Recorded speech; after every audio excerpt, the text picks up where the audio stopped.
I'm thinking Matt Bell could have his own sitcom, like one of those 70s sitcoms. Everybody loves Matt Bell. Hey, he That, can can be you do the Matt Bell thing? The what you don't do. what you don't do. That shit was Actually, hilarious. I have this image of him sitting in front of a piano, just like All in the Family. Eh? Boy, the way Glenn Miller played songs that made the hit parade. Cunts like us, we get made. Those were the days before there was a dent in me head. I mean, Matt Bell and Darwin's Deity going back and forth was the best. I'm telling you, man, it was like fucking gold. Those actually, I think Darwin's Deity and Matt Bell should sit in front of that piano and sing a fucking song together, man. Man, that'd be the best. That'd be hilarious. I was smartest anyway, and jacking strike stayed away. Perfect. Mr. the Hangout ran great. Those were the days. I can't hear you, Joe. There's something going with your microphone. No. F5, Can't hear motherfucker. you. F5, motherfucker. Hit the button and reset yourself. Don't sit around wanting it on the shelf.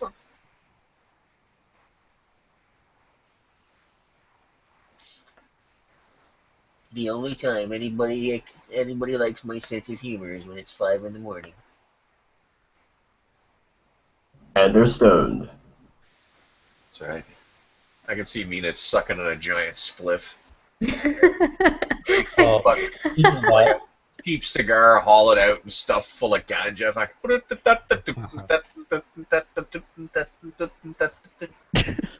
Speaking of that, it's weed time. Can you guys hear me now? Yeah, I can hear you. Yeah. Can't see you though.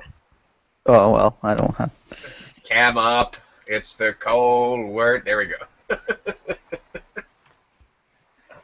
Oh, hold on. I gotta do this for Mina. Hold on. Oh, uh-oh. It's that nudity. Oh, yes. Your bare Here legs. we go. Nice. Oh, God. What? Oh, he's like a frog. You'll Oh. never understand this. I love it. I love it. Don't It's get it. awesome. Well, baby,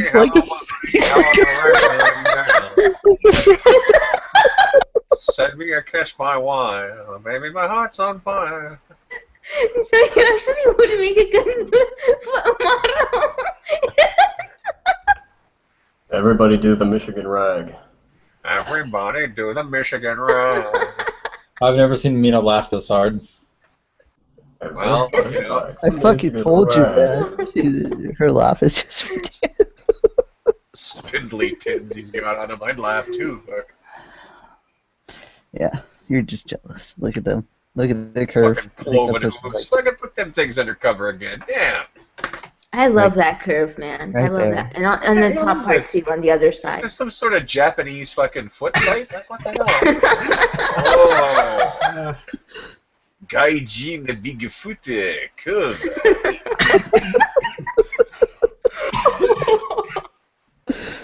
Guy sits there like Lord Toranaga.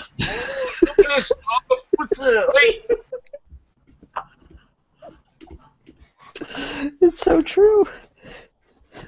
Meanwhile, Palmy's hamster is like, I always feel like somebody's watching me.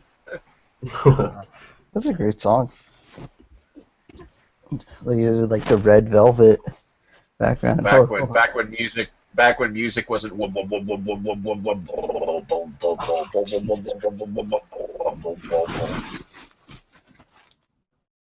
It's evolution. I remember Saints Row 4 actually had a dubstep gun. It was the funniest fucking thing. Dubstep hilarious. gun. Yeah, it was a bit like a rocket launcher that shot dubstep music. Sounds just as lethal. Yeah. I discovered in the annals of fucking YouTube, I discovered a guy named Scooter who was apparently one of the big heads of the German jump step movement. Jump which step. essentially has a bunch of kids hopping around like somebody put a fucking snapping turtle in their pants. Weird. There we go. You've excited me now. When the Romanian girls say, "Give me that Joe," She gets very happy about it, and it's like, you know, I prep my feet regularly, so it's nice to have someone Jeez. appreciate them. Hey, Romanian girl, have I got a treat for you? Last night put lettuce and shit. That was amazing, the lettuce. I was garnishing them. I Did could you make yourself a foot sandwich? What is this, like the fucking Japanese restaurants where you eat sushi off the naked bodies of fucking geisha? I love the way you say naked. Naked. Oh, sushi, nice and good. I am pleased through. I am pizzaru with the chopstick. I like to eat rice bar.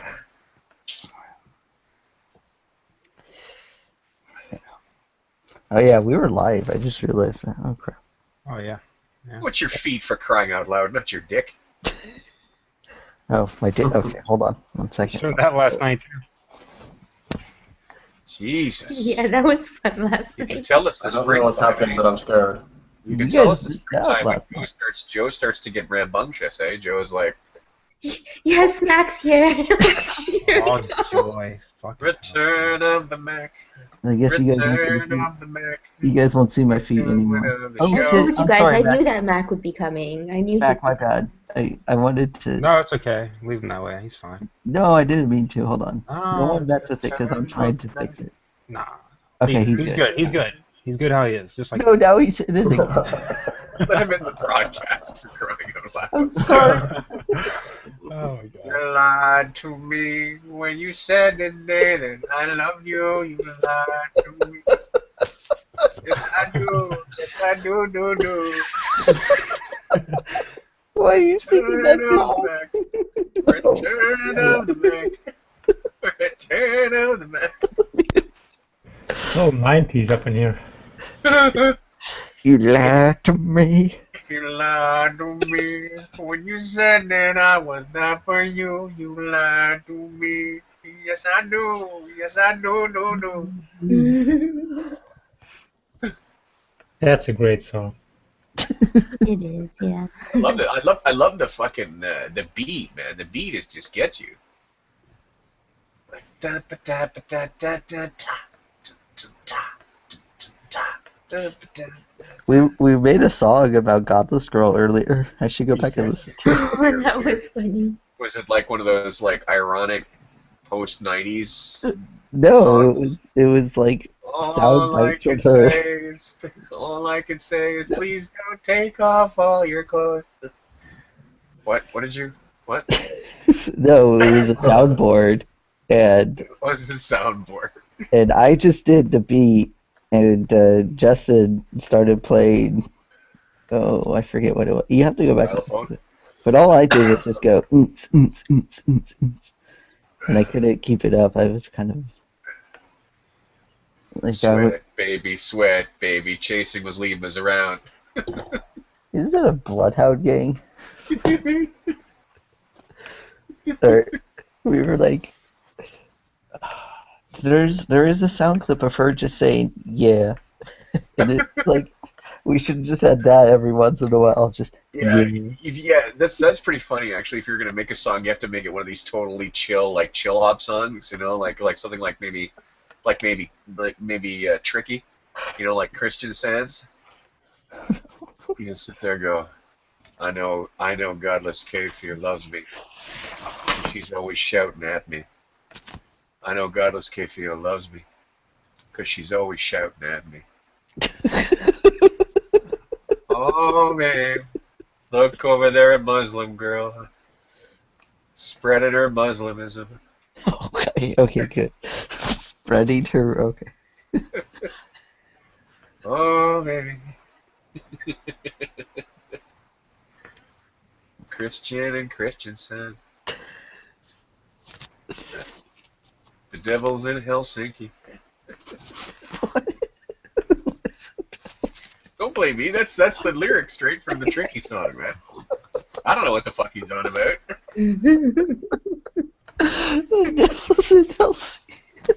What did Helsinki do?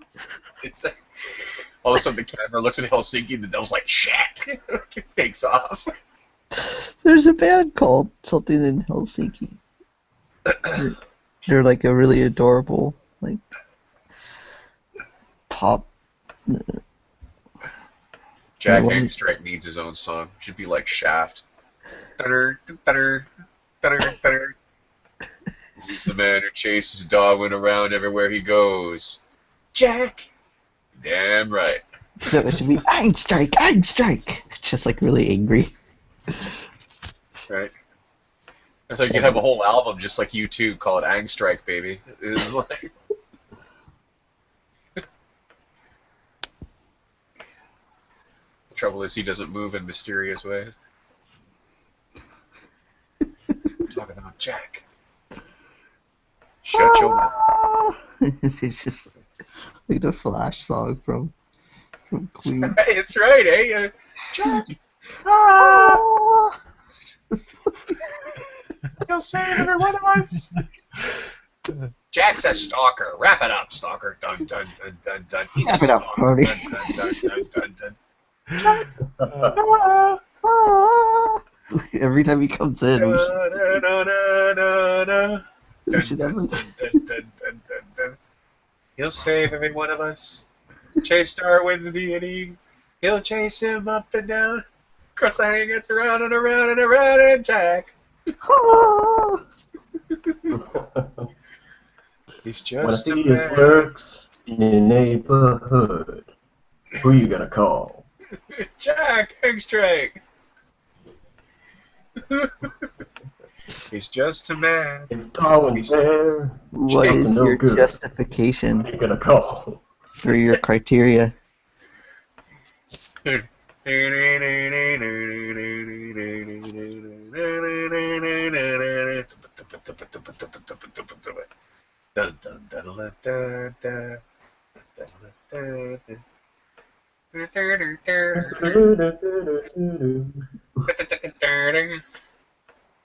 told us his last name meant like sorrow or fearful.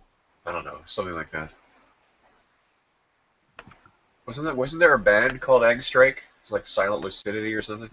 That's the name of my band now. Okay.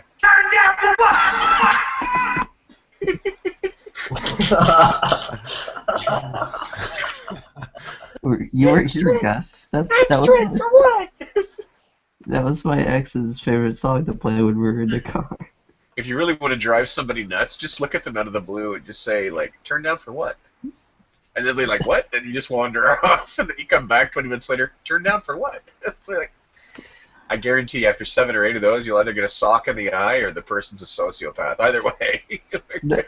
Whenever someone asks you a question, like the best way to annoy someone is just to say, "Don't worry about it."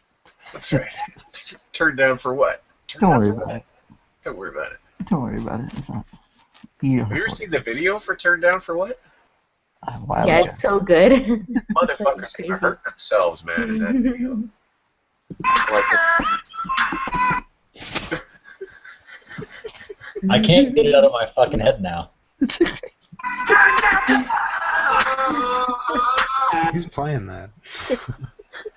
5 to now, another round of shots.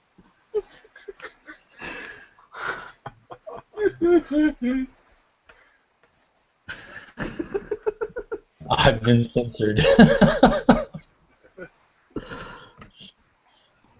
you know, like fucking.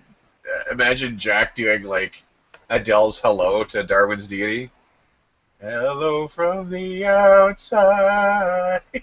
That's actually pretty good. We have to make a YouTube video now. MK lets him run and hide. Hello, it's me. What's it? You're running from. Steve just told me like a couple hours ago. He's like, "Joe, I saw the video with you and Gus in the MK's room. It's the funniest video I've ever." He was like so impressed by it, and it's really just us giggling. We're We're not like two comedic geniuses. It's just us laughing at every single thing he's saying. The lyrics for Adele's Hello perfectly match Jack and EF's interactions. Hello, it's me. I was wondering if, after all these years, you'd like to meet to go over everything. They say that time's supposed to heal you, but I ain't done much healing. It's so true. I'm gonna make this now. I'm gonna dub their interactions over this song. Wrap it up, Fody. Hello from the phony side. Nadia, what time is it there for you? It's like too damn early. I'm going out for a smoke. What are you about to do, like the beginning of the Gangnam Style song? I did not ask you that, idiot! Who's that? You're a fucking liar! I didn't say that, you fucking liar! I Is will it Darwin? alone. Who is he talking My to? voice, but I can't get the point across otherwise.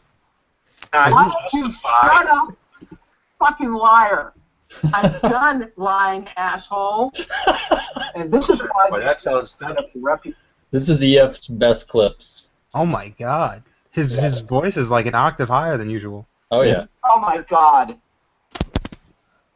Yeah, this is when Floyd was talking to him, and Floyd, for some reason, I've never seen Darwin's deity get this mad, but Floyd just set him the fuck off. Floyd just worked him right up. He really did. And Floyd's literally just sitting Floyd. there going, what the fuck happened there?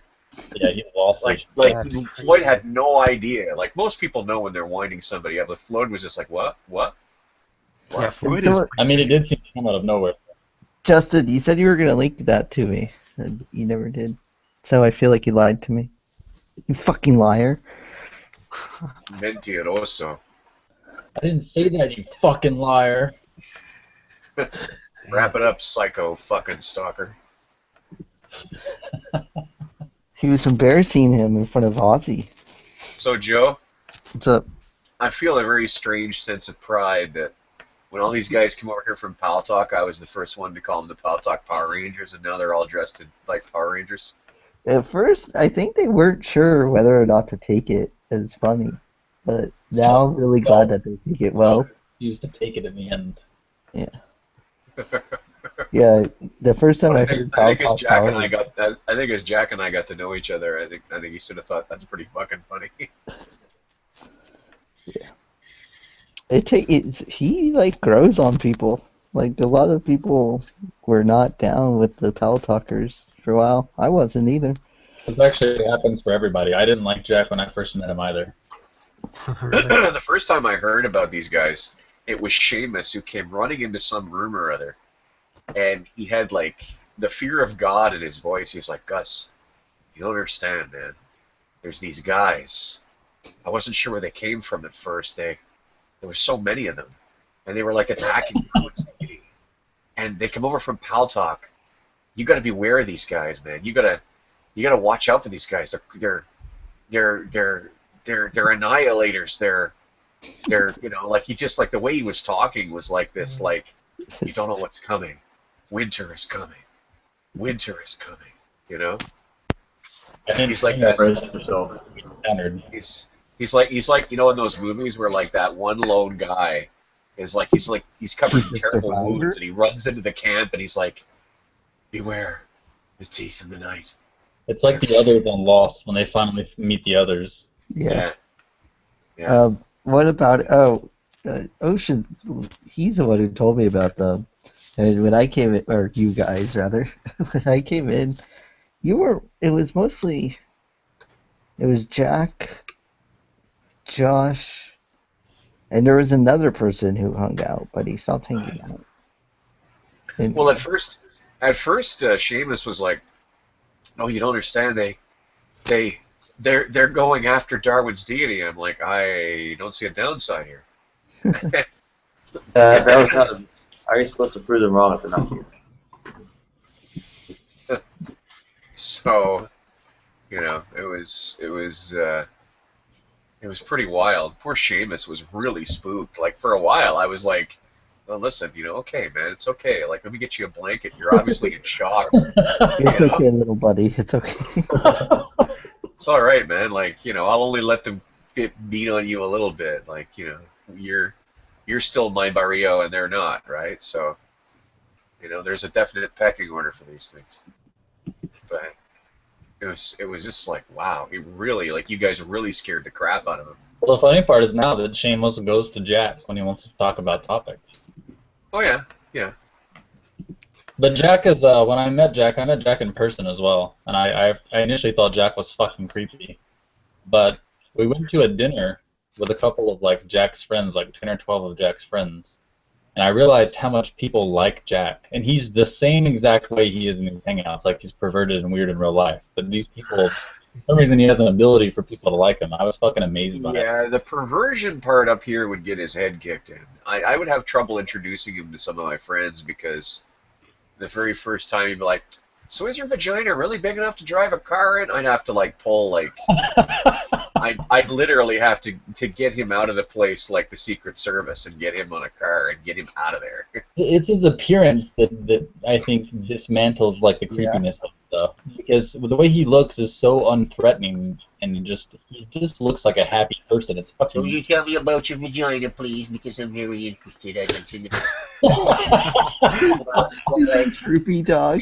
Oh, boo. While I'm eating this cream cheese bagel. What I loved was that the lady in the bagel shop walks up to him after when she's ready to leave and says, you should keep it down, And he's just like, well, if you're fucking leaving anyway. I'm just like, whoa. No, he was like, well, you should have told me. That's right. Because well, what he are you was talking complaining too for loud. if you're leaving? Then get out then, for fuck's sake. It's like, there's a guy I can talk to. What was it that just, like, after the kind of the botched intervention a couple days ago, someone was like, it was really funny because Jack was like, someone's like, you're an asshole. And Jack was like, well, what's the argument for why I'm an asshole? I laughed from the kitchen when I heard him say that. That's not a sound argument. It's like, well, let me close my hand here for a minute and show you a truly sound argument. Right? Now, if you take Gettier cases, That's right.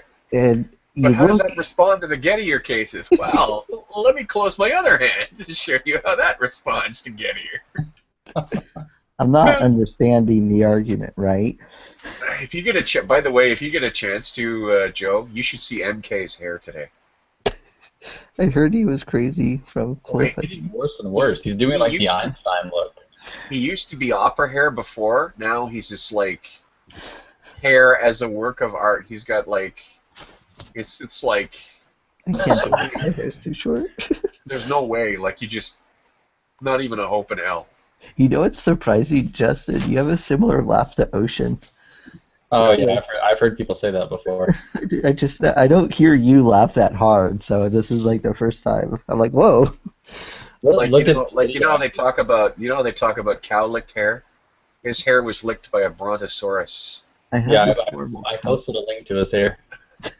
Oh, that okay. boy has got some shavus. He's really disturbed lately. He's got some. Boy, that boy. Oh fuck me! Yeah, that's exactly it, man.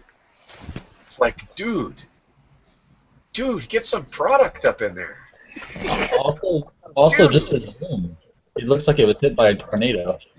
He did. He looks like his head started a tornado, and it just moved off of him and took off.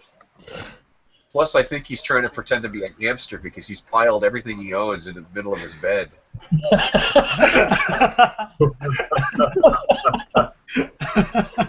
I swear to God, man, tomorrow morning we're gonna find him. There would be a hole in the drywall behind him, and he'll be chewing on a piece of drywall. Yeah. He's been acting real strange lately, though. He had a video where he was walking around mumbling to himself, talking about there could be an invisible person in the room with him, and he wouldn't know. And I was like, God damn. That boy's medicated, though. Like, we gotta understand. Like, oh, I didn't know that. That boy, guys. Yeah, I mean, he must be. I think he does coke. I hope he does coke, because otherwise there's parts of this equation that are not squaring up. Yeah, I've told him Sometimes before people that are I just think he does weird, though. I mean, like, He's not just Okay. weird, man. Look at him, Shaboos. Fuck. Yeah, I've had some friends that have gone on coke binges, and he reminds me a lot of them. Get some really? L'Oreal. Get some L'Oreal in there, man. Fucking get some fucking. The other day he had his dog bowl back on his bed. It was full of food. I think he pours dry dog food in his hair and lets the dog eat off his head.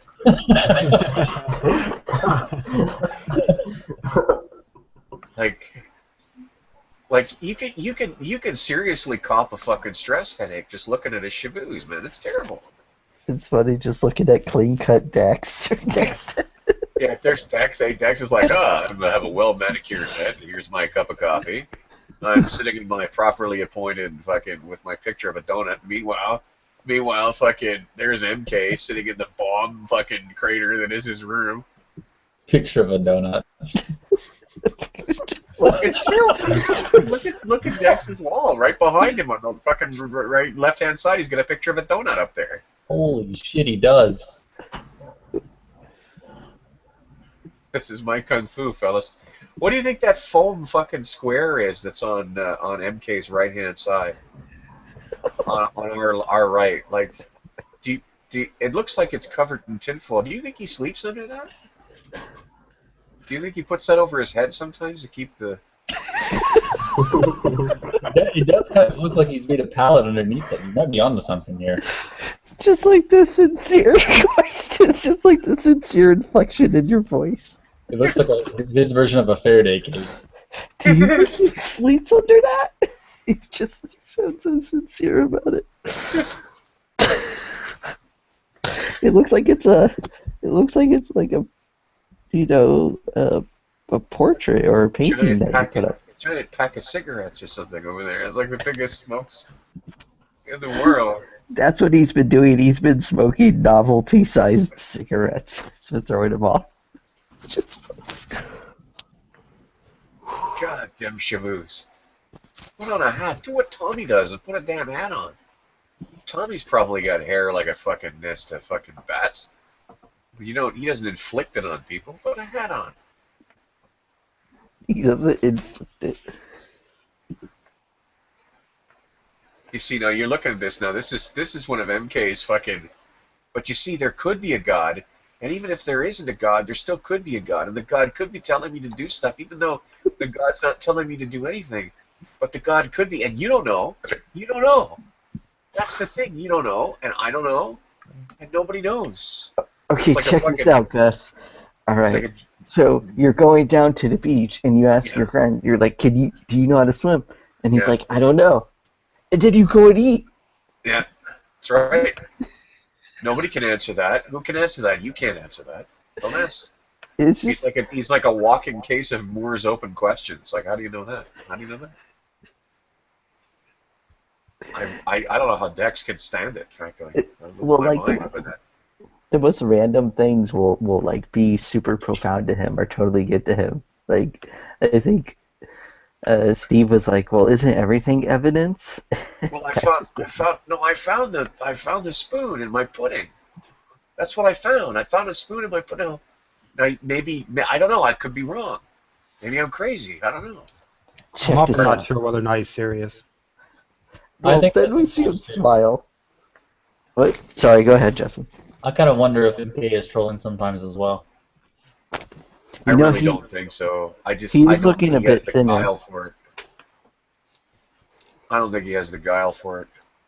Hey, Simon, are you there? Stop talking, fucking Tommy, you fucking scarecrow. I want to see. Yeah, I'm here. All right, cool. Just wanted to, because look at his hair in this one. Which one? Oh, we got a new specimen of the Shaboos. Yeah. Oh, you need the spot or something. Oh no, I just wanted because you and we talked with MK once in another hangout, and like I think I don't know if you remember when we talked to him or not. I remember talking about it. Oh, Jesus You're Christ. coming in really, really badly. It's like you're standing on the fucking tweeter of your speaker.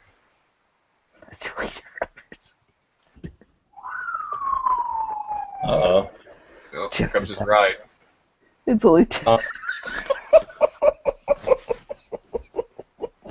are you laughing at? Yeah, I don't remember what we were talking to him about. Oh, it was like going round and round in circles on some pointless. Jesus Christ. No, we were actually talking about like pretty mundane stuff, like he. Fuck me running. Them shaboos, man. Them shaboos. Like, dude, you look like one of them trolls. Yeah, he looks like a key thing. You're right. It's a style. It's a style. Well, I'm trying to find this goddamn clip where I talked to It's- MK one time. it is a mannerism, perhaps. Are you trying to find the one where he was like really upset with you? He's Well, like, no, you called me a pussy. No, that's hilarious. But I was looking for the one where I asked him if God could be a shark with a big dick, and he said yes. Oh no, my favorite. No, fellas, my favorite, my all-time favorite, was when fucking realistic nihilist is in there saying, so what you're telling me is that God could cause you to have laser beams to fly out your eyeballs? This is yeah. No, seriously, you're telling me that your God could cause laser beams to fly out your eyeballs? He said it could happen, and then realistic nihilist just says, I'm not talking to you no more. Yeah, that was Just like that. I'm not talking to you no more. Yeah, that was the same one as the sharks with the big dicks. No more, he says. It's like that. Just like it's like. I think he is stuck for that. You can just see the blast doors come down to cut off his sanity, right? It's just like no more. Fucking MK. Arthur, what are you doing, Arthur? I was listening to the heck out. You guys are fucking hilarious. Half of it is the giggle. Like, if you just have a really infectious laugh, it really gets people. Oh, I found the one where he's acting crazy. Check this shit out. I watched the whole thing. I couldn't turn away from it. So, guys, do you think if you like give MK a proper haircut, he will stop being crazy or something?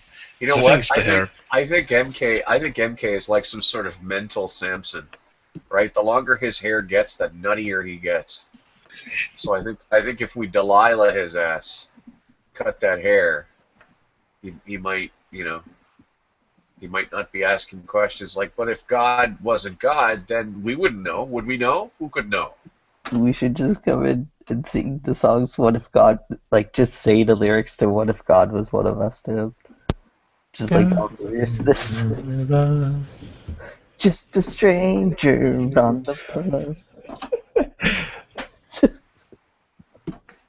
Oh God, another picture of fucking Captain Chavoose. Let's have a look. I don't even know who's Captain Chavoose. This is the video where he loses his mind. It's hair in French. Well, it's Chavoux, but I just say, oh my God. Well, I'm fucking uncultured. It's a downward angle now. What's all this weird stuff on the walls of his room? Is it like anechoic coding? Is he trying to stealth his room? Forgot. I mean, he just looks cracked out here.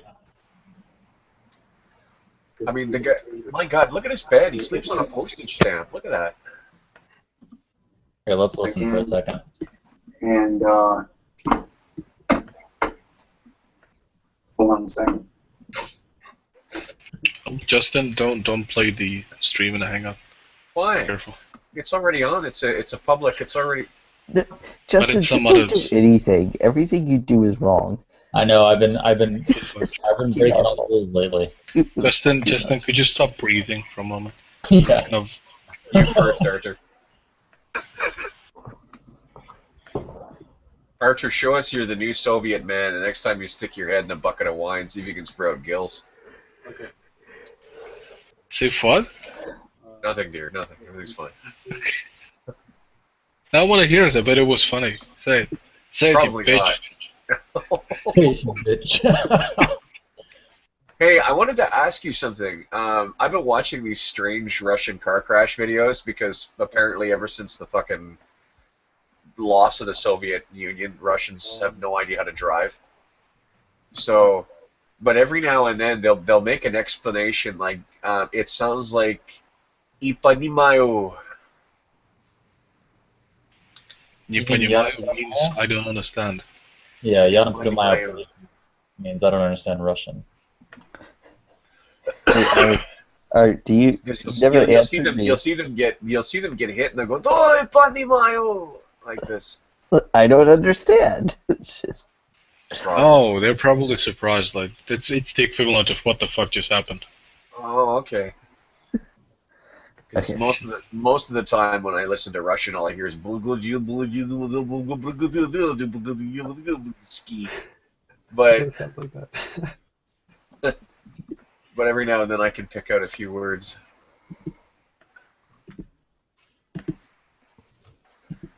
So Alright. what would be I understand in Russian? Я понимаю. Я понимаю. Yes, Yeah. I understand. And then I don't is я не понимаю. How do you know Russian, Justin? I just read shit sometimes. He's a fucking spy. Oh.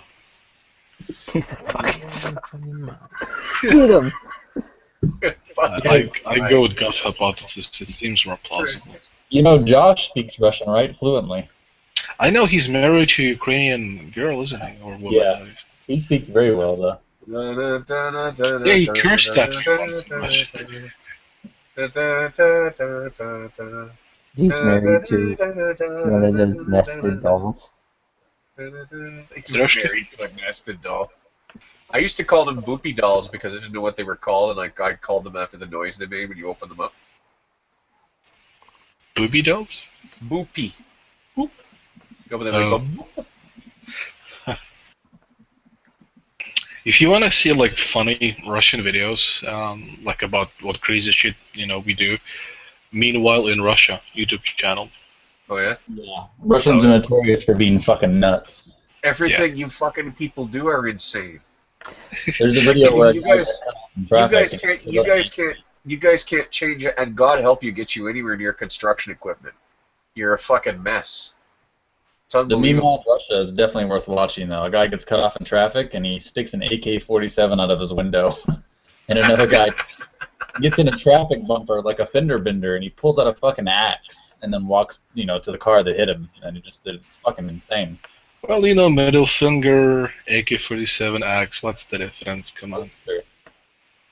Yes, the metal finger. Holy fuck. There's MK still talking to nobody in particular. Yeah, he gets real weird in that video. You know what? You know what we need to do? We need to dub this with the Smiths, right? I am the sun and the air of a shyness that is criminally vulgar. I think we're all a bit nuts here, like Joe said. We're all a bit weird. Yeah. Oh, don't defend him. Any minute he's going to look closely at the camera and go, "Oh, shut your mouth! How can you say? I Well, go about things wrong." my own way. I like when he starts looking for stuff. Yeah, he starts looking for. He's looking for stuff now. What the hell is he looking for? Your room is the size of a I pea. need to be loved. And I need to be loved. Where's the dog? He's probably looking for the dog. Puppy. We're just Puppy. watching MK slowly descend into madness. That's I right. think he's getting better now. NK's unspooling. We have to get a decent piece of fucking a decent piece of classical music to do that under. It's like fucking. I've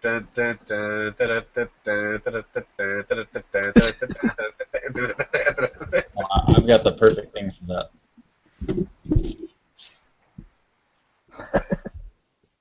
Make sure it's not copyrighted or something that's gonna fuck up Nadia's thing again. I know. I have a piano behind Do me. try, would you? Do try. I'm serious. Look at his room on the left-hand side. All that weird anechoic coating he's got stuck to his closet door and his. Is that Like where he's he's trying gonna to- pass the douchey? It's almost like he's tried to partially soundproof the room. Oh, that's And- possible, actually.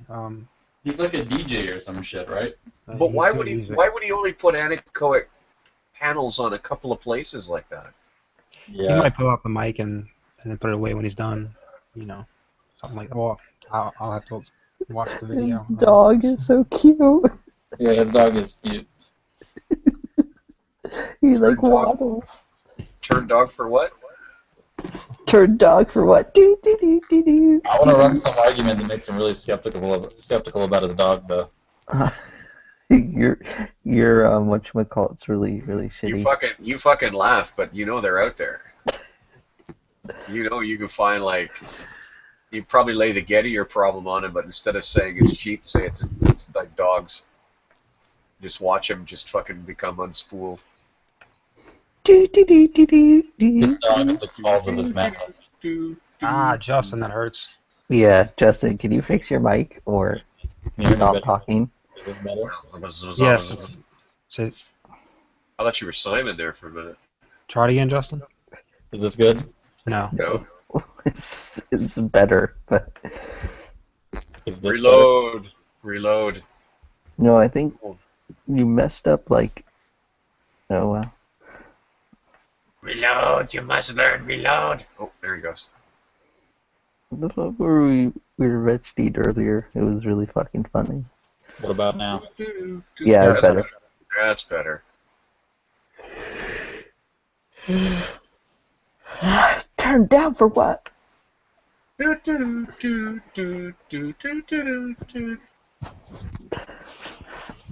Justin didn't play me chess. Oh. Archer, you see any good movies lately? Hey, how many times did they make you watch the Battleship Potemkin when you were a kid? He has to memorize it. Come on, Archer, you can be honest. 7, 8 times, right? Battleship Potemkin. I didn't even know that. You don't know that movie? See, It's supposed to be in your blood. that's why he's living in the Czech Republic, right? When he was a kid, they asked him about the Battleship Potemkin. He said he didn't know, and then the fucking KGB were after him. He made a choice, you know, So go to the Gulag or go to Czech Republic. That's right. His family had to fucking. It's a classic. His name was It's Joe. a classic flick. I heard in silent Russian prisons, they used to get tattoos of Stalin on their back so that people were less likely to rape them. Seriously. Oh man, they said that you would just be really cool. I don't know about Giant- Stalin, but I giant- tell you, man. Yeah. I don't know about Stalin, but I tell you, man, if you put fucking Leonid Brezhnev with them eyebrows like Brooke Shields, turn me right the fuck off. You just have like, that's not a bad idea. Just have like the most disgusting thing on your back. Apparently Russian prisons are some of the worst in the world. Oh. Well, I mean, what's that group called? Pussy Riot? They found out that the hard way. yeah, Yeah. that was the women's prison. You want a pussy ride, huh? We're gonna put you in with some of these angry babushkas that haven't seen fucking eons. I heard that if family members don't bring you extra food, that the food they serve you in those prisons is so nutrient lacking that you can die from malnutrition alone. Oh yeah, yeah. Yeah, and there's like fucking half of that prison is a place that guards won't go. The Bratva fucking runs those prisons, man. Or the Organizacja, or whatever the fuck they're calling themselves these days. I'd like to go there. No, you wouldn't. I'd like to put Jack there. Jack would make friends. Somehow Jack would become like the head of the prison. That's what I was thinking about. All of a sudden there's a doorbell at fucking Darwin's deity's door, right? Hello. Is your name sometimes Darwin's deity or sometimes evolutionist fails? Is sometimes that your name? Ah, yes, it is.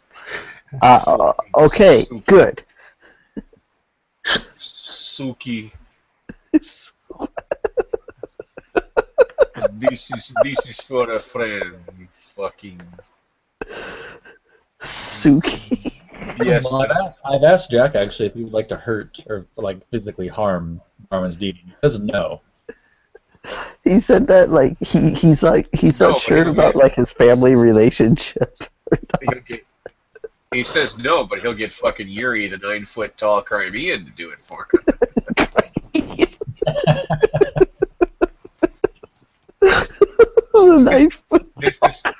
This is Vladimir. He comes from Ukraine. He is not happy that Soviet Union owns Ukraine. He will go to United States and kill this man for you. You are maybe wanting he should take yours for trophy? They did a study during that Crimea shit where they asked, could you point it out on a map? And did you know that 40% of Americans couldn't point it out on a map, even in the general area? Oh, yeah, but Justin, 40% of fucking Americans couldn't point Canada out on the map, never mind the fucking Crimea. Yes, it's awful, though. I mean, you guys have an education system that's very, very good at teaching you your own geography and your own history. That's it's not very good at teaching you, anything outside of that. Yep, that's very accurate. Yeah, we only had like one world history class in high school. Yeah. It is all just American. America. I mean, I don't know. I think they could fucking leave off one more story about how George Washington, single-handedly buggered the fucking British at Valley Forge, and could maybe include, hey, other countries have schools too. Yeah, that's very true. I made that criticism in my school one time and almost got suspended for it. Oh, wow. We watched The Patriot 7 days in a row for history class. Wait, what? Why over and over again? Or I don't know. The Mel Gibson film, The Patriot, our teacher just gave up and started playing that shit every day for a whole week straight. Why? I have no idea. So I complained. I was like, look, it's not that I want to learn because I hate school, but I'm tired of watching this fucking movie. It wasn't even a historically accurate movie. Not at all. Not even in the slightest. It looked good, though. We're talking about an Alabama public school here, though. Oh, I'm sorry. You see, this is why when the Muslims showed up, they were able to fucking take over Allah Muhammad so quickly. It's the Caliphate of Allah Muhammad. They only recently took over California, right? So. California. That's right. That's right. You could can you just imagine at the Republican convention, The fires, they burned like the eyes of Allah. Allahu Akbar, this great state of Allah Muhammad.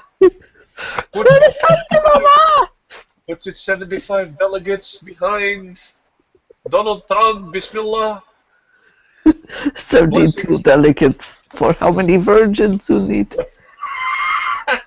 Well, after many rounds of negotiation, and we have many camels, with some without camels an age. And dates. Sugar dates for everyone. Oh, those are wonderful. We will not give away our votes without women. You may have my women, or you may have my dates. But you may not have my liberty. You may not have dates with my women. No, you cannot mix. That's right. No, but man, can you imagine that, eh? Fucking all of a sudden a bunch of dudes show up at the next Republican convention. The great state of Allah Muhammad, Bismillah. 10,000 blessings be upon them. Allah. I can't even imagine what people in Alabama would do if that happened. Just go with it. The first Alabama Civil War. Yeah, for sure. Banjos and kirpans, baby. The depiction of the South is pretty inaccurate for the most part, but two things they get right are the low level of education and extreme violence. That shit is very accurate. And of course, I'm sure to this day nobody realizes there's a link between the two of them. Hey, do you ever think that maybe if I was able to string more than 2 words together or that, putting a cuss word in the middle, I might not be so inclined to bust your fucking head open with a rock every time I got frustrated? Have you seen the political neck memes? Have I seen the what? The politically neck memes? I gotta show you these. Hang on. This is definitely worth it.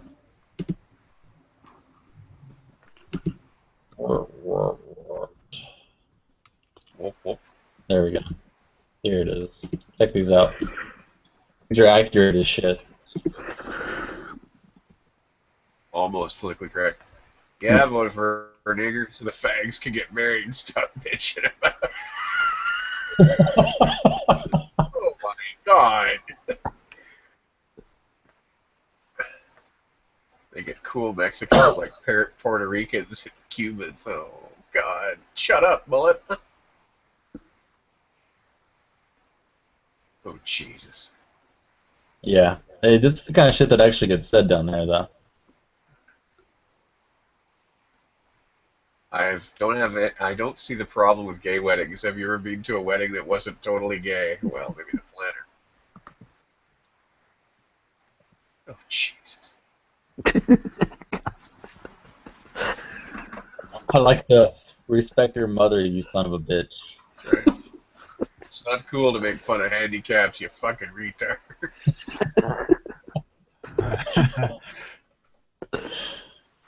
Well, oh my god.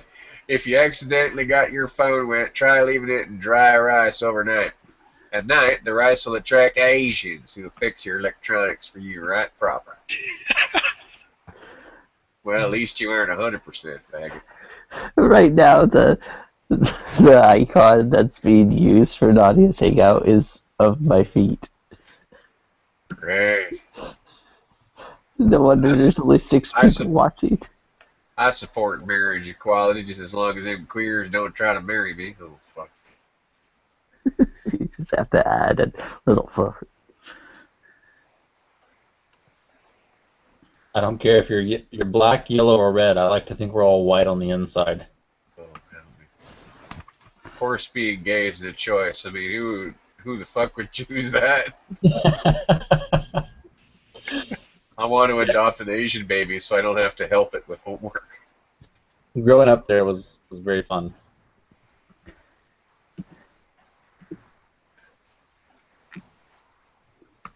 I love that baby no matter what. Shoot, even if it's queer. I can't. These things are sapping my IQ. I can't. I can't do no more. No more.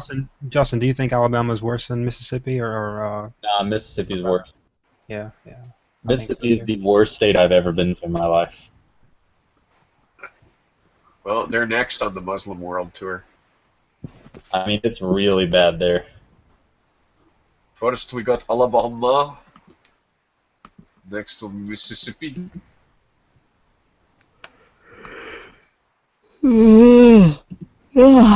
Interesting. Don't do that. Don't do that. Louisiana, which is right there, it is like a great place, like a cultural epicenter. He's just so cute, a little pig. And then so is Atlanta, Georgia. Like Atlanta is a pretty big city for the South, but outside of those two places, it's all shit.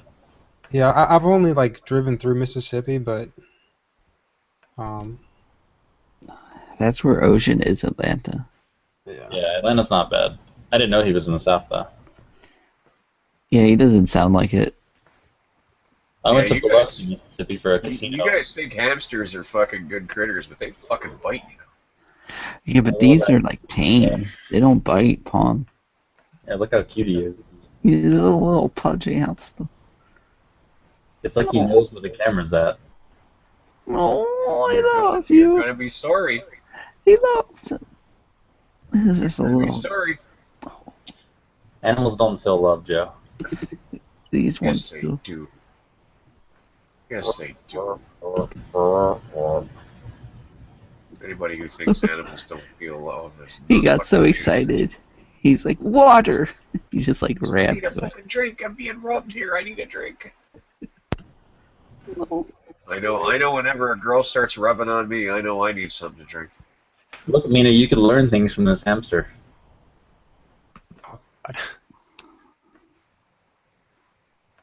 Look at him go. Yeah, the bunny that we had before the bunny we have now was a fucking diabetic. They used to drink like a motherfucker. We used to have a 1 liter fucking upside down bottle with the little ball in it. We used to drink a half a liter at a go sometimes. Pom Pom, you've really outdone yourself with this hamster's cage. Holy shit. Yeah, it's really cool. Look at the houses. I must say, you've made it a lovely home. Yeah, look at that guy. Oh, he just scurried on over. He loves it. He's in his house now because he's tired of being stared at by the whole world.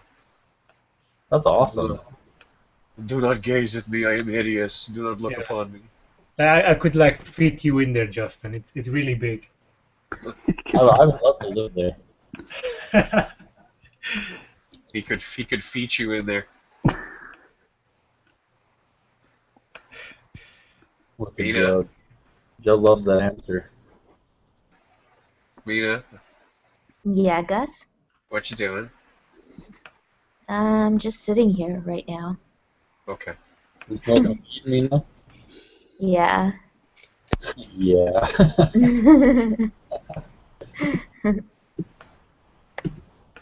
Yeah, I just smoked too. I'm high as shit.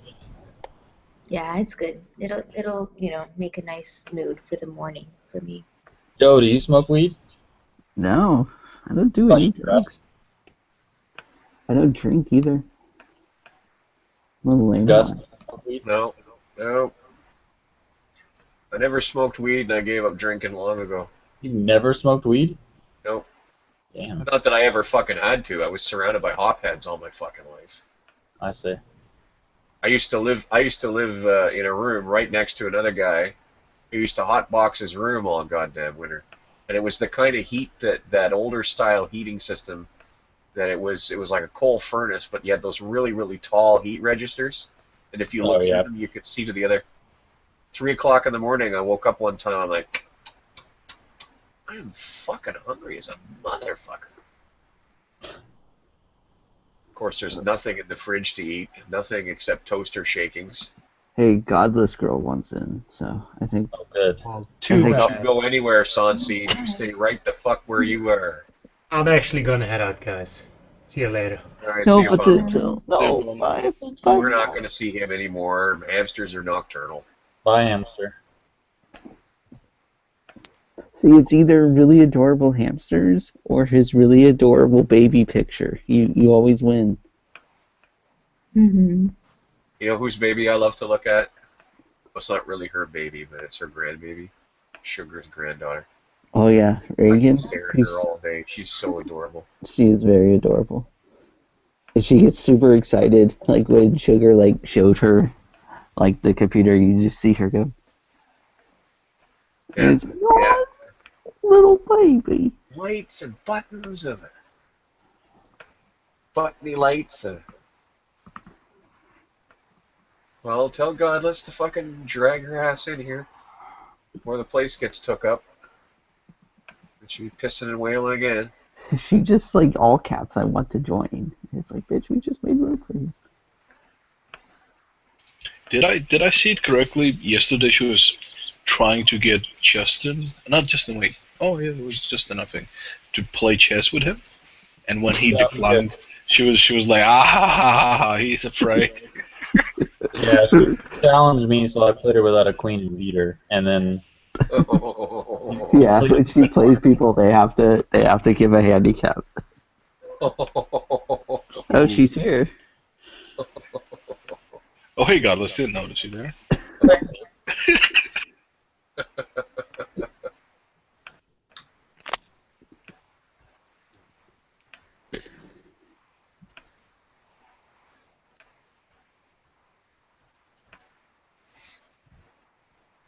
Wait, I don't see Godless. Oh yeah, I do.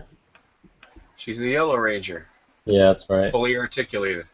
Justin, will you play chess with me now? Will I play chess with Mina? With me now. No. Did it still sound like she said Mina?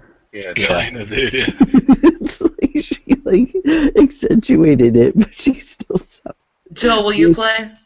With Mina. No, I'm probably gonna go to sleep. Aw, Joe, what the fuck?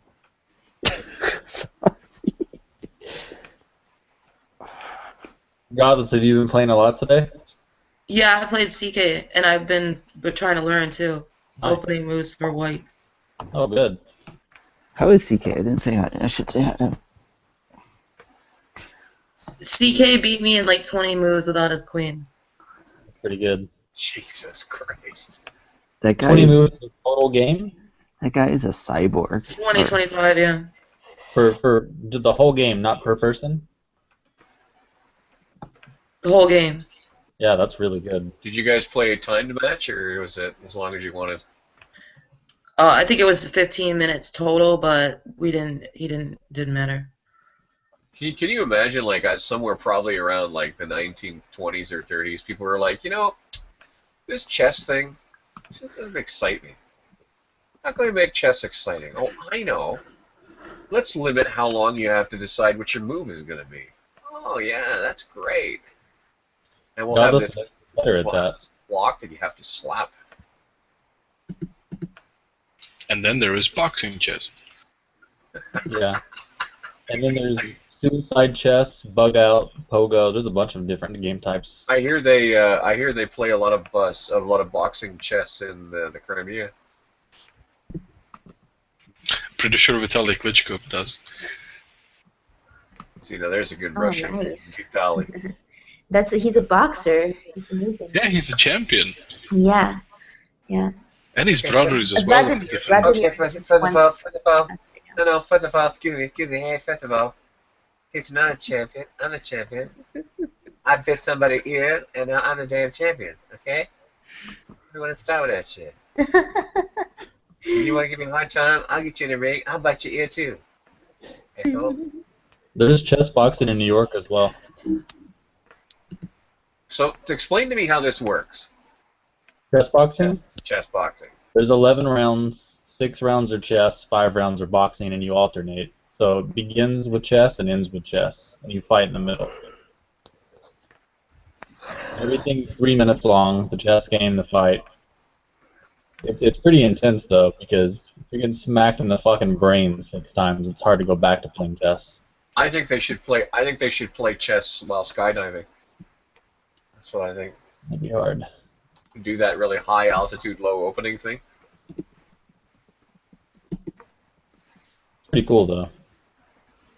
Right? So you give the chessboard its own parachute, and then you anchor all the fucking pieces on with like heavy magnets.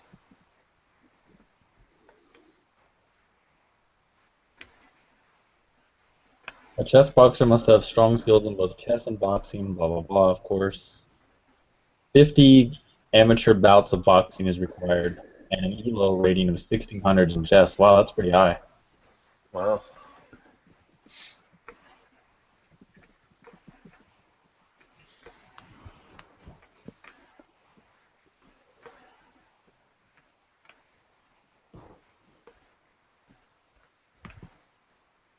Germany holds the current title.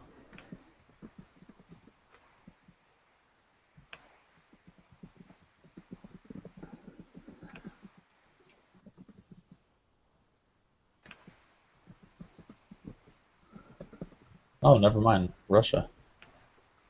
Oh. Yep, and heavyweight. Heavyweight chess. Yeah, they do the standard boxing divisions too: featherweight, middleweight, light heavyweight, heavyweight. Gus, play Tina chess. Tina? Godless girl. I'm trying to humanize her. Try to humanize Godless girl. That's her. She goes by Tina. I'm trying to humanize her. Is that your real name, Godless? No, but people really do call me that in real life. That's not your real name? Her name is Angela. Why are they calling you Tita? Just because. I think I came in with a sock account once with it as Tina. Wait, but people in real life call you Yeah, you Tina? said real life. What does Shiva call you? Tina. Oh. I thought it was going to be like Daddy. Oh yeah, was I being really obnoxious last night? Sorry guys, I was drinking. No. No, you were quite awesome. Yeah, Oh. you were great. You were funny. Yeah. Wasn't I like attacking Josh? I gotta go back and watch that. Kinda ish. Well, yeah. you can't watch it because you got the video taken down, but I did? Oh, the video's there. Oh, I saw it today. few hours ago. Wait, I got the video Last taken night? down? From last night? Yeah, Maybe I it was a saw her. different- Yeah, she was laughing at Josh for refusing to play with Well, her. when this girl says last night, she means the one that I just got taken down. Yeah, that one's down. But somebody said it was because of me. Was it because of me? You No. killed the other one. I killed the most recent one. You mean the one 2 nights ago I got taken down? Yeah, Yeah. that. Or she never even posted it, probably. Well, we didn't. We took. I asked her to take it down because of your information that was put on there. Oh no, I told her not to post it because of that and because of Well, nudity.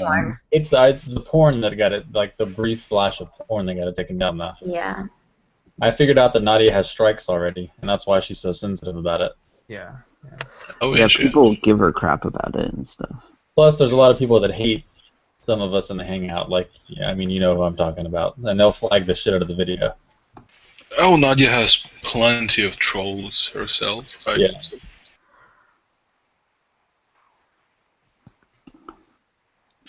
There's this fucking Jesus DiCaprio. You know, he's an Afrocentrist, hot-up kind of guy, and Nadia sort of blocked him because he was completely obnoxious, and he threatened Nadia's channel.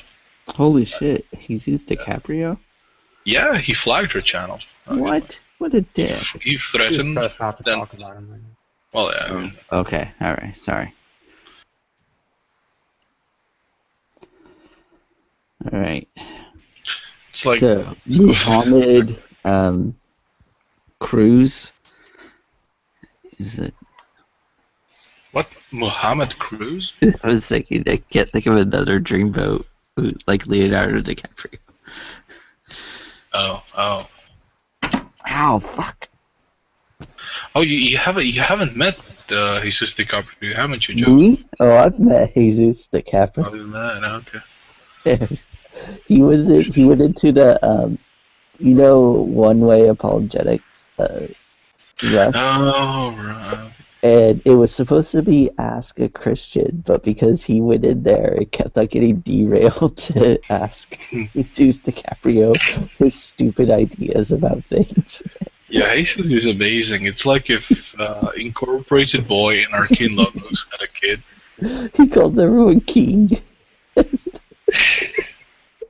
Now listen up, king. One time he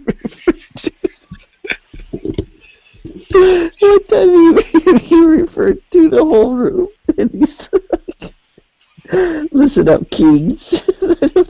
It's so funny. He called us plural.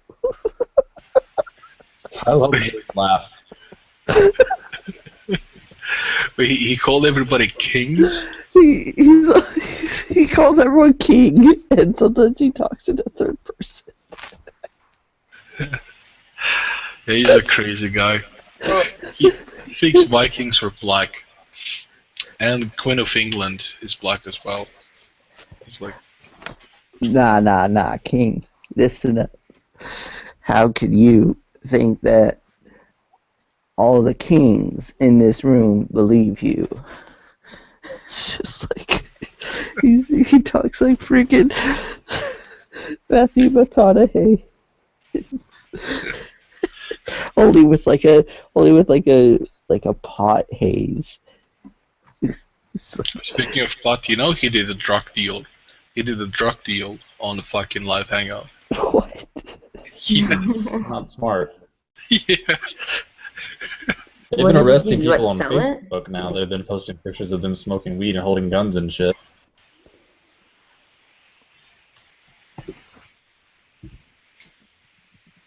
Just an easy bag for a cop. Right, I know. Well, I don't know. You see, that's why I was kind of worried about the Pope, right? Because he showed like these 2 jars, 40 pounds of fucking Mary Jane. Yes, that much pot. He's obviously like in a medicinal situation. Yeah, if you have an elephant.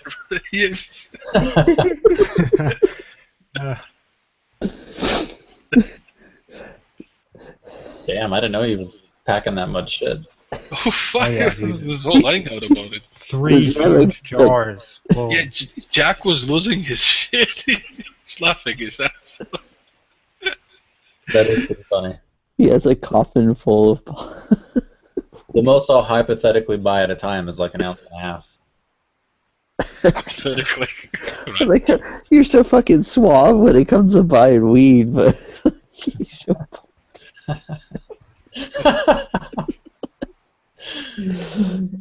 Hypothetically, of course. I wouldn't even buy unless it was at least an ounce. Yeah, same here. The discount is just too good. And you know, Pope showed these jars after he was arguing a point of pride about knowledge of drugs with Godless Girl. He was challenging Godless Girl on knowledge of like drugs in general. He's like, I don't know if he could win that debate. Oh, he won it. I'm surprised. Godless Girl's the type that'll snort a prelude and shit like that before smoking pot. He didn't win that. He didn't even know it's Suboxone. He didn't even know the generic for Suboxone. Because he's from. That's because he's not American. He thought I was lying about being a heroin addict. I'll be right back. Yeah, but he's not American, so what we call Suboxone, he might call something else. Yeah, he does, in fact, and it's similar. It's a similar name. Yeah, he was actually talking about that exactly. Yeah. Yeah, it's just an opiate inhibitor. That shit will fuck you up, though. Oh yeah. I tried it one time when I was like 19, and I was just fucking gone for 3 hours. Have any of you guys tried salvia? It's like really harmless and also really fucked up. Yeah, I smoked it. Yeah. It's like legal here. On that shit, I can open my door. Yeah, you go like you completely regress into like nothingness. Like Yeah, I was in like a trance for like 3 minutes, and then it just wore off. yeah, it depends on the strength of it, but yeah, you need like somebody to look after you when you're using that. Yeah, I didn't think it It's crazy because you can just get it. It's just legal, but it's messed up. You know, they've been doing a lot of shit like that recently, though. Like, do you remember that shit K2 Spice? You heard of that before? It's like the fake marijuana. Yeah, it's like legal buds, right? Right, but it caused people to have like fucked up seizures and shit. So it ended up being more harmful for you than regular marijuana, except this one was government subsidized, which was kind of weird.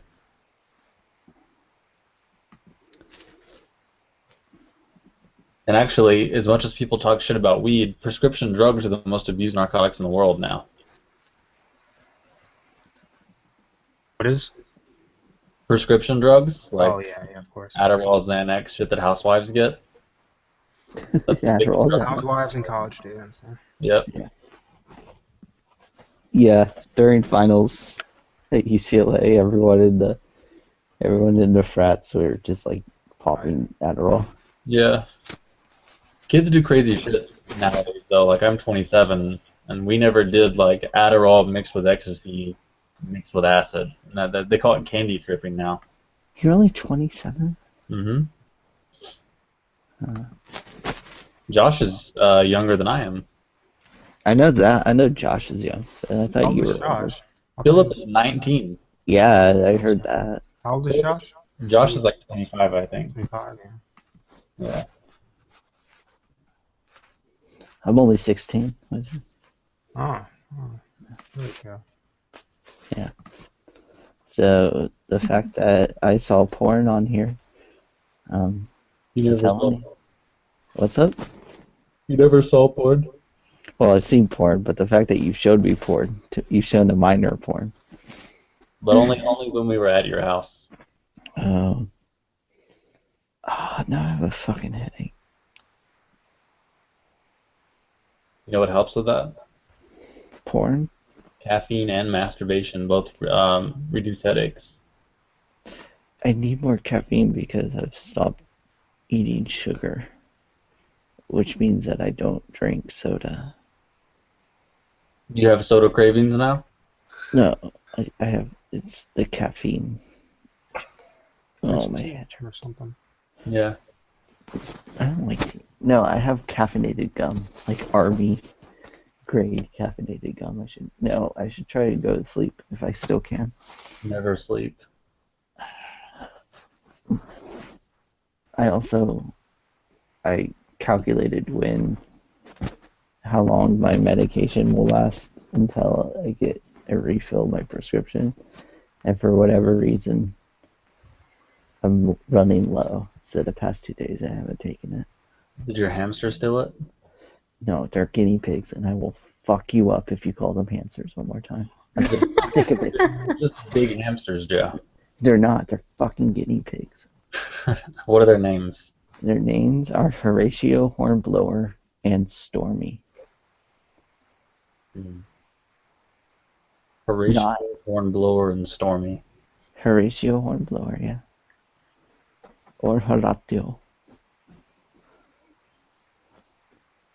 What's Stormy like? Stormy, he's like a little storm cloud. Because he's like a patchier. Fuck you. A patchier guinea pig. I think the moody one probably stole the pills. That moody one. It's Stormy. Stormy, baby. No. He's a little guinea pig. He really likes lettuce. He'll like flip out if he hears any like crumbling noise. He'll be like, wee, wee. It's just insane. Do you let them out of their cage? Every once in a while. It was brought up a while ago, and I realized I don't let them out as much as I should. Because they don't really, I mean, it's just, it's also been super cold, so I haven't really been bothered to take them outside. Do they ever consume their offspring like gerbils do? I don't know if they can, no. See, that's the difference. Like, guinea pigs, they're like minor, bigger pets. They're not, that's what's kind of weird. They're not like your average rodent pets. I think they're even higher than rabbits. Because guinea pigs will react and stuff. Like, they purr, and they know their name. And you can teach them, I don't know. Oh, cool. I didn't know that. Yeah.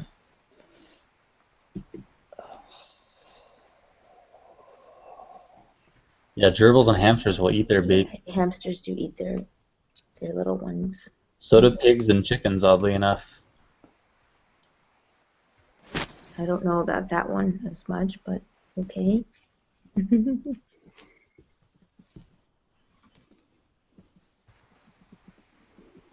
you know that a pig can chew through human bone? Oh yeah, definitely. I like raised pigs, like back at my grandmother's house in Romania. Oh, cool. Yeah, they're fucking nuts. Did you? They're really funny. Did you teach them to eat human flesh? So. No. You don't even have to. Amazing. If you dumped a dead body, they would just eat it. Oh, for sure, yeah. They'll eat anything. Like they don't discriminate. That's nice. That's pretty cool. Even black people and stuff. I don't know about that one. I mean, it depends, Joe. There was a Canadian murderer, though, like a serial killer, who had a pig farm, and they found like DNA all over the trough where the pigs eat, like tons of separate DNA. How cool is that? That's pretty cool. Yeah, and Hannibal. Merger, one of the bad guys. He Oh yeah, I saw that. Have you seen the show Hannibal? I love that show actually. It's so fucking good. I love it too. I was wearing a Hannibal shirt yesterday. Oh good. A lot of people don't know about that show, and I've been telling them the new Hannibal show is better than the movie series. It's so much better. It's so good. That guy that plays Hannibal is the perfect cast for that role. Yeah, Mads Mikkelsen. Yeah, just perfect. It's pretty awesome, and it's a bummer that it got canceled. Yeah, the 2 seasons was a good run, though. It's 3 seasons. Yeah, 3 for a show about fucking murder. I mean, it was as long as it could possibly go, I think. Yeah.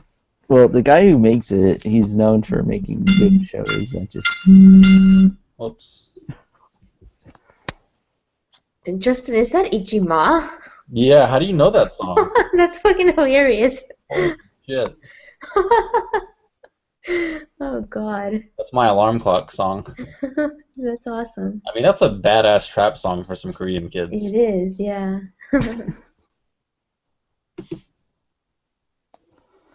Ichima means never forget in Korean. Mm-hmm. Yeah, I thought it was amazing. Like my favorite one was the one who goes, who raps last. He's like the Japanese guy. I forget his name right now, but he's really good. Like, and I think he was like on the streets and stuff and made his way up. Oh yeah, well, I mean all of them are. They call themselves Swim Team, and Keith Abe, Yeah. Jay All Day, all of those guys are like they do real rap battles. You know, they've been doing it for like 7 years. Yeah. Pretty Mina, sweet. you've never seen the Hannibal show? No, but I think I've heard that it's good. You'd fucking love it. Yeah, if you like Oh, shit like that. Yeah, if yeah? you're a Nice. weirdo. I probably would like it, yeah.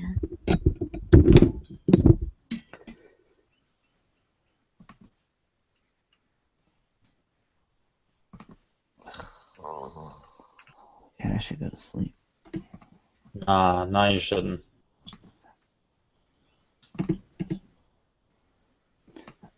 I was thinking, I'm like, you know what? I should show my feet one more time. And then I'm like, no, I can't just.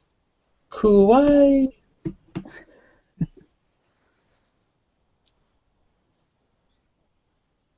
You have to save it for like the next time that we Not even that. I think I need to stop.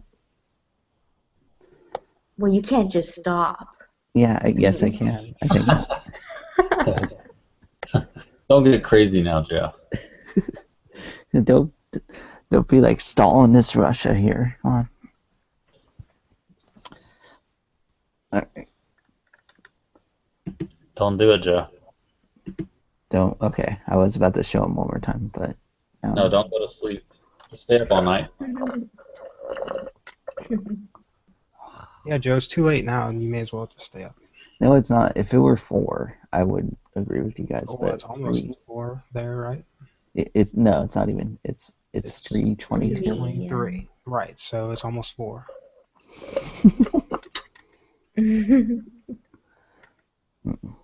No, I want to try, but I'll probably come back. Don't worry. Good night, everyone. Night, pussy. Good night. Good morning, Joe. Good night, pussy. Hey, Ermine, how's it going? Going well. You guys had me cracking up earlier. It's like Arcane and Incorporated had a baby. Almost died.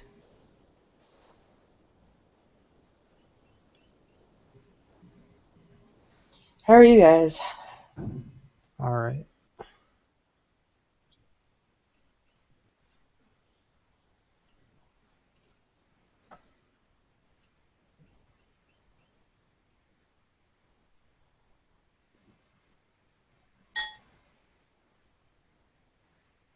Oh, Nadia's up?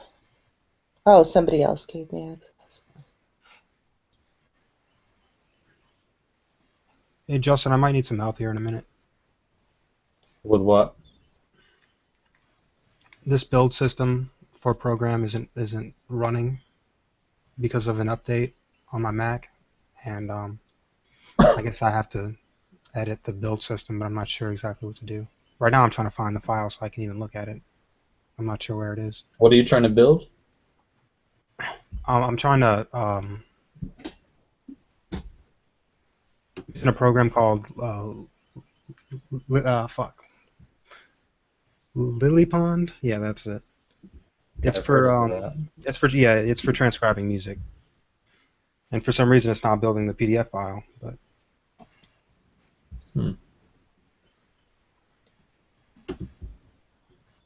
Fun. This is cool, actually. oh wait, hold on. Shit, this is cool. I'm gonna get this.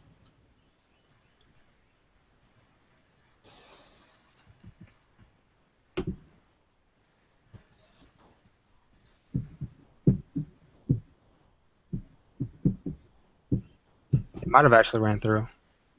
It just took a while for some reason. But I have some warnings and errors. So. I'm building it now.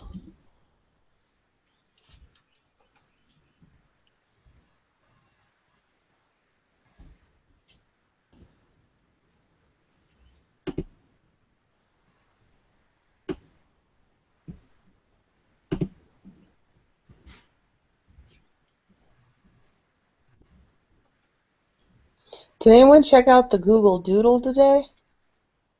What now? Yeah, I just saw it. That was really cool. That was. Yeah. Guys were just talking about transposing music, so there's something called a theremin. I don't know how to say the instrument. If you go to google.com, you can check out the Google Doodle. They've gotten much more interactive, and it's really cool. Yeah, you get to play the theremin and stuff. It's really cute. Cool instrument, actually. Yeah, we were talking about Doctor Who earlier. I guess they use that in their theme song. It's the theremin.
Yeah, I just built one. It does take a minute, though, you're right.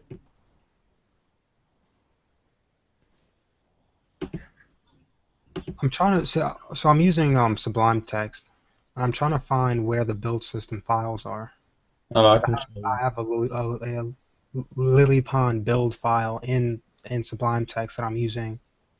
Yeah, I can show you where the binary at. What binary is that? Where you run, and then supply your file to it. I'm not looking for the binary. I'm just looking for the source code. It's like a Sublime build file. Oh, you should just save as and put it somewhere obvious, like desktop or some shit. Yeah, I fucked up. I'm not sure exactly where it is. Is there a way you can open it from Sublime Text? If you go to Finder and you click all my files on the left-hand side, it should show you the most recent shit. So that should come up first. Well, I put the build file in there like a while ago. Now I searched for Sublime build. I'll find it. I just have to keep searching. This is cool though. Yeah, it's a pretty.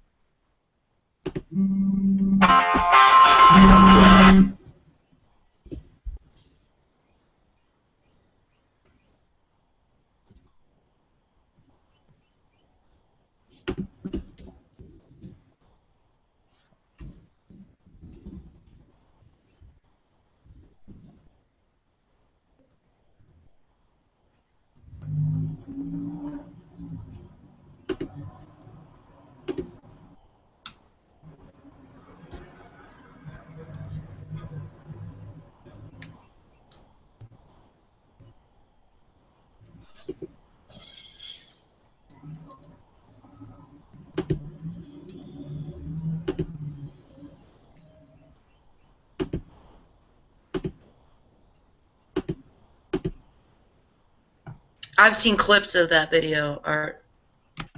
I recommend you watch it fully. It's interesting. It tracks, now really sort of major members of ISIS. What countries? Britain. This is Oh, from okay. Britain. Oh, I might have seen that. Okay. I'll save the link though, thanks. Cool. I don't really care about Islam anymore. What? Who the Oh, yeah. fuck are you and what did you do with Godless Girl? You want to talk about why now? No. Yeah, what do you is care the about? deal, Godless? Why won't you talk about this? I will, I just don't want to right now. Why? Because I haven't worked out exactly what I'm thinking yet about it. Isn't it just that you're wrong? No, it's not merely that, no. Because I don't think I'm completely wrong. Is it your new friend that's changed your mind? Not consciously, no. What friend is this, if I may ask? Oh, I have a Shia Muslima friend. Oh. She's the one in that Starbucks They had video. sex, and now she's... Is she like bi at all? Like, or what's her deal? No, she really likes guys a lot. I don't know if she's never said anything like that. I don't think so. Mm-hmm. She likes to flirt with cops and shit. She's really like she's a little bit androgynous. Like she's super She's hot. actually slutty. Yeah, she's really pretty. Yeah, very pretty. I found it, Justin. I'll send you this file and then show you the warning that I'm getting. It's like 3 lines long. Oh, by the way, Amon, don't you check your Skype? God damn it! Send you a message a long time ago. I see it now. Yeah, but it's not relevant. No. Anyway. Oh yeah. Sorry about that. No problem. Well, I'm being kind of hypocrite because I sometimes also don't listen to Skype. Oh, Ramin is here. Hey, Ramin. Hey, I was trying to talk to you earlier. Yeah, I was AFK. Obviously. Yep. So, how's it going? That's going good. I was just reading about business news. Oh, okay. I see you're in the other account because of somebody. Yeah, why don't you bring that up?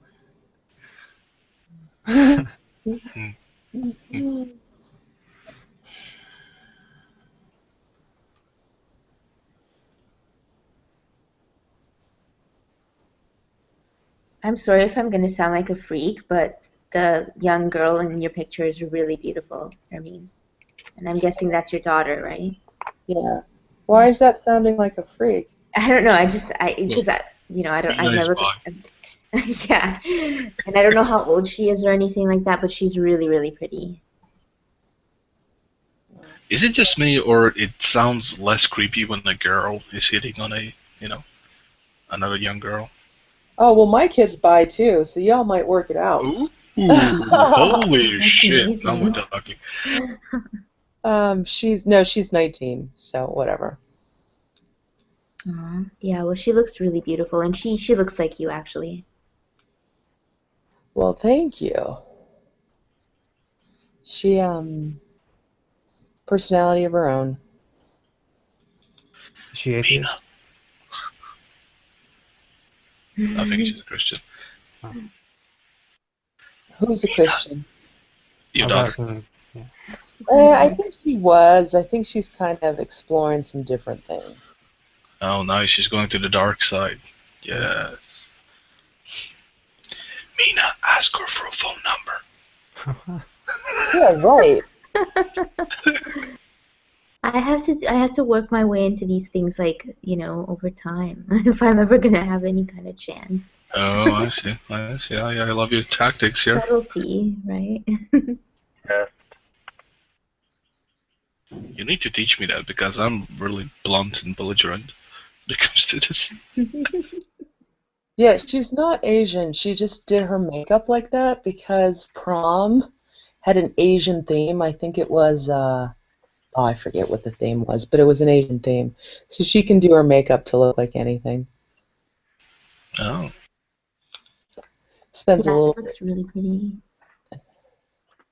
And her dress also matched it really nicely. Yeah, I told her I have $75 for a prom dress. That's it. I found that one for $40 online, and then it was like $25 for shipping.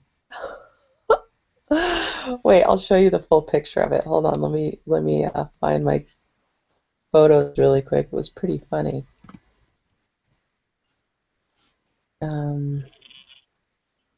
I hate that they've stripped so much off of Google Plus, and you have to actually go to all these separate locations to find stuff now.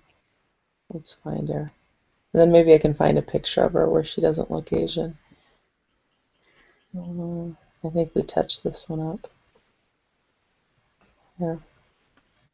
Okay, so let me know if you can see the full dress now.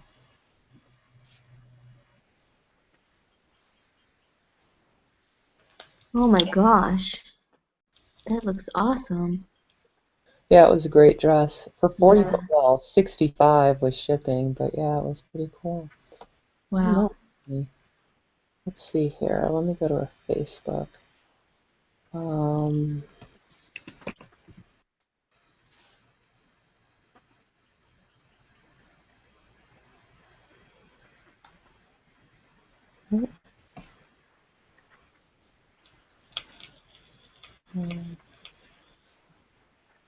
Oh wow, she has new pictures up.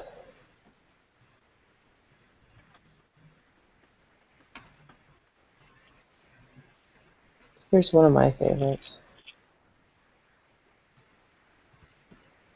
Don't ask about the guy. It says the game was aborted. Albatross? Yeah, I saw. What happened there? I didn't do that. Okay, that's weird. Let's try again. See, she doesn't look Asian there, right? Yeah, but I mean, she's really pretty. Oh, she has gorgeous eyes. Blue, right? They used to be blue. They're green now. Oh. Almost Yeah, slate. Yeah. Damn, she's hot. She really is.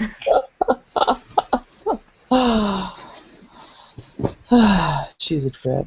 Ermine was just reminded by Fat Mutton, right?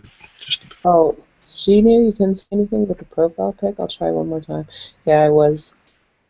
I haven't seen Fudd around. How about now, she knew? Deft. That's Mini-Me. No. I can't see anything. All I see is your little circle. That's so weird. Oh, there I you can go. see it. Yeah, there you go. Yeah, now I can see it, but I can't see anything on the thing. Try clicking on somebody else's icon, then back on Armin's. There we go. Damn it. There we go. Don't ask about the boy. About the boy she's with. Well, yeah, because I think I asked some smart-ass comment in here, like, who's the old guy? Oh. Yeah, that's exactly what I asked. And actually, he's like her age. He just looked old. Yeah.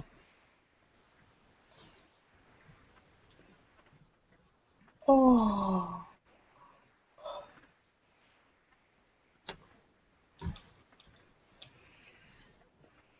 Poor thing got my hair, though. Poor thing.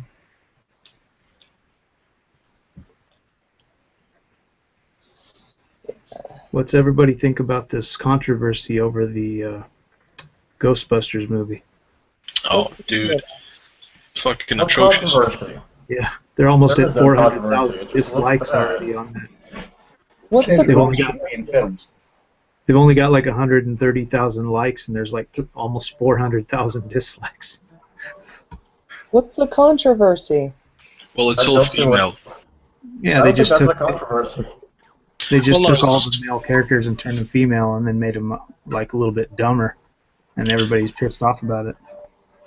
Yeah, the whole movie, from the trailer, the movie is really, nothing even close to the, prequels.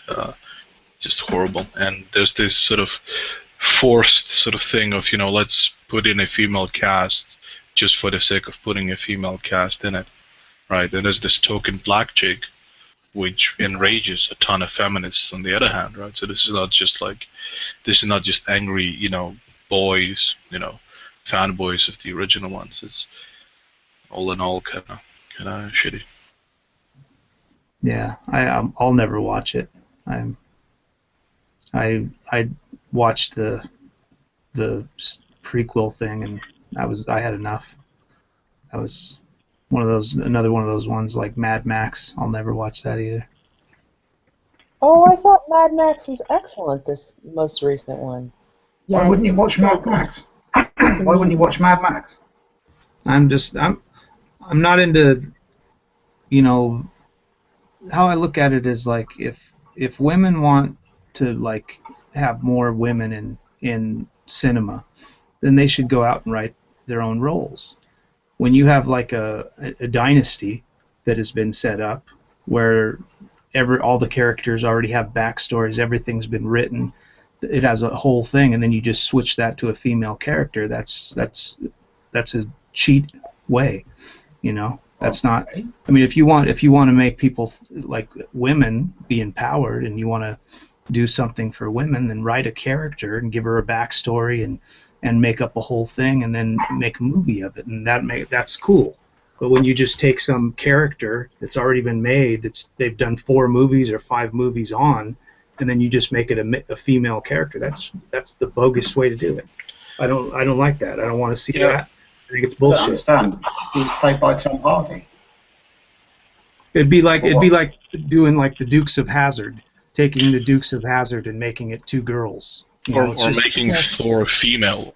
Yeah, it's just bullshit. It's just taking male roles, turning them into females, and pisses me off. I don't like that. Mad Max was played by Tom Hardy.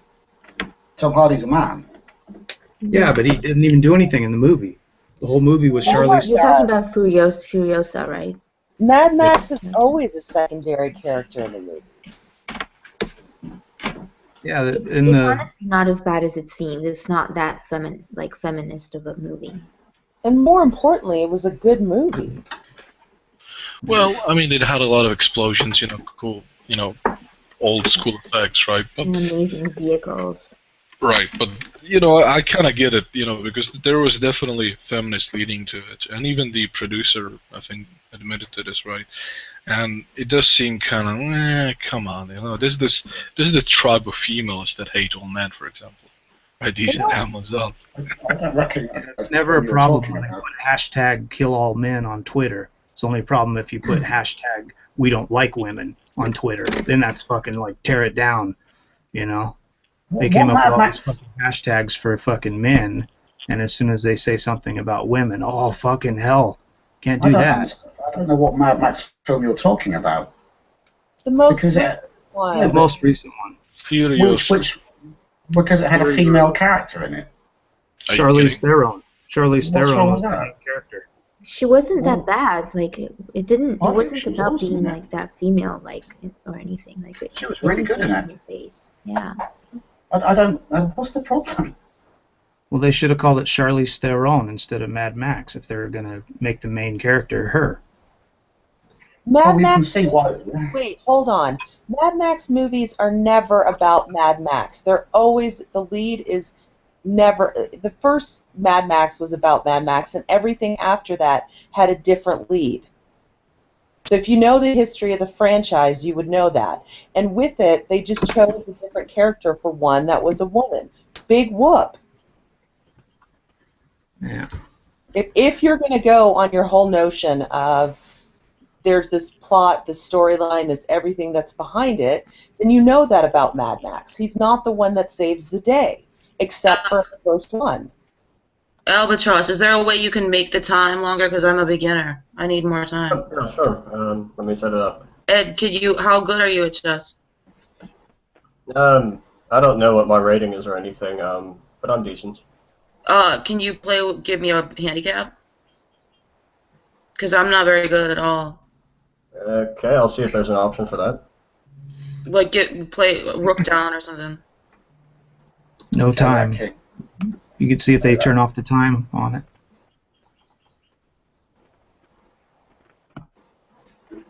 So Mad Max helps her. Helps her to, you know, do what she wants to do, what she needs to do. So what? How is this male being oppressed or whatever? This is bizarre. I mean, the whole cast is men, except for just the whole cast is men. Like, it's not like we're talking about like a bunch of women in this thing. Like, there's, you know, it's just her and those girls, and then the rest of them, and Mad Max, and then the rest of them are all basically men. Although they should have shot the guitarist, because I was ready to. Yeah, all the guys I talked to, that's the one character they wish they were. They're like, if I'm gonna have the world end, I want to be that guy driving the truck with the dude with the motorcycle and like the guitar in the front, the deaf, dumb, and blind guy that plays guitar. It's so funny. He's the first one I was like, I'm putting a bullet through him. Yeah, I would have had to see if he can actually play music first. It was really good though. Like watching it in theater was amazing. It was like people had fun. Like legitimately had fun, you know. So that's how I usually know if like a movie's not like, it's not just that it's exciting. It's like people are enjoying themselves, you know. Yeah, it was definitely entertaining. And I was like, Mad Max, really? Because I remember the old ones being boring and stupid. This was like, wow. And it was the dumbest plot line when you think about it. Go one direction, realize there isn't shit there, turn around, go the other direction. Really? That was the most entertaining simplicity I've ever seen. Yeah, that's basically what the whole movie was about. They were just looking for gasoline. That's what their whole thing was about, searching for gasoline. Water, searching for water. Yeah. So do you object to the Tina Turner character in Thunderdome? Oh, that was terrible. No, I liked her. She has legs. I like that. Well, she runs the town. She's a woman in charge of a town. That's not good, surely. Can't have that. I mean, I forget if it was that one. I forget if it was Thunderdome where Mad Max got fucked. He gets fucked in all the films. Depends what you mean. No, I mean literally. They had this one of the films. They tied him up to some stakes outside, and some guy came up behind him and fucked him in his ass. Like, yeah, it was a pretty hardcore scene. He ended up getting fucked in the ass by one of the guys. I forget whether it was Thunderdome or one of the other ones. I doubt it was Thunderdome.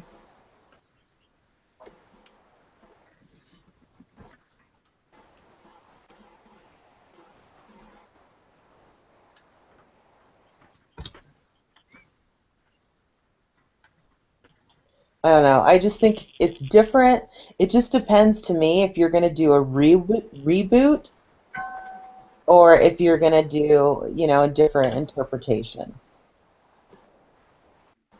Well, one of the problematic messages I think the film portrayed is that, you know, masculinity destroys everything, right? Which is sort of historically not true, because masculinity, in many cases, helped form, you know, amazing societies that were foundations for equality, right? Or the maximum amount of equality that humanity has ever seen, like the Western civilizations, right? Relatively speaking to the, you know, Middle Eastern ones, for example, right? With the Roman conquests and which laid the foundations for democracy and philosophy, and later on, you know, America and Western, you know, nations and empires who struggled but eventually reached more or less equality, at least relatively speaking. You can't deny the fact that, yeah, there's good things that masculinity's done, but you can't deny the fact that there's negative things as well. Right, but the movie portrayed it as evil, right? They sort of made fun of this notion to die for glory, right? I don't think that's, you know. I don't know how you read this into the film. This is not me. This is according to a feminist, actually, writer here. She says she has this article in hotfix.com, and she provides these, 7 things how Mad Max undermine the sort of typical tropes, right, in movies. One of them is that the Mad Max movie sort of villainized or criticized toxic masculinity, right, in a way of sort of portraying how ridiculous it is that these boys and men from the bad guys were dying for glory, right, as if that's purely bad, right? Which I don't think. I think there are situations where that is needed, right? Like wars where you're fighting a good fight, right? You need But men, there unfortunately. wasn't a good fight in this one. At the end of the day, you had somebody who was withholding basic goods from a civilization, not because it didn't have it, but because he wanted more power, and that people were willing to die for that type of lunacy. No, it sort of attacks loyalty, right? In a way, it sort of attacks the boys. Loyalty. It attacks anything that's unbridled. On what? Unbridled. So what does it mean? Sorry, I'm not sure. Like, unbridled is like extreme, without like using your senses. Is following your, let's say, your commanding officer unbridled? If your commanding officer is evil, that'd be unbridled. That's the thing, in a combat situation, you don't have time to decide this. Yeah, unbridled. Well, no, in a combat situation, you don't have time to decide this, right? And this sort of movie sort of makes fun of, the soldiers, essentially, right? Right, because they're just drones at that point. Yeah, but again, in a combat situation, you don't have much time to debate and, philosophize, even though I like philosophy. There's no time for discussion. See the point in that movie? The people who are truly glorified are the ones who break free of that. Right, and my point is that you should not vilify soldiers, right? Because they are fighting a fight. It's their job, right? And this sort of movie villainized following orders, having a command structure, having a goal. On the women's roles too. Like there was women that wanted to go back, and they were vilified as well. No, listen, the movie did not make fun of how credulous they're. Like, there was no scenes of I don't know, Mad Max giving arguments to these soldiers and saying, look guys, this is fucked up. There's no reason why that fucking old fuckwit should have these women as slaves. And then these boys were like, nah, screw it, dude, glory, let's misogyny, yay, win. No, there was no such thing as that, right? If there was something like that, I could understand, right? Because that would be criticism of gullibility and just blindly following orders. Right, you're right. It's going to have that much dialogue. Get over yourself. The movie was 2 hours long. It was interpreted by the actions of the movie. You have to understand acting a little bit and understand what they're trying to say by not saying it. It was not a dialogue rich. There's not much dialogue at all in the movie. There's very few lines. Okay, sure, but still, again, it's still. I don't think my point was addressed really. So yeah, the movies. You need to go back and rewatch those scenes because you will see that interpreted in their actual acting and what's unsaid. What is wait. Show me where the movie in any way criticizes blind obedience to a evil sort of overlord, right? And not attacking or sort of making fun of soldiers following orders. It shows it when Mad Max is connected to the guy and giving him blood, and he decides not to follow his master, but to actually eject himself from that life-giving transplant-ish whatever. That's just one simple example, and say, I'm not going to follow the orders of my mini-master because even my mini-master is wrong in this. It shows it when Mad Max breaks free from captivity. Every single time he breaks free, it's showing that this is not the way of being. It shows it when the women break free from their captors and their captor is the father of their children. It shows it over and over and over again. And if you're not like gifted enough to read those aspects of cinematography, then I don't know what to tell you. You don't need to be. Why are you attacking me, saying, "Oh, well, if you don't get my point, you must not be gifted enough or, good enough"? I don't think you addressed the point. You merely brought up examples of where, other characters broke from slavery essentially, right? And they realized the dogmatic positions, of the bad guys, right, and broke free of that. But you're not addressing my criticism, which is that the movie portrayed those soldiers, right? I forgot it called the bad boys or whatever. They portrayed them as being just stupid and gullible, right? Just because they follow orders. Well, no, because that one guy broke free. The guy that was connected broke free. It's a story of triumph. It's a story of overcoming what you've been programmed to do.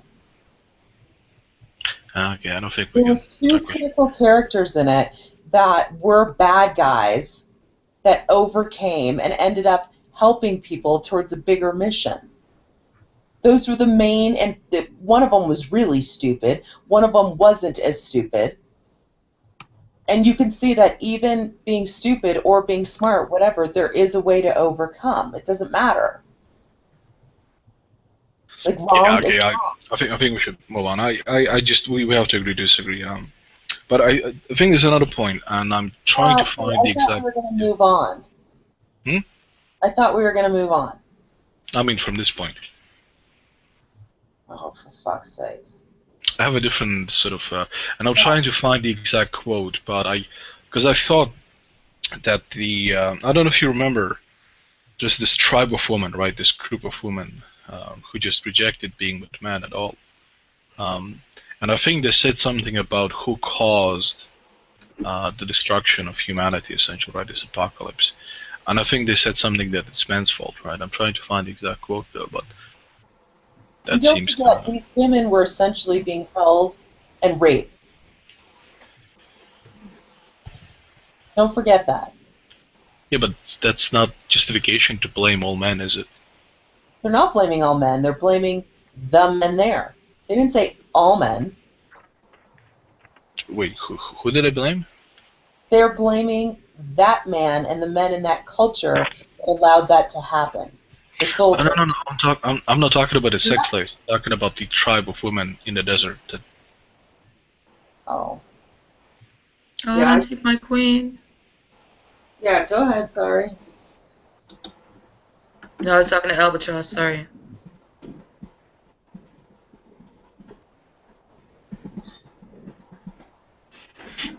Yeah, but I actually don't consider Mad Max to be the example of this, sort of new feminism, screwing up, movies. I don't know. I don't hear anybody bitching at movies called Gladiator and how they glorify men and their ridiculousness at war and this, that, and the other. They accept the movie for being entertaining, for being a take on, and historically, I don't know that there's been a movie that's more inaccurate, but no, I don't see you're complaining about that. Why should I complain about that? What's there to complain? It glorifies a culture of violence. Huh? Okay, if I remember the plot, so you have a soldier who's honorable, just, brave, who is being framed for a murder that he didn't commit. He then is forced to fight by the circumstances to seek justice for his family. I don't see what's the problem here. That's your spin on it. That's your take on it. But that was a violent culture. That was a culture where it was acceptable to put people under this type of duress. But that's historical. This happened. I mean, exactly. You don't complain. Mad Max. Same thing with Mad Max, and the fact Mad Max is not historical. That movie wasn't either. Was what? Go back and read some of that. I mean, they freaking mixed up rulers and it was so not historical. No. The violent culture part, that is historically, would you not agree? Rome was quite violent. Barbarians were quite violent. They are creating a violent culture. No, So it existed. It's a historical. No, that's not true. You can't say a violent culture like that has never existed, Art. Nice try. No, I said it does exist, actually. I'm talking about in Mad Max. Violent cultures like that have always existed. Okay. Well, sure. You could say that it's Mad Max is some kind of analogy to some culture, a mix of cultures. Okay. So was Gladiator. Okay. So that aspect is equal, yes. And I don't complain about that aspect of Mad Max. I don't see the point. Because you are interpreting movies based on your own, like you're using your own interpretation as opposed to what the film was meant to display. Like, well, that's the thing. It's hard. You can take any film, and just because you had a protagonist that was a woman, now it's a big feminist thing. That's ridiculous. No, that it is. Itself is what feminists are trying to fight. Your perspective is giving more rise to the whole feminist movement and making women want to even go further because you just don't get it.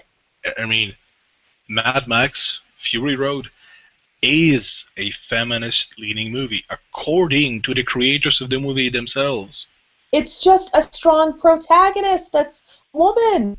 Tell that to the director of the movie or the writers. They admitted this. So they said yes. What is so objectionable about having a strong woman class, female class? Oh no, I don't object to that. That's what's going on. You're objecting to strong women. I just said I don't. You do, because no, I clearly in this before. Movie. No, I objected to some aspects. Come on. Of all things, Ghostbusters. Oh, this is insane. I objected to certain aspects of the movie, right? Like vilifying, soldiers following orders. Right? What did Art say that he was objecting to strong women? What did he say? He said that the women were, oh God, exactly what did he say? He said that the women, especially, he was objecting to the group of women in the desert. I just kept hearing him say that he was. What? Oh no, I was objecting because I thought, as I recall from me first watching the movie, that those women said that men are to blame for the end of the world, right? Well, maybe that's what their characters thought. That's fine, but according to feminist standards, right? If you portray something in fiction, if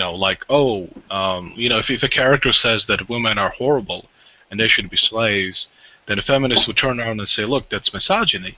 That's promoting the idea that women are slaves and they should be, dominated.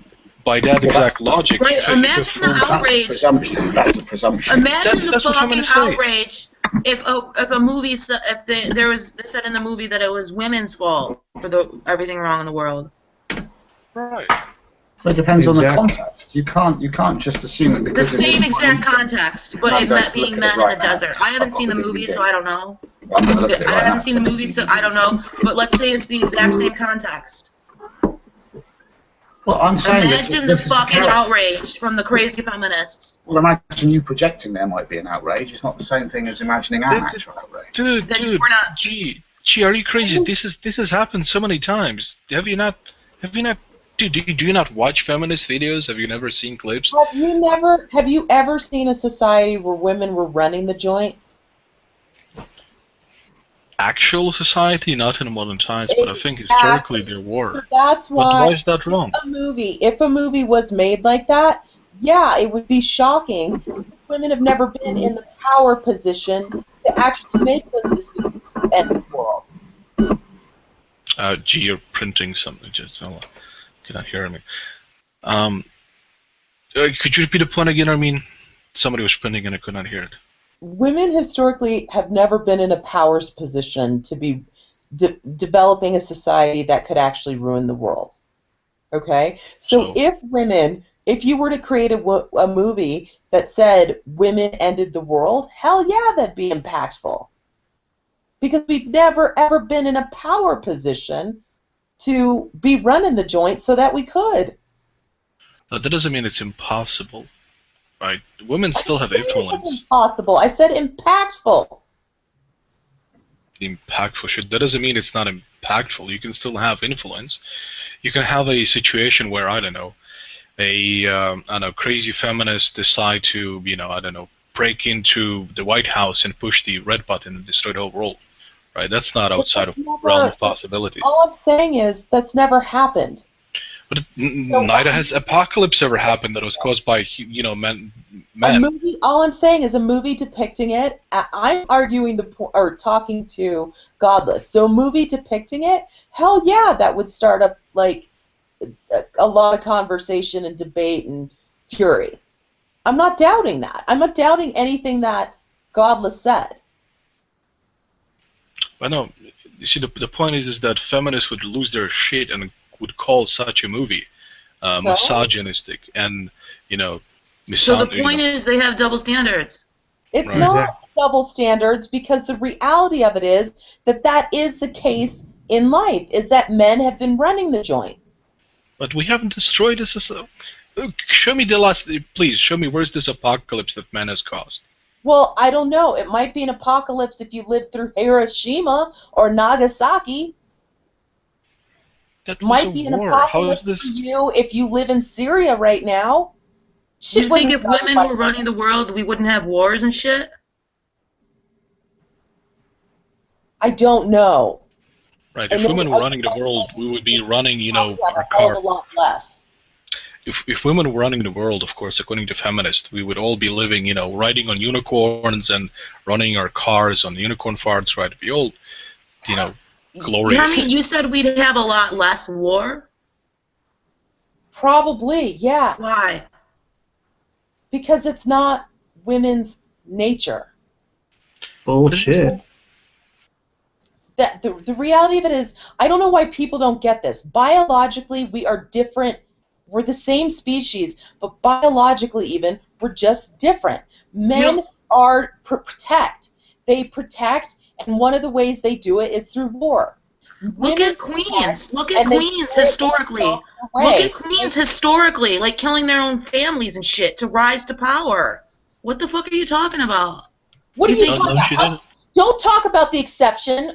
Talk about the rule. Yeah, there's a few crazy batshit women who will kill their family. That's not the rule. I'm talking about in general.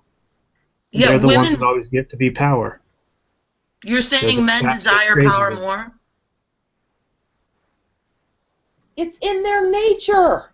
Wait, it's in their nature to do what? To desire power more. These are just biological things. There's nothing wrong with it. You guys are acting like I'm putting a value judgment that a man wants to protect his family, and one of the ways he does it is through physicality. Women so you're saying by keeping them, they put a shield as opposed to the sword. That's just the way our DNA is written. So you're saying that double standard where it's okay it's not a problem for the movie to say that about men, but it would be problematic for it to say to women. No, you're saying I'm not saying it would be a problem. I'm saying it would spark a fury. Right, and you're saying that, but is the double? What are we disagreeing on? We're not. Me and Art are disagreeing. What are you and Art disagreeing on exactly? Because Art thinks that there's a problem with it, and I'm saying there's not a problem with it. That's just how the world acts. If you go out and create a movie that does X, Y, Z, and a bunch of feminists react, that is the consequence of creating that movie. If Art I don't have an issue with the fact that Art does not like the movie because of these aspects of it, his interpretation. I'm just disagreeing with get the interpretation right. But I used the interpretation of the creators themselves, right? Because I was saying, look, this is a pro-feminist movie. Not for your arguments. Yeah, well, the arguments I based on a article written by a feminist, right? And you used it written on an argument based by the feminist, but not by the creator. No, the creators said that, look, this movie is pro-feminist, right? We wanna, make it. It's pro-heroin. It's not pro-feminist. They never said pro-feminist. They said pro-heroin. Just a second, I have a phone call, sorry. Wait a minute. What do you mean, Ermine? Are you in beta? Sorry, Albatross. I don't see a move for myself. Hang on. You were saying you didn't like the way the Google Plus Hangout thing was. I was wondering if you were in beta. The beta is their new version. It sucks. Oh, that's not on live Hangouts. That's on non-live, right? No, that's in live Hangouts too. You'll like if you go to the top of the right-hand side, you'll have 3 dots up there, and you won't have all the bullshit that we normally have in the Hangouts. And if you click on that, it'll say go to the old version. You click on that, and it'll send you back to the old version where you have all the controls, and you can put pictures up and do all kinds of cool shit. And the newer version, yeah, it's a lot harder to find all that shit. So Okay, if you're so in beta, I'm not in beta. So I'm not Okay. in beta. But here's my belief. I'm thinking that Hangouts on Air are going to go away. I think the only way we're going to have the discussions that we have is through YouTube. I think YouTube Live is going to stay, but I think they're going to scrap Hangouts from all of its complexity and give us this beta crap. I've given my 2 cents on it. I think it's a pile of horse shit. And it's like turning the clock back 5 years, so I don't know why they're going to do. Oh, I'm sorry, I digress. That's totally a different point. But yeah, I think we're all who use Hangouts are getting screwed in the whatever by Google. Yeah. Well, the Google Hangouts have been getting more and more and more popular, and it'll obviously, once it gets popular enough to where everybody's doing Google Hangouts, they're gonna fuck it up like they always do. I don't know that it's been getting more popular. I don't have any stats that support that. Well, most of my friends that used to just do vlogs on their channels are all doing like Google Hangouts now. And I started doing Google Hangouts on my pages, and then people started doing them off of mine because they would ask me like how to do them. So I would help them set up a Google Hangout, and now they're all doing Google Hangouts. There's like so many channels. The only reason I say that is because there's a ton of people who used to use Hangouts that no longer do. That's why I just don't know if that's accurate or not. It could be. I don't know. But they haven't released any information on their users. Yeah. They used to say this is how many people are using Google and Google Hangouts, but they don't do that anymore. I'm sorry. They're asshats right now. I'm so frustrated with Google. Yeah. Lately I've been like everything I do on Google, there's trouble. I have people that are kicked in and out of my Hangouts when I'm having them, and they'll be kicked out and they have to come back in, and then they'll be kicked out again. They'll do that like 15 times in an hour. Well, if that happens, send me a ping and tell me what their operating system is, and give me a link to the Hangout, and I can get it to Google. What version of Chrome or whatever browser they're using. So all I need is their computer software, or you know what I mean, like their computer, yeah, whatever their Challenge me again. I messed up. Sorry, I had to interrupt. I think I declined or something. their version of the web browser, and then the link to the Hangout. I'll just send a bug report. You can also, if that happens, in the bottom left hand, there's this little question mark, and you can hit that and you can report the bug yourself. Hmm.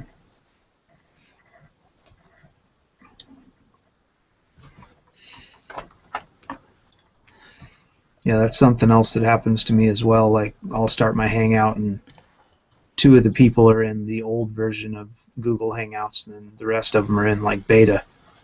And they're trying to share stuff, and they're like, I can't figure out how to share, and I can't find the chat, and everything's fucked up, and I'll have to tell them like, are you in beta? And then I'll say that, and then like 5 of them all go out of beta at the same time and come back in, because they were all in the wrong version.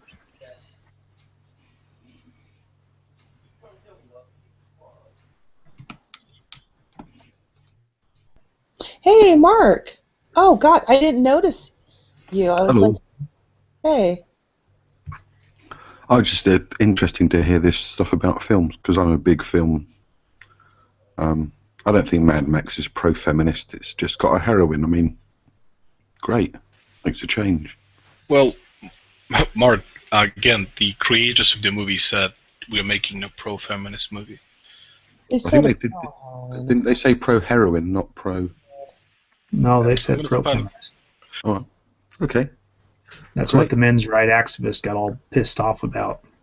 That everybody went off on it when they came out with that because everybody was talking about the article that came out from the person that wrote the movie, that did the screenplay.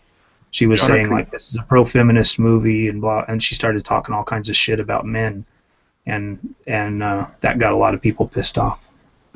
But the film didn't turn out bad. I don't think the film was anti-men. Yeah, I was actually trying to find a quote, and apparently I was mistaken. It's not saying exactly what I thought. So it was a conversation between the pregnant sex slave with one of the bad boys, or whatever they're called. War boys. War boys on the rig or something, on the war rig. She was saying them breeding stock battle fodder, and the guy said, "No, I'm awaited." In Valhalla, he meant. She said, "You're an old man's battle fodder, killing everyone, everything." And he said, "We're not to blame," right? Then she said, "Then who killed the world," right? And that's what I thought it was referring to, like men in general. Because if you look in the deeper story, the war boys are all indoctrinated religious zealots. They are the immortal man. He's supposed to. The leader is supposed to be immortal. He is effectively their god. They're drugged up with the silver spray. Which is all based on kamikaze pilots and those, I think, that went into battle that used to grip a silver Buddha between their teeth. So that's what it's based on. So they're religiously indoctrinated, which is why they, and it was the men that caused the end of the world prior to the events of the film. Oh, is it? So the movie does portray men as being the cause for the end of the world. Well, because men were in power at that time. So the women are just being used as baby machines. But it's still problematic, Imagine if this was the opposite. If somebody made a movie portraying women as being the cause for the apocalypse, But men would have been the cause for the apocalypse in the time portrayed in the film because men were in power. So it doesn't matter. So let's a counter example, right? So let's say I make a movie. Which has the society where feminists get in power, right? And why does it have to be feminist? Why can't it just be a woman? Doesn't matter. It does. That's the point. It does. Okay, it's a woman. Sure, it's women. That is right. Women get in power. Men are being sort of second-class citizen, and women cause the destruction of humanity, right? And I say in a movie. Well, some characters is in a movie. Women are to blame for the apocalypse. Can you imagine the shitstorm? But if you're saying it in the context of the film, of the script, she is explaining to the war boy that the men, caused the end of the world to put us all in the position we're in. And men continued in the film. Men are the ones that enslaved the women to be baby machines, and some fought back. One in particular. That led some others out of captivity. The fact that Mad Max happened to be there is incidental as far as the movie is concerned. Sure. I'm not talking about I'm not talking about the character of Mad Max per se. But I'm just saying, look, according to feminist standards, right? Because I think we would all agree.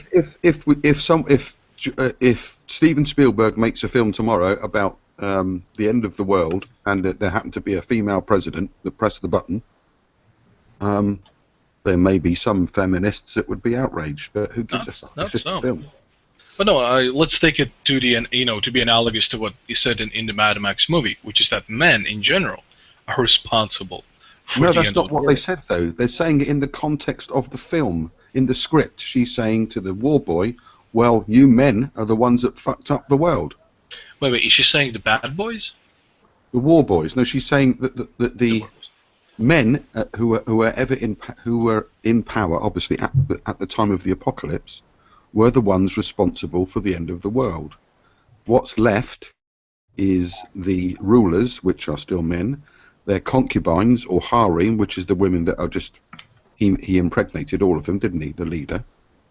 And all the young boys are indoctrinated from an early age. They're handpicked by the guardians of the elevator platform of the Citadel, and they're indoctrinated as zealots in the cult of V8. Right, but the general message of the movie is that men are the cause of the apocalypse. No, that's not the general message of the movie. The general message of the movie, the general message of the movie is Mad Max is being held prisoner and happens to help free other people. Oh no, sorry, I misspoke. I meant, is there a message in a movie that men in that universe, men caused the apocalypse? No, it's not about the end of the world. The end of the world had already happened. The movie's decades on. Yeah, I know. I'm not saying that the plot is about the ending of the world. The plot is post that. I'm saying, is there a character in the movie, right? Or is there the lore of the movie is that men in that universe caused the apocalypse? No, there just happened to be one line in the script where it's mentioned. It's a given that the apocalypse had happened, and that as a result they're left with that world, which Mad Max. But they are saying men caused this. Oh no, they're not saying that. That's not the premise of the movie. It's one line. Yeah, I thought you before that you said. But before okay, fine. If movie doesn't say that, then sure. Because I thought you agreed to me when I first time asked you this. You said something to that effect, right? So okay, if the movie doesn't say that, okay, sure, I don't have a problem. I was under the impression that the movie does, in that universe, right, in that fictional world, blames men because men were in power, and men caused the apocalypse. That thus, some of the characters blamed men in general in that universe for the the apocalypse. It's just a post-apocalyptic action film that's set in a future wasteland where gasoline and water are scarce. Right, I know that. Right. And Mad Max joins forces with Furiosa, who she's fleeing from a cult leader. Right, I know. I watched the movie twice. Yeah, I know. Yeah, so the premise of the film has nothing to do with. It's got a feminist bent to it slightly, in that women are being oppressed and they're released from their slavery, but it's not about that. Well, there's according to again a feminist. I mean, why hasn't there been an outrage about Star Wars? The lead character is a female and the second lead character is a black man. Oh, there kind of was. Well, kind of, yeah, but this is Star Wars. It was a good movie. I mean, it had Han Solo in it. But this is Mad Max. Fury Road was an excellent movie. Yeah, fantastic, I thought. No, I like it too, right? But I was just under the impression that there's this anti-men message to it, right? According to some statements. George Miller, who wrote the film. Well, of course, do you think he would agree? You think he would admit that, even if he did put a message in it, you think he would admit it? No, of course not. Why wouldn't he? I don't think he has. It's frowned upon. I don't think he's put a message in it. There's some MRAs and whatever that have picked up on it and then made a big deal out of it. But the actual film isn't. It's just nonsense. It's just not. There's not that element to it. Yeah, I actually don't. I don't think this was ever a prime example for me of, anything that feminism, has screwed up. You could say that Aliens has got that bent to it. You've got the lead character as a woman who tells her mother to get away from her, you bitch. Yeah, but she's not a woman for. She's not a character of a woman for the sake of there being a character of a woman. Possibly because she just happens to be a woman. She keeps having to remind the other army guys that I can handle myself. I can use one of those loaders. I'm qualified, because they look down upon her because she's a woman. Right. Is there anything I can do? And the guy says, rather than say yes, can you do that? Can you do that? He says, is there anything you can do? Well, so if you want to take that attitude towards films, you could say that the guy with the black guy, the sergeant major with the cigar, is being a little bit sexist because he's assuming she can't operate in the machine because she's a girl. Well, she's a girl. I mean, she should watch Dishes. No, I'm kidding. But but you see, what I would say is that the problem that we see, we sort of, who are not in line with the third feminist wave, is that nowadays we see quite a few movies and TV shows who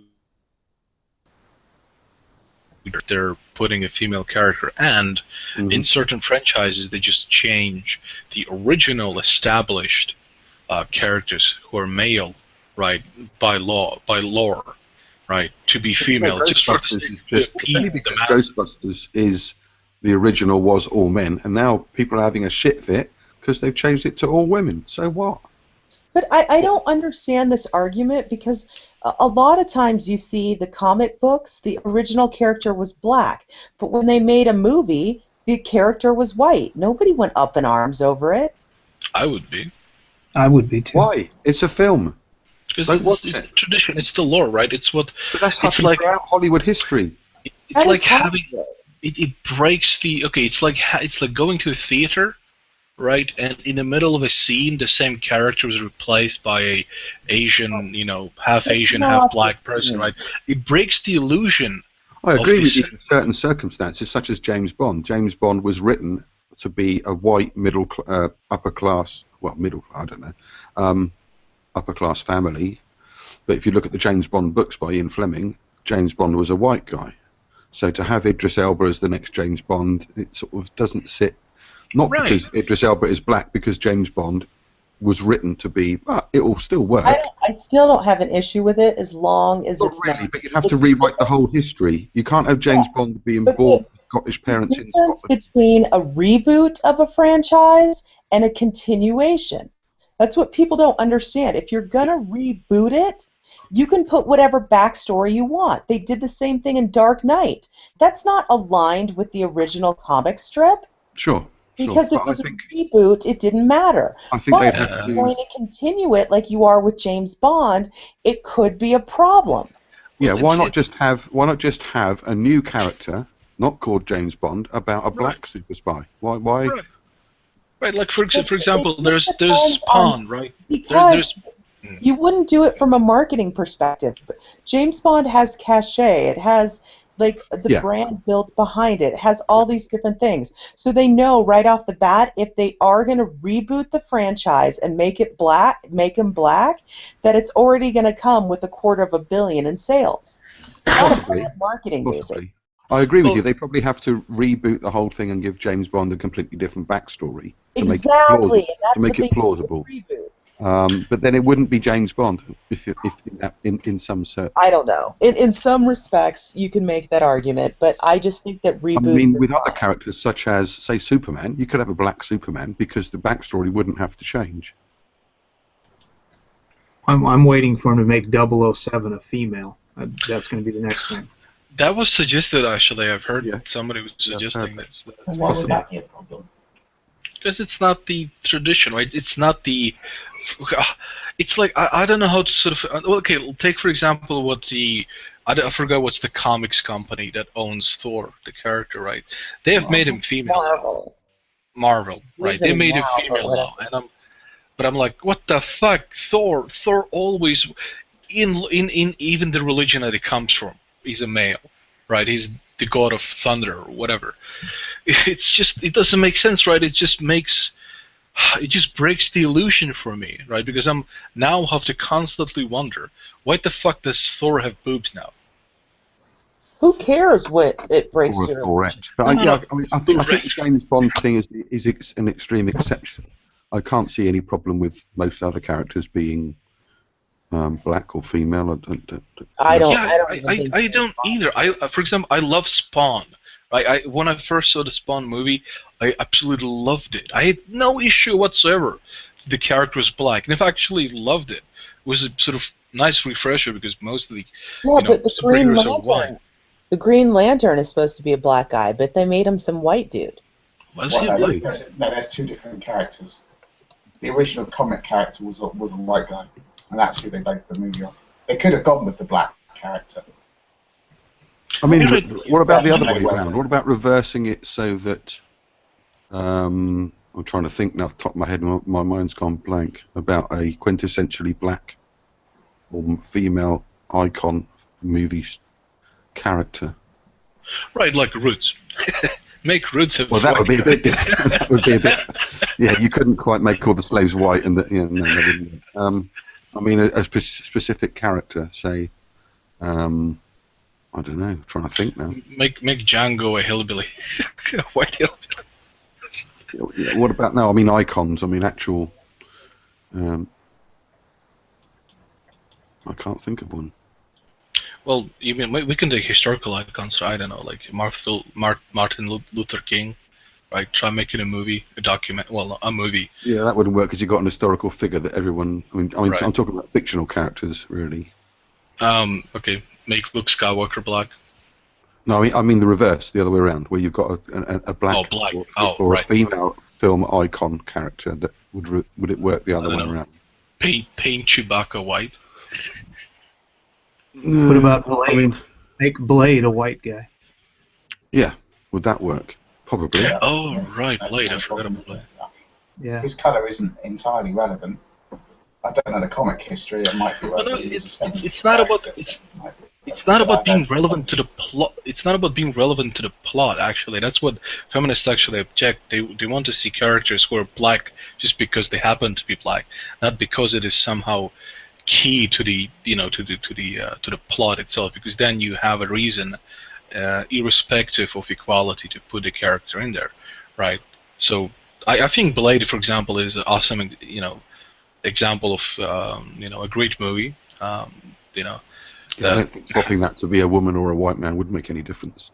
Yeah. I think here's my take. Except If you're making a historical doc, if you're making something that is historical, you need to get the races right. If you're making something or sexes and stuff like that, if you're making something that is fictional, I don't think it matters. Yeah, you could have a Mr. Marple or a Black Poirot. You know, yeah, you can. But the thing is, I mean, there's this. Powers done as a woman. Would it matter if say Uhura was a white woman? No. No, I think it'd be great if Uhura was a white woman. If that was it wouldn't make any difference, would it? I mean, if Spock was black. Isn't the actress like half white? She's not exactly as black as the original. What, Zoe Saldana? I'm talking. Oh, we don't like Zoe, but that's a whole nother story. Okay. Let's not open that can you can think of of any quintessentially black or female film character icons? I don't know. I think Josephine Baker was pretty impressive for some of her roles, but hers were often historically. I mean the characters. I mean characters. Oh, Are there any black film characters that are Not really icon? that many to draw from. No, that's the problem. There aren't that many to. That's the thing. But I can't think of any. I mean, Uhura. I mean, you nailed it. That's like the biggest one I can think of. Can you guys think of some? Not any icons, no, not character icons really, that you couldn't change because of historical reasons. I can't think of any. I mean, yeah, you could have Ripley in Aliens be a man. Wouldn't make any difference. But it does work in Aliens because she's a strong woman and she's lost her daughter, so it does. What about Kunta Kinte? Yeah, that's I kind of brought it up. But they made Kunta Kinte a Japanese guy. That one has historical reference. Yeah. You couldn't have the black. You couldn't change the slave trade to all whites with black masks. That wouldn't. You'd have to change everybody in the movie. You can call him Kunta Kinta's son. I mean, Darth Vader. Darth Vader's voice is a black man, but. Is it? You didn't know that's James Earl Jones. James Earl Jones, yeah. Oh, I didn't know he was black. I thought he was a bodybuilder. No, the voice. No, that's James Earl Jones. James Earl Jones did the voice. The thing was, the character was wrote as a white guy. They just liked James Earl Jones's voice. The character was the Green Cross Code Man in Britain. The whole point is these characters don't need to be written as black, white, Hispanic, blah, blah, blah. That's the stupidity of Hollywood. It makes sense for certain things to have a particular race. For the most part, it does not. Which is why I never understood in The Highlander where they made Sean Connery the Mexican guy or the Peruvian. I mean, yeah, it was a bit of everything, wasn't it? Sean Connery was a Mexican. In The Highlander, he was he Mexican or really? I think he was Egyptian, but he had a Spanish name. That's weird. I didn't notice that. It's really, really old. And he He just had a played slight Juan. tan. His character was Juan Sanchez Villa Lobos Ramirez. And they gave the part. They gave the part to Sean Connery, who just speaks and he's got a Scottish accent. Now, what was that movie with Zorro, where Johnny Depp played, not Zorro, Johnny Depp played Tonto? Oh, the Lone Ranger. Yeah. You're right, 8G. Ramirez was born as Taknay in Egypt in 896 BC, and but he was living in Spain and working as a metallurgist for King Charles V. So you got a Scottish white guy playing an Egyptian with a Mexican name.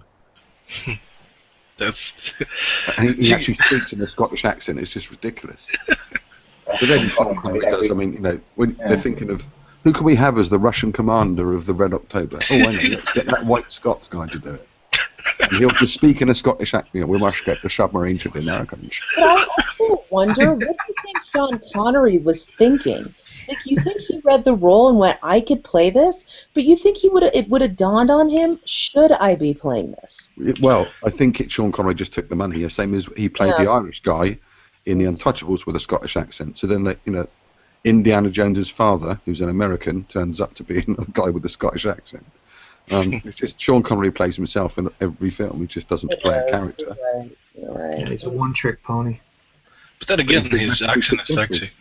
I mean, I think, if I'm right in thinking that James Bond was originally an English guy, and Ian Fleming wasn't happy with him being cast, but when he saw him in the first movie, I think he changed the backstory or something to make him born in Scotland, and which is the Skyfall thing. So.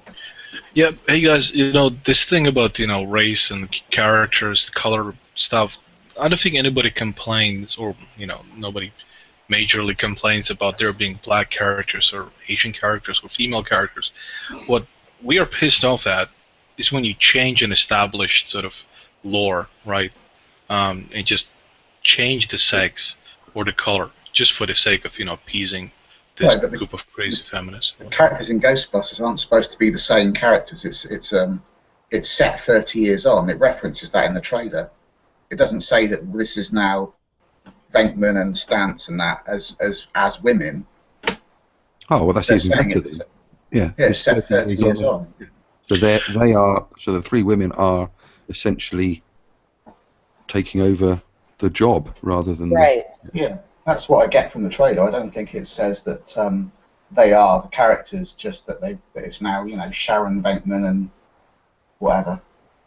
I mean the old guy. Well, they're the old guys now. I think one of them's dead. Bill Murray's in a world of his own. He was already.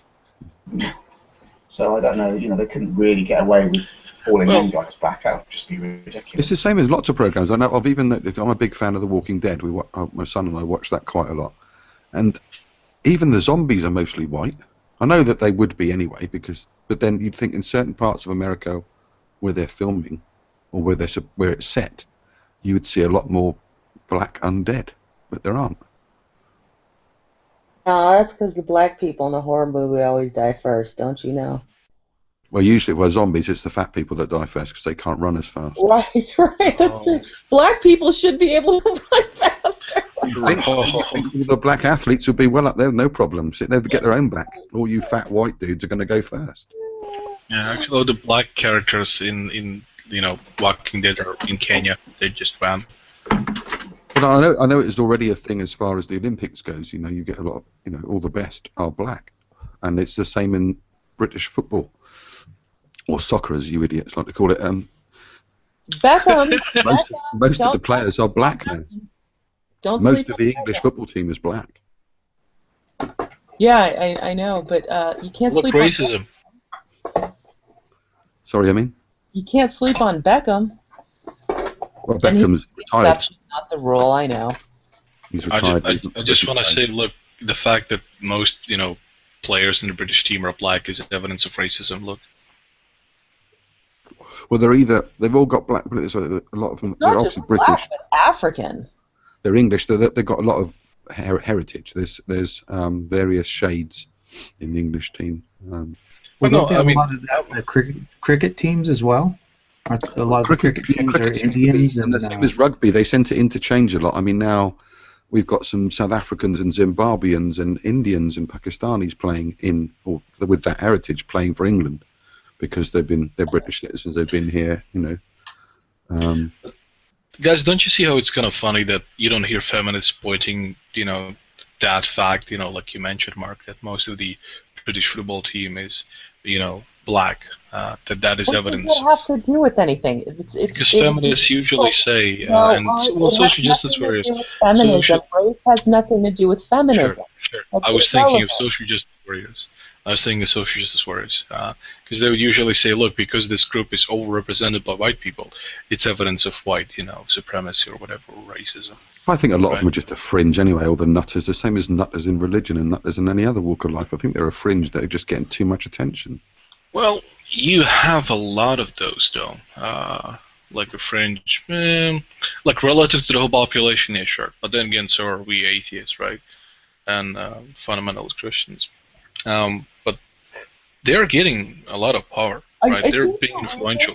I think the reason, and you guys correct me if I'm wrong, but let me get through this, that you don't see it as much in sport is it seems, though, that sport is one of the few areas where it is just your ability that gets you to that next level. If you can't score points, it doesn't matter if you're black, white, or whatever, you're done. If you can't defend, you don't get a pass because you're black. It's not like, well, we're going to keep them here because we're black. Like, sports is the one, it just seems like an equalizer. So it does for a lot. Yeah. I mean, at the moment, there's the women's England football team are playing out in America at the moment, I think, in some tournament. But we don't get any feminists saying, well, there should be women in the England men's football team. They're quite happy with the separated teams. Yeah, because we're not at the same level. Biologically, I hate to say it to women, but we're just not as fast. We're not. And the same as rugby. Same as rugby. Because of the men, I mean, I played rugby myself to a reasonable standard when I was younger. But now all the men in the rugby teams, the big rugby, the decent rugby teams, the top 10 in the world, are huge. The guys that played on the wing used to be 5'10", 5'11", 13 stone, 12 stone. Now they're all 6'4" and 20 stone of solid muscle. Yep, and I wouldn't want to be hit by one of those guys at full speed. Are you kidding me? So you can imagine. I mean, is there a women's American football team? Yeah. Well, the league never does shit. They're all like wearing like bikinis and they beat the fuck out of each other. They get like broken noses and everything. I've watched some videos of them. They're crazy. They're like hardcore. I don't know why they put them in swimsuits and stuff, but it's not bikinis. It is swimsuits, but it is foolishness. Yeah. I did watch a couple of football games once in this country, just only because I wanted to see the women swap shirts at the end of the game, but they didn't. I mean, you said that these... Lord said, where are all these fucking Power Rangers at? I mean, you said that it seems to be that sport doesn't care about race, it's just about performance. Or sex. It is... Or sex, right? Yes. And you think that companies care less about profit than performance? What the fuck are you talking about? Well, no. Would you say that women are being discriminated in jobs, right, in America, let's say? Let's talk about women. I mean, right at the moment, Maria Sharapova, one of the world's best female tennis players, she's been accused of taking, or she failed a drugs test. Well, she admitted to it, yeah. Well, I think she admitted to it in advance because she knew it was going to come out, so to try and mitigate damage. And already, there's been no results of her second test to say that she's absolutely guilty, but yet 3 of her sponsors have dropped her like a stone. Good. All these fucking Russians. They put her on hold, right? And then the other thing that they did was she did admit to it. And she said she didn't want the B test tested, the B sample tested, because she's already admitting to it. But guys, hold on. I want to get back to my point. I mean, because the reason why I bring it up, the companies, right? Because as far as I understand, businesses mainly care about performance and getting money, right? I mean, profit. So I don't see how what you said about the sports, caring about performance would not apply to businesses. Because it's not the same case. They care about profits. Don't get it twisted. But there is a culture that cares about keeping the culture more than they do about profits. That is a perfect example of a place where it's not equal. I honestly think that sport is the only place where it's equal because you can tell the metrics immediately, and they track everything. How do you know simply that it just happens that, let's say, black people, for whatever reason, work more in their body and are thus more fit to be in a team? And in the case of, let's say, women not being as represented in the certain strata of the workforce, is because they simply do not want to go there, or they're not able to qualify to go there. I believe in merit a lot. If you're good enough, then doesn't care what colour your skin is, what you're a male or female or trans, gay, it doesn't matter. It shouldn't matter. The problem has been with merit. You have people who are capable, but they're not given the opportunity, because of their sex or their race. That's the point. That's what it's about. It's not so much about doing the thing. It's I think, as Chris Rock said at the Oscars, it's about being given the opportunity. That's the issue. Right, but I don't think you can find laws in any state that would say, women cannot work, and I find it hard to believe that sports teams, right? Because I've talked to sports like athletes who play in football, and I've listened to interviews of American football players, and they carry every prejudice, every aspect of the culture from the outside. I mean, to as far as this anti-gay sort of, it still really is hard for gay players to come out, right? Because there's so much macho BS. There's a lot of ridicule. That's why recently a gay referee came out in rugby, and a couple of Welsh, I think it's a Welsh referee, and a Welsh player came out as gay just after he'd retired. And he said he couldn't come out, although everybody pretty much knew within the quote-unquote industry, if you like, the sport itself, they knew or had suspicions, but he daren't come out as gay while he was playing because of the prejudice he would have received from outside. Right, And so we see here the prejudice are kept in these circles, right? So I don't see why there should be a special case. What's the barrier that somehow when you become a athlete in a team, that somehow you forget the racial prejudice and the sexist prejudice that you have, right? Okay. The opportunity. I'm going to tell you right now, if you get another Lawrence Taylor who happens to be gay, I don't give a flying what. They're going to pay him and they're going to play him. That's the difference in sports. And you don't think if there's a successful woman manager, right? He's going to be ridiculed by his team members, and they got to put a clamp on that. But he's still going to get the opportunity, and he's still going to play. Why? Because he's going to smash the other team. And you don't think if there's a successful, with the Welsh rugby player, he knew that if he came out as gay while he was still playing, there would have been sponsors that may have pulled out from the team, his club side and the national team. There would have been, you got all these bigots and people that would have written letters in and. So he waited until he just retired, and then came out, because that's the problem. It's the wider. Right. I would even say that the aspects that cause this sort of, this racism and sexism, I think is tribalism, and that would be reinforced in a testosterone, team competitive sport atmosphere, right? So I find it unlikely that somehow, team sports are immune to racism. I would say it's the opposite. And the fact that there are black people, most of them, in fact, in one team shows that our society is not as racist as we think. We try to actually, have a meritocracy. Well, sort of. But then, I mean, if going to using football as a pointer in this country, it took a very long time for the first black man to play for England in the national team. Because I'm not talking about history. I'm talking about now. Oh well, yeah. Even now, I mean, there's still. I mean, the Eastern European has not infiltrated other aspects of our culture. What is it hard for you to understand because you don't live in one of these cultures that's had his challenges of history with challenges of race in history? Is that why it's hard for you to understand that the same meritocracy that you may see in sport now, as it relates to race and like Title VII with women, it did not. Title IX. Yeah, it takes one to break that barrier. I mean, I think it was Viv Anderson, his name was the first black footballer to play for England.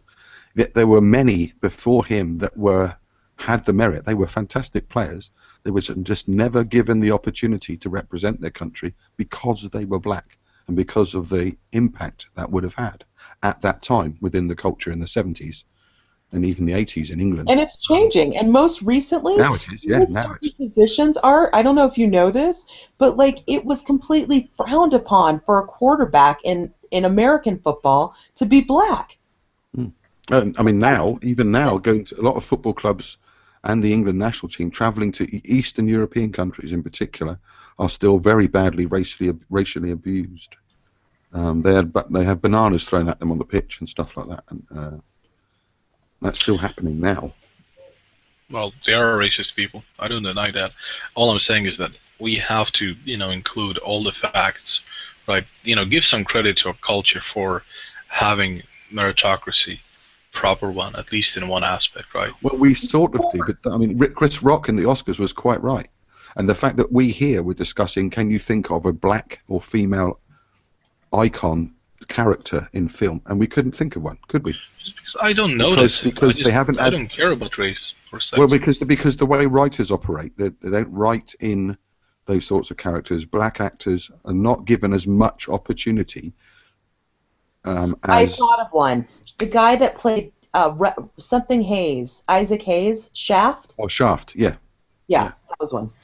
Yeah. Finally thought of one. If that was a white guy, I mean, I can the stereotypes were really there. I mean, and look at Starsky and Hutch, both the cops. Yeah, there's a lot of them. What about James Earl Jones? What about the guy that was in Driving Miss Daisy?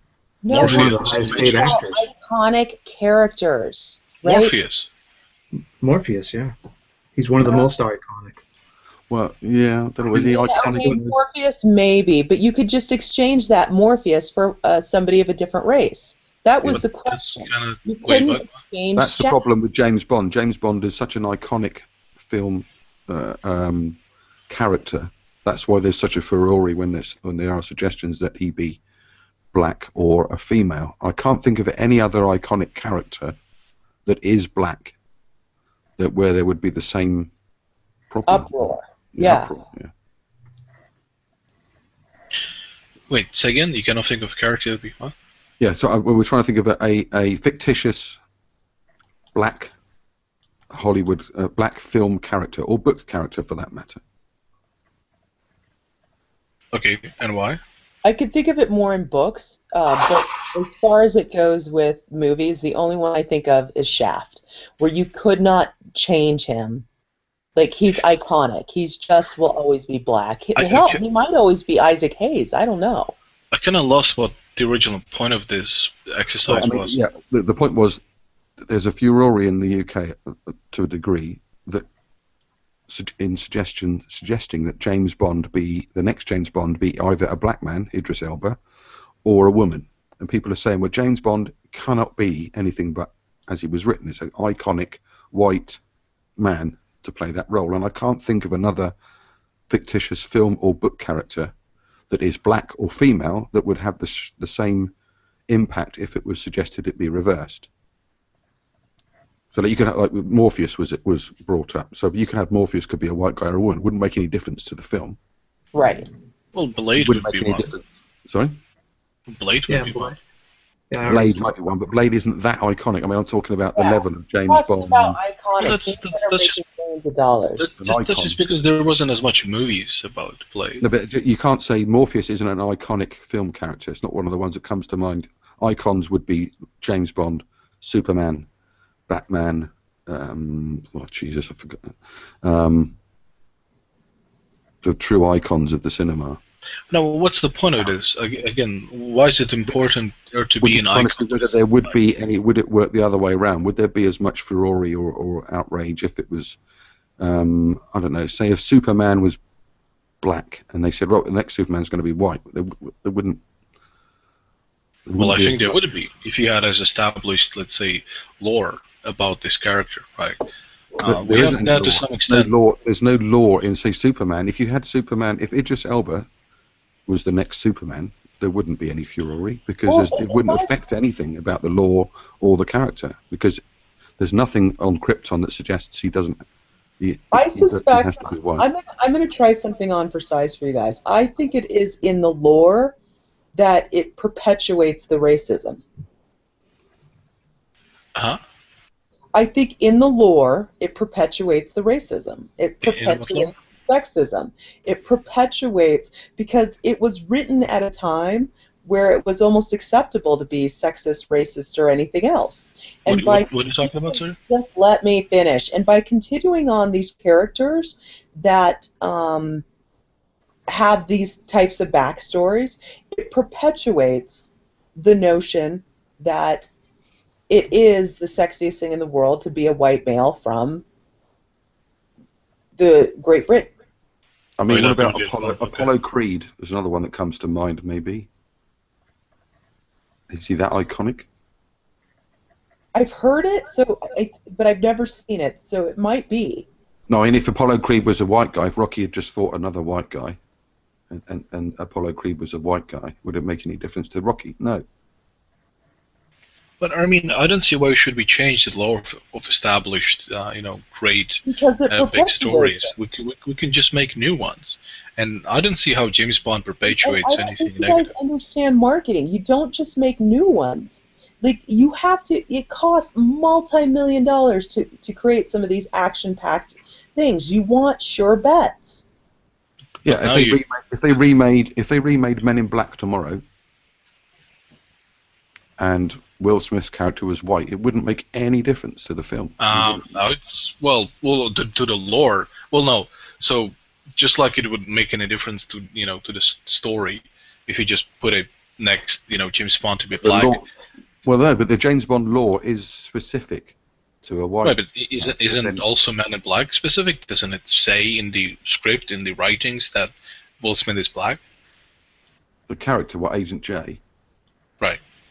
I don't know enough of the I think backstory. that character was actually written for Will Smith, so it may not be the best example. I think in it says Will Smith. But I can't think of any other character. I mean, you can go through all the black characters. Red in Shawshank Redemption. Oh, I Wouldn't wouldn't make any difference if he'd been a white guy. John Coffey. In the book, he was a white guy.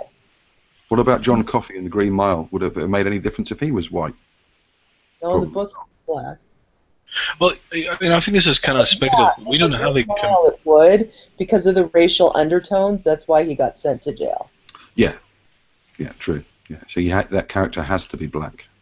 Yeah. So that would be one then. Perhaps if they redid The Green Mile and the John Coffey character was white, it wouldn't work. It wouldn't.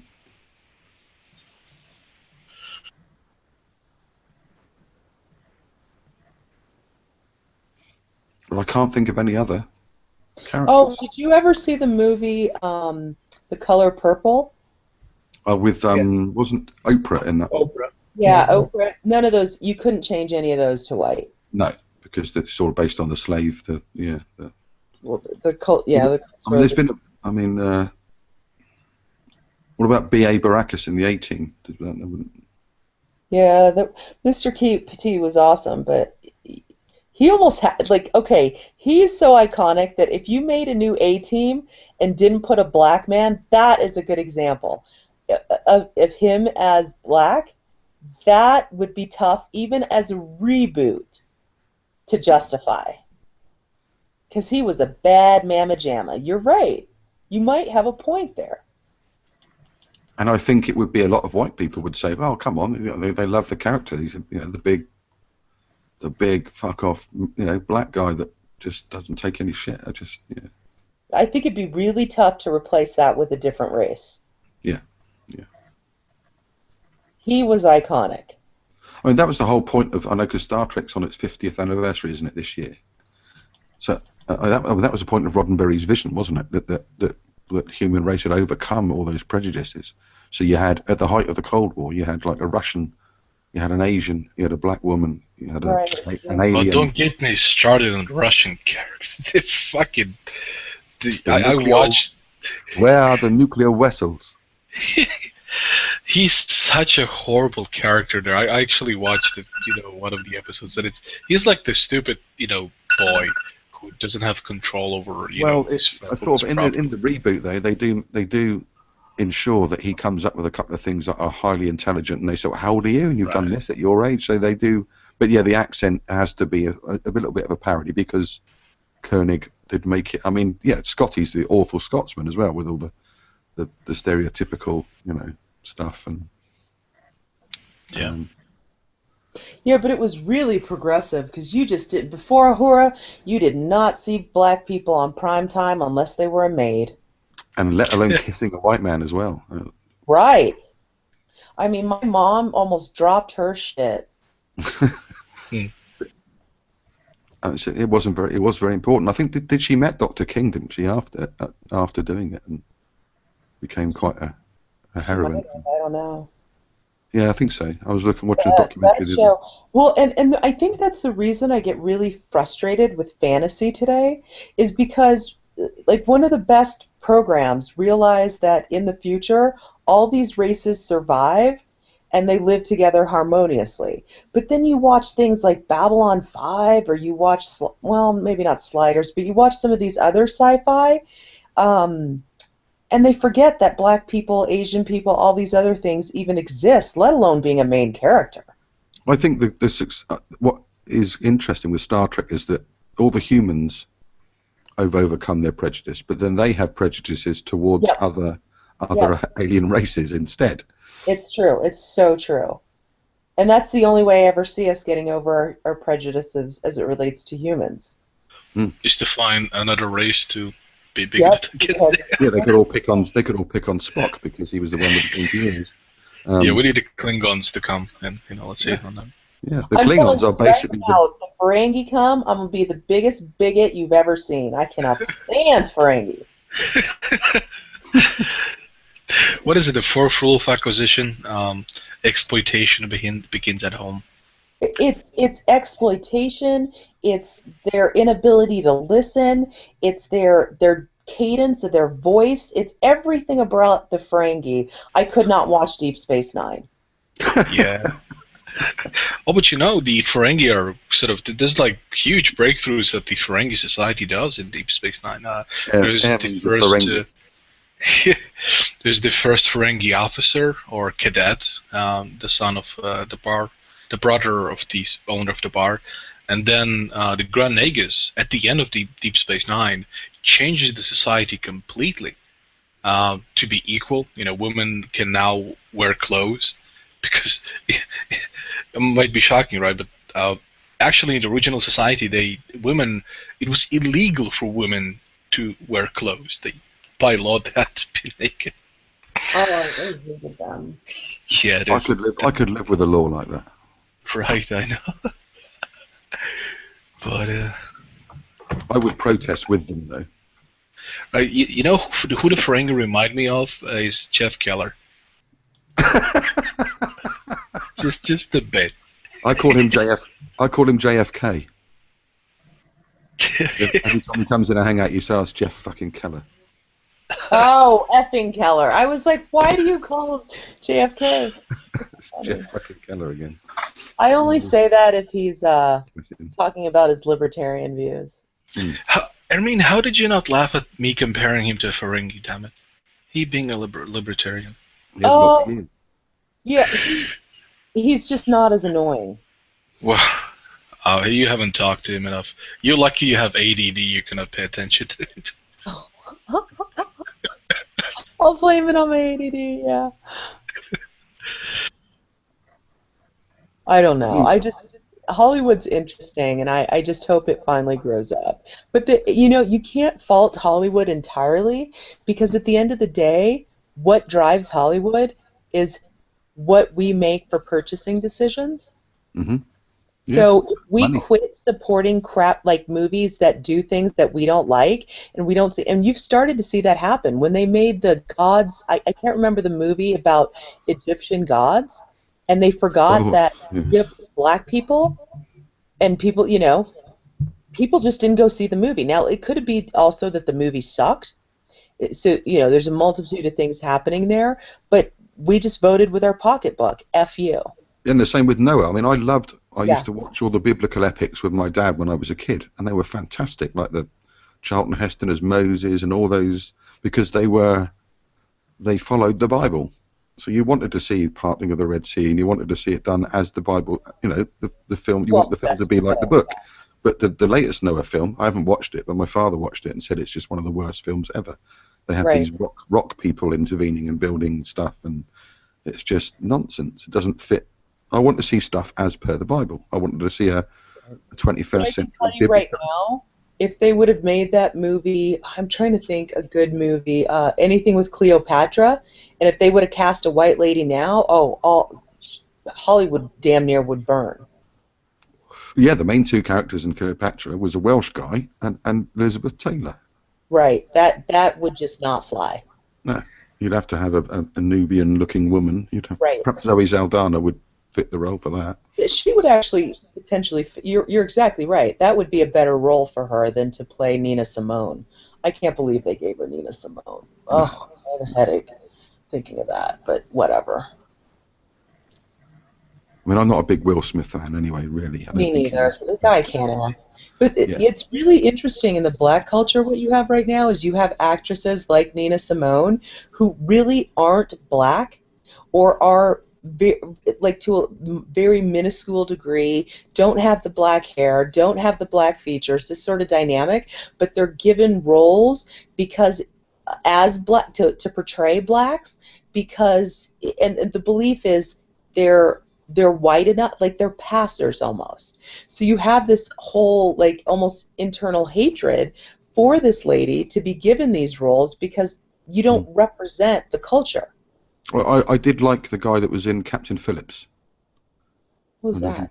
That's the Somalian part where they actually picked Somalians. Yeah, that's for the roles, and it works. Am I audible? The fuck? Yeah, we're in the middle of a conversation. What's up? Yeah, I wanted to ask something. Wasn't there like a big uproar about at the Oscars where because black people were not nominated or something? Yeah, there was a huge uproar, but the issue I had with it was twofold. One is I didn't see any performances this year from people of color that warranted getting an Oscar nomination. Wow. So I have to say that. And the second thing I was really pissed off with black people is that we didn't at least support our Hispanic brothers and sisters who did get nominated. And I think those were my two big gripes around the push this year. Was we did have color, it just wasn't black. Tough shit. Do a better job acting. Wow. Yeah, I think the main issue was Jada Pinkett, Will Smith's wife, wasn't it? She was the one that started it off by saying. Yeah, but you know what? She owns a production company and has yet to make a movie that's worthwhile of an Oscar. Every movie they make puts their stupid son in it and her husband. That is not a production company make. It was mainly because Will Smith wasn't nominated for his performance this year. But did you see his performance in Concussion? It was cringeworthy. So she started it off, and I don't think there was the massive outrage that she likes to think there was, and only a few people boycotted it. And as Michael Caine said, I'd have voted for any black actor if he'd done a standout performance, but there wasn't one this year, and that was the problem. Exactly. The Hateful Eight and Creed and you couldn't. I mean, I was shocked. I think it spoke more of Hollywood. Why aren't we making better movies with people of color in it? Then it spoke to the Academy Awards as why aren't we giving people trivial nominations when they don't deserve it? Exactly. You start giving people nominations when they don't deserve it. You water down the award. And that's why I liked what Chris Rock said. He said it's not about just sticking a black man in a role or a black woman.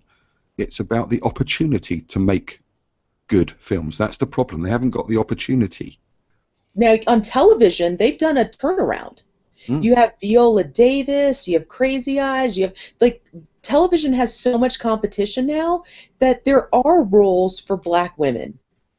Yeah, and then there's two. Rhimes is knocking it out of the park. There's 2 or 3 in The Walking Dead, isn't there? One of the main characters in that is a black woman. She's brilliant, the one that plays Michonne. Right. So television's doing it. Tinseltown. Yeah. So, I don't know. So, I'm sorry. You're not going to get... I'm sorry that I should probably be speaking more for the black race and say, isn't it unfair? Yeah, boo-hoo. No, I'm cry me a river. I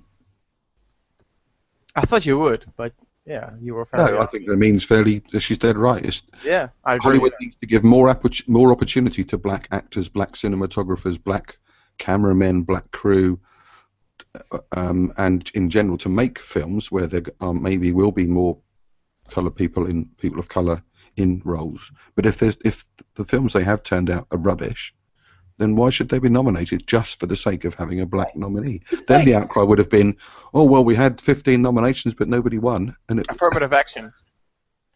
Well, and here's the other thing. Do we ever see like people like who's the guy that does the Water Boy? Oh, what's his name?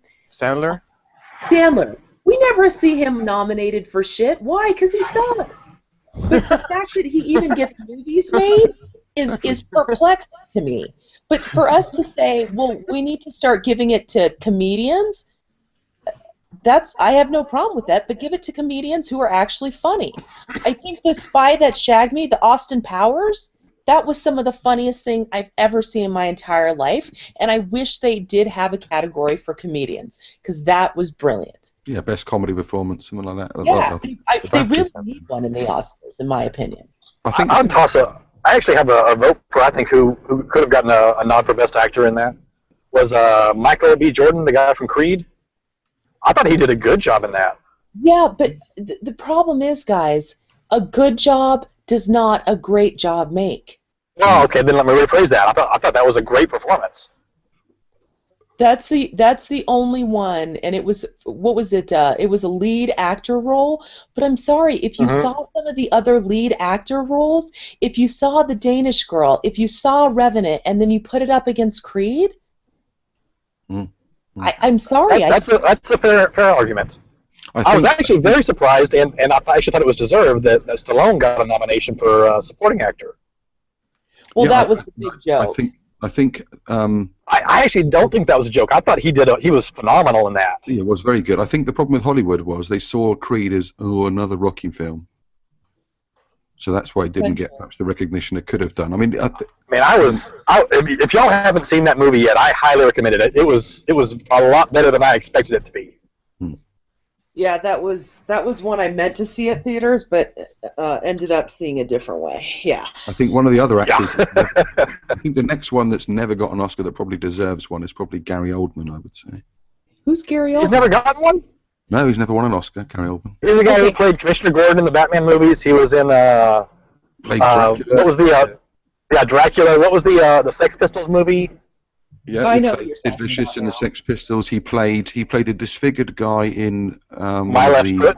Silence of the Lambs films. Oh yeah, he was in Hannibal. Yeah, the guy that throwing people to the pigs. He played Dracula. He was in Harry Potter films. He was Sirius Black in Harry Potter. Yeah. Yeah, I know him in I know who you're talking about from the Batman one. Yeah. Okay. Yeah. I'm actually surprised he didn't. I thought he had, actually. I was so blown away this year by Leonardo DiCaprio that I didn't want to hear it from anyone. A lot of people were saying that. Like and some people thought the movie was boring and awful and tedious, all these things. I think they've lost their cotton picking minds. But I'd say that performance goes down as a top 10 in history in movies. That's how good it was. It was as good as the Joker and in was it Dark Knight or Batman? What was it? Yeah. Gary Oldman was nominated for an Oscar for Tinker Tailor Soldier Spy, but he's never. That's his only Oscar nomination, I think. The guy that did King's Speech, that was a brilliant role. Like, there's been some brilliant roles in history, and I just don't know that the guy from Creed was it. Yeah, I don't think he was worthy of a. I'll back you up. I'll back off that a little bit. I'll still say he did a fine job. Oh yeah, I agree with you. I totally agree. I think the competition was too good. Yeah. Now, any other year he may have been nominated because the competition wasn't as good. In some other year, I'm trying to think. Gary Oldman played Lee Harvey Oswald in JFK as well, I think. Oh, okay. Yeah. But it's almost like when you see Daniel Day-Lewis act, that stuff's worthy of an Oscar. Like, you totally forget that that's not the character. You know what I mean? You're like, oh yeah, that's not Abraham Lincoln. Like halfway through the movie, you're reminded. Right? Just looking at Gary Oldman's filmography, like you said, Sid Vicious, he played, that was 1986, but he played Lee Harvey Oswald, Count Dracula. He was also in Leon, Fifth Element, Air Force One, Lost in Space. He played Zachary Smith. Oh gosh. In Hannibal, he played a part in the Harry Potter films. Yeah, Commissioner Gordon. What other major films has he been in? But let me ask you a question. Do Oscars really ever typically go to character actors? I just think it's rare that you get somebody who's a great character actor and plays some of these smaller roles that ever gets an Oscar. It's rare. Yeah, true. De Niro probably is a character actor that's... But he plays leading roles. Oh, I see. You mean character actors in supporting role? Yeah, I don't know why. Look that one up now. Yeah, I mean, yeah, I'd love to look it up. The one that I saw was the guy from Whiplash. I forget, but he's the farmer's dun dun dun dun dun dun JRJKJD something. He's usually a character actor that plays supporting roles that finally got an Oscar for a supporting role. I mean, going back in the 60s, there were quite a few. Oh, okay. So it's been something of late. Peter Ustinov, Walter Matthau, 66. George Kennedy, 67.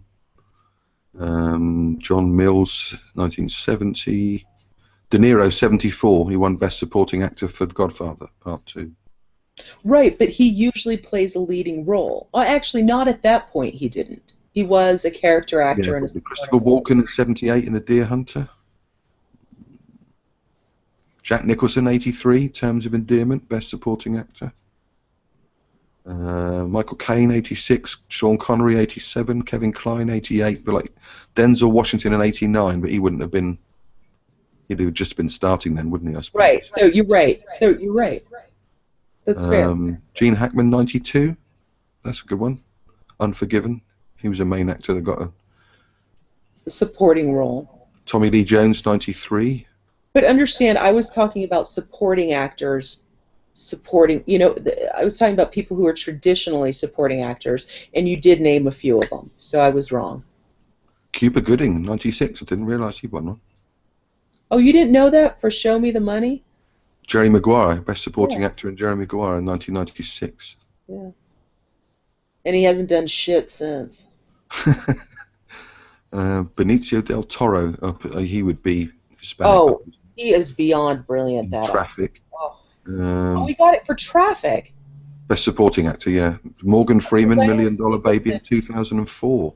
It wasn't There Will Be Blood. That was Daniel Day-Lewis. He was in Benicio del Toro. What was it that he did later on that was just phenomenal? Not 3:10 to Yuma. What was the name of the movie where he played the guy with the gun that flipped the coin? Oh, was that Benicio del Toro? Was that no, that was the one that was in James Bond, I think. No, I thought that was Benicio del Toro in You mean There Will Be Blood? No, not no. There Will Be Blood. Oh, I'll just put movie coin flip, and then I'm.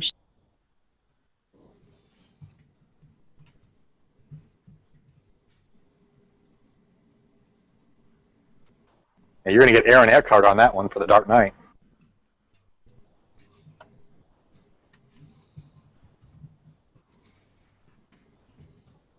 Everyone's searching for it now. No Country for Old Men. Man, that's the one. That wasn't Benicio del Toro. That was the guy that played the baddie in Skyfall. Yeah, what's his name? He was brilliant. Oh, I'm blanking too. I love that movie too. Hang on, I'll find out. Oh. He played Silver in the James Bond film.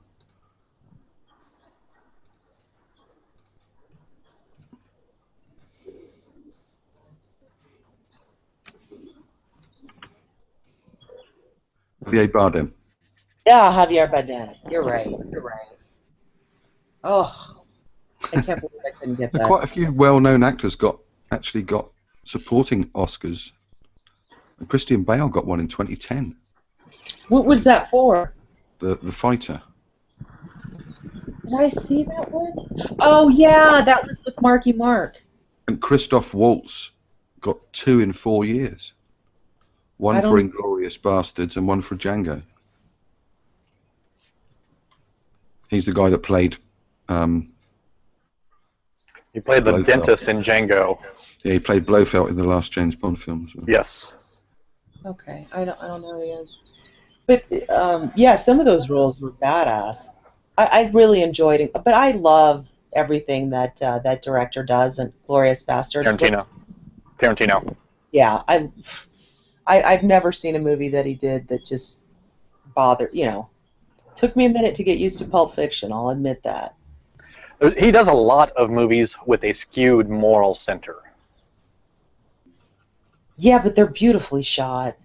They're beautifully shot, and the stories are engaging, and the characters are, if not likable, or if not good guys, they're at least likable guys. Yeah, he pushes the boundaries. I like that. I mean, Daniel Day-Lewis won an Oscar in 2012 for Best Actor for Lincoln. I thought Denzel Washington was better. Oh, what was that in Pilot? Yeah, Flight. Yeah. Flight. I keep messing that up. I agree on that one. I think Denzel.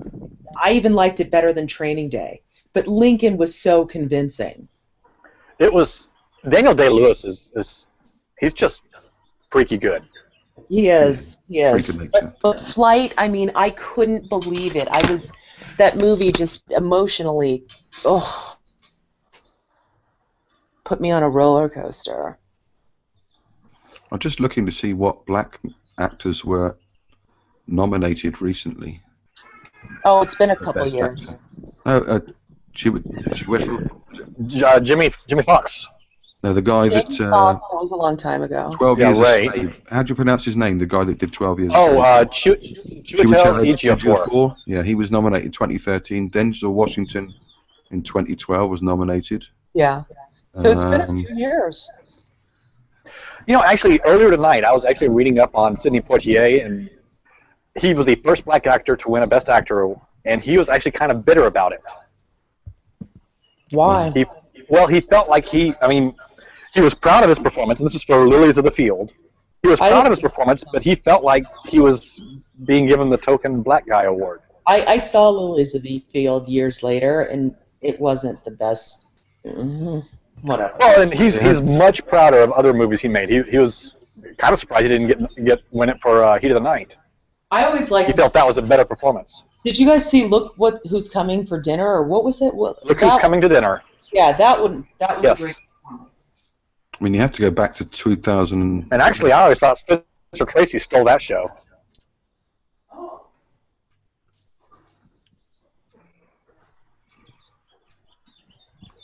It's just strange that there weren't that many nominations for Best Actor for black actors. There wasn't many complaints in years going back. So it really does come down to, and I was listening to y'all earlier, that Jada Pinkett Fox got really upset that Will didn't get nominated for Concussion. Yeah, I didn't hear her being upset in 2001 when he was nominated for Ali, or 2000 yeah. Or 2009? No, 2006. You know, I really got the impression that she was upset and she said something, and then she doubled down on it, and then she doubled down on it again and said, "Well, we're just going to boycott because this." I really kind of got that impression that it kind of escalated on her. And then Mark, I don't know that I agree in terms of the boycott didn't work. I think that was the lowest viewed Oscars in years. Oh, I wasn't saying it didn't work, but I just think it wasn't. It was just one person that kicked it off, as opposed to there being a general issue. It just seemed to be that she kicked it off, and then her husband, Will Smith, sort of.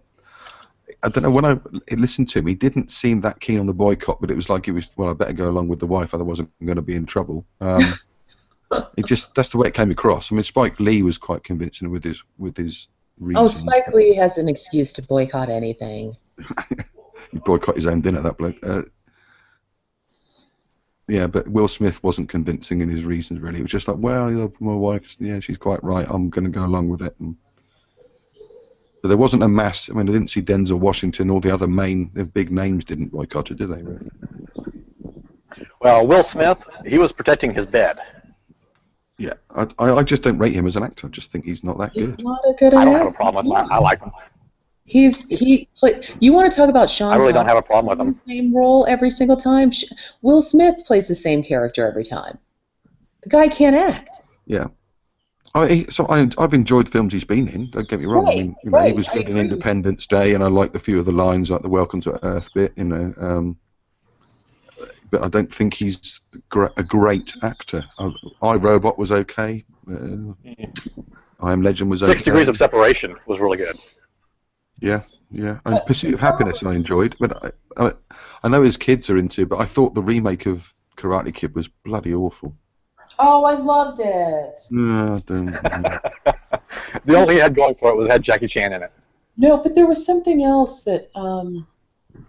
The whole thing didn't seem plausible to me. It didn't feel right. I mean, African American single mother going to China, of all places. Yeah, it was a little far-fetched with the single mom going to China. I agree with that. I had to have the single mom angle. Well, not even the single mom bit. It's just that I know African Americans work in China, but the culture and the I just don't. I think there would have been far more prejudice against them as a black family that could have been explored in the film, rather than just him getting beaten up by a couple of, didn't work. And that's fair. Well, they also called it the Karate Kid, and he was actually in China learning kung fu. Well, they had a reason for it. They had a reason for that, though. I mean, he actually knew some karate and tried to show it off, and then, oh, hey, you're the Karate Kid, huh? And like, yeah, we know kung fu. Everybody was kung fu fighting. I did like the bit where he kept dropping his coat and his mother got upset, because I know what that's like with my kids. And the fact that his first part of his training was picking up your coat and taking it down and putting it back up. I like that. Better than the wax off, wax on. Yeah. Jackie Chan was okay, but yeah, it was alright. I don't know. I'm just looking forward for some better movies, some better roles for a lot of people.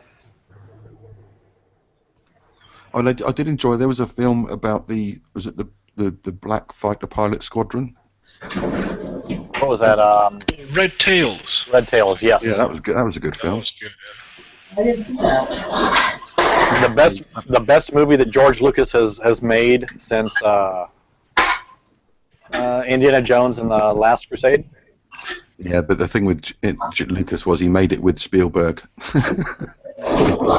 If Indiana Jones had been left to him, it would have been, well, the fourth film was testament to that, I think.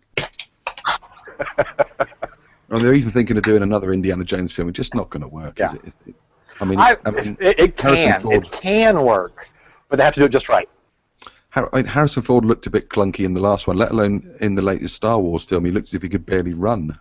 Oh, yeah. Well, Harrison Ford doesn't need to be in the next Indiana Jones, but the problem is Shia LaBeouf can't be. He's gone crazy. Yeah.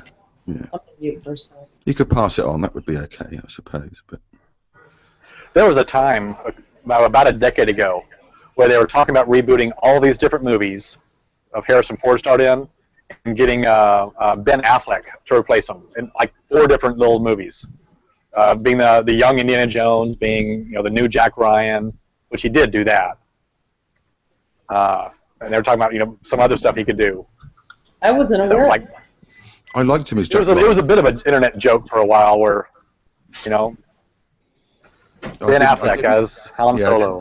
I didn't like Ben Affleck as Jack Ryan. I don't think it didn't work after Harrison Ford. I mean, Ray Walston has said in the live chat that Will Smith turned down the role of Neo in The Matrix to make Wild Wild West.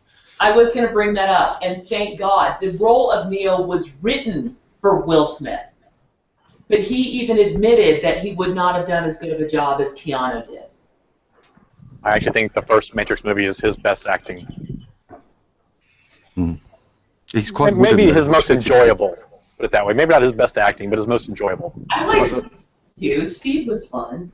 The Day the Earth And Stood which Still one? was bloody awful. That Oh, ruined one got of the it. best films ever. Yes, I actually agree there, because if you want to kill everyone on Earth, take away our batteries. Mm. We can't But it survive was without just, energy right now. yeah, they should have just remade the film true to the original in most ways, but Yeah. Keanu Reeves just didn't. No. I don't think they needed to remake it. I thought that movie stands up. And that was Will Smith's son, wasn't it? In that, I don't know. Was that I think it Jake? was. In the Day the Earth Stood Still, I think that it was Will Smith's son. Yeah. For some reason, I don't want to think so. He was in another sci-fi movie. He was in like After Earth with Will Smith, actually. Good morning. Yeah, I saw that. It wasn't bad. It's all right. I'm just checking now. I'm sure he was in. Yeah, he was. That was him. The Day the Earth Stood Still. That was Jaden Smith. Really? Okay. And he won an award for Best Young Actor for it, but not a major award. Yeah, he made that before Karate Kid. And then the last film he made was After Earth. Hopefully he's retired now.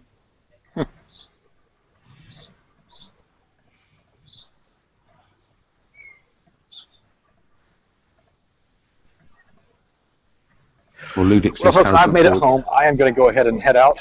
I'll catch you later. I always love these film conversations. They're good talks. We don't have to always talk about the heavy stuff. I agree. Well, it started pretty heavy, but Yeah, I came in. I will catch y'all later. Y'all have a good one, okay? all right, bye. Cheers, man. Bye, man. See ya.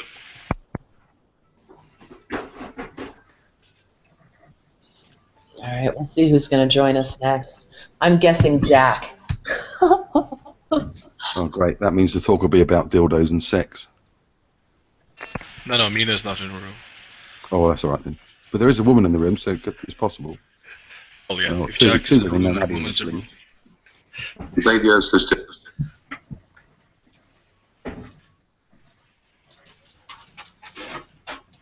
Oh, Philip Seymour Hoffman. Now I love him. Vane Bean mentioned him in the side chat.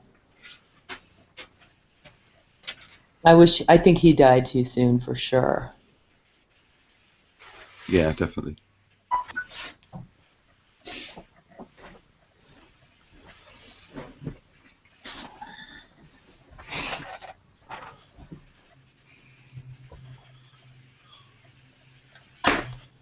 What about Brandon Lee as Crow?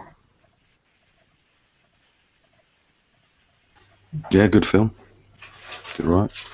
I always remember it when he passed away and they replaced it with that super hot French actor. Oh my gosh. Vincent Perez. Oh. Whew, Lord. I don't remember actors very much, but I remember him. Sorry. There's lust in your heart. I have lust in my heart. I have sinned. Is that your husband? Is that a ginger? What? Is who my husband? Is that your husband in the picture? I assume that's you, right? No, it's my daughter. And that's her best friend. Oh, well, that's a compliment, I guess. All right. Thanks, I guess. What I did there? Yeah, I see what you did there.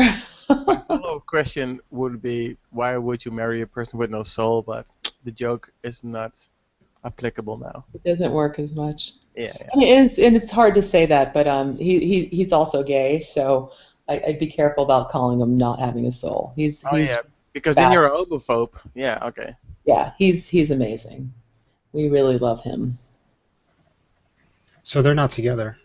No, they're just best Okay. friends. Is she single? No, she has a boyfriend. Her hair is on fleek. It is on fleek. She's interesting. She's 19. She goes to school in California. Number? Is her father Asian, by the way? No, she did her makeup. She can make herself look like anything. With just makeup. Okay. So I was showing other pictures of her, and she doesn't look Asian at all. Okay. Very pretty young lady, that's for sure. I appreciate that. She's more than pretty. She's just a good person. So trying to figure out her way. Is she in college? She is. What does she study? Acting. film and television. Yeah. That's why, I mean, I've watched so many. I grew up every Friday, I think it was, we had 80s movie night. No, it was the first Friday of every month. We had 80s movie night. And so she's just seen so many, and then of course we expanded the movies past the 80s, but she's seen so many movies. It's ridiculous. She's seen every single episode that's available of Doctor Who, which is more than I've seen. And I mean back to, I think it goes season 2 or 3. Oh, I'm sorry, the second or third Doctor, because that's all that's available on television anymore. You know what I mean? But what they can do now, especially if you have Potlucker or Netflix, you can just binge watch videos and series. Like, yeah, you can really catch up quick. Yeah, she's seen more of it than I have, and it excites me though that she watches good content. You know, she's not watching 16 and Pregnant or what Survivor or just crap television. She's like, look. And so we did a theme for her high school graduation. Her and her best friend are both Whovian, they're fans. And everything in my house was Doctor Who. We had pop-ups of the Dalek, the Weeping Angels, a couple of the Doctors, and I forget the Black Lady, his sidekick. We had a Doctor Who cake with the TARDIS and the screwdriver, sonic screwdriver. I mean, it was so cool. Go ahead. Sorry, it's just pronounced Dalek. Dalek. Yeah. Okay, sorry, thank you. Dalek. As in darling, but Dalek. Yeah, she would have corrected me as well, so thank you for that correction. No, it's as old as me. I mean, Doctor Who started the year after I was born. Oh, wow. I remember watching it when I was a kid, literally hiding behind the sofa. It was scary as hell when I was a kid. I can't get into Doctor Who for some reason. I just can't. But I do like, I don't know if it's even... I don't think there's a link there, but I do like Sherlock by what's his face. He's a very weird name. Cucumber? No, not. Oh, Benedict Cumberbatch. Yeah, Cumberbatch. Yeah, that's supposed to be really good. I've got to start watching that. Oh, you have to. I mean, the acting is okay, but the plots and the twist, like the story, is just so good. Like it's really fulfilling. The same thing. I mean, Doctor Who was brilliant in the sort of 60s and 70s. Then it went bad because they tried to use the same cheap sets and stuff. It wasn't so good in colour in the 80s, and it sort of died a death. And then when they brought it back, it was brilliant. I mean, my son got into it when he was very little as well, which was quite satisfying that we watched it together. Yeah, I agree. It was totally satisfying that she liked a show that I grew up watching with my dad, and we were watching together. It was really cool. But there were even we have a thing in the UK called Comic Relief, where like a charity sort of thing they have on TV where you can ring up and pledge money and stuff like that. And they did a couple of specials where Doctor Who changed into a woman. Oh, interesting. Just for that sort of special charity thon thing or whatever. But there's been lots of people saying that the next one's going to be black or the next one's going to be a woman, the same as James Bond, really. We'll see. I would greatly appreciate. I don't think that there's a reason that he's bound by race. No, I mean he's an older Doctor Who at the moment. I've only caught a couple of episodes because I'm not really into it now. But and neither's he. He's 13. He's moved on a bit. But I think the Matt Smith one put a lot of people off because he was a bit too silly. But yeah, but then you had. I thought he was the greatest Doctor, the Scottish guy. David Tennant. Thank you. Oh. My daughter didn't mind Matt Smith, though. Yeah, he was all right. A bit of an interlude for us. He wasn't so serious, which put a lot of people off, I think. People want the characters to be a bit more... and now they've got the older guy who's more of a throwback to the original Doctors. A bit cantankerous and a bit weird. You know what? When I was a kid, I used to mix up Doctor Who and The Little Prince. I thought they were the same character, just grown up. Well, in all the series, he's just known as the Doctor. But the only person to play him as a character called Doctor Who was Peter Cushing in the films, in the Hollywood. I think it was Hammer Films that made them. I think so, I'm not sure. But Peter Cushing played the role, and the character was called Doctor Who. Got it. Yeah, you're right. The actual Doctor should be just called the Doctor. No one knows. Yeah, no, you're right.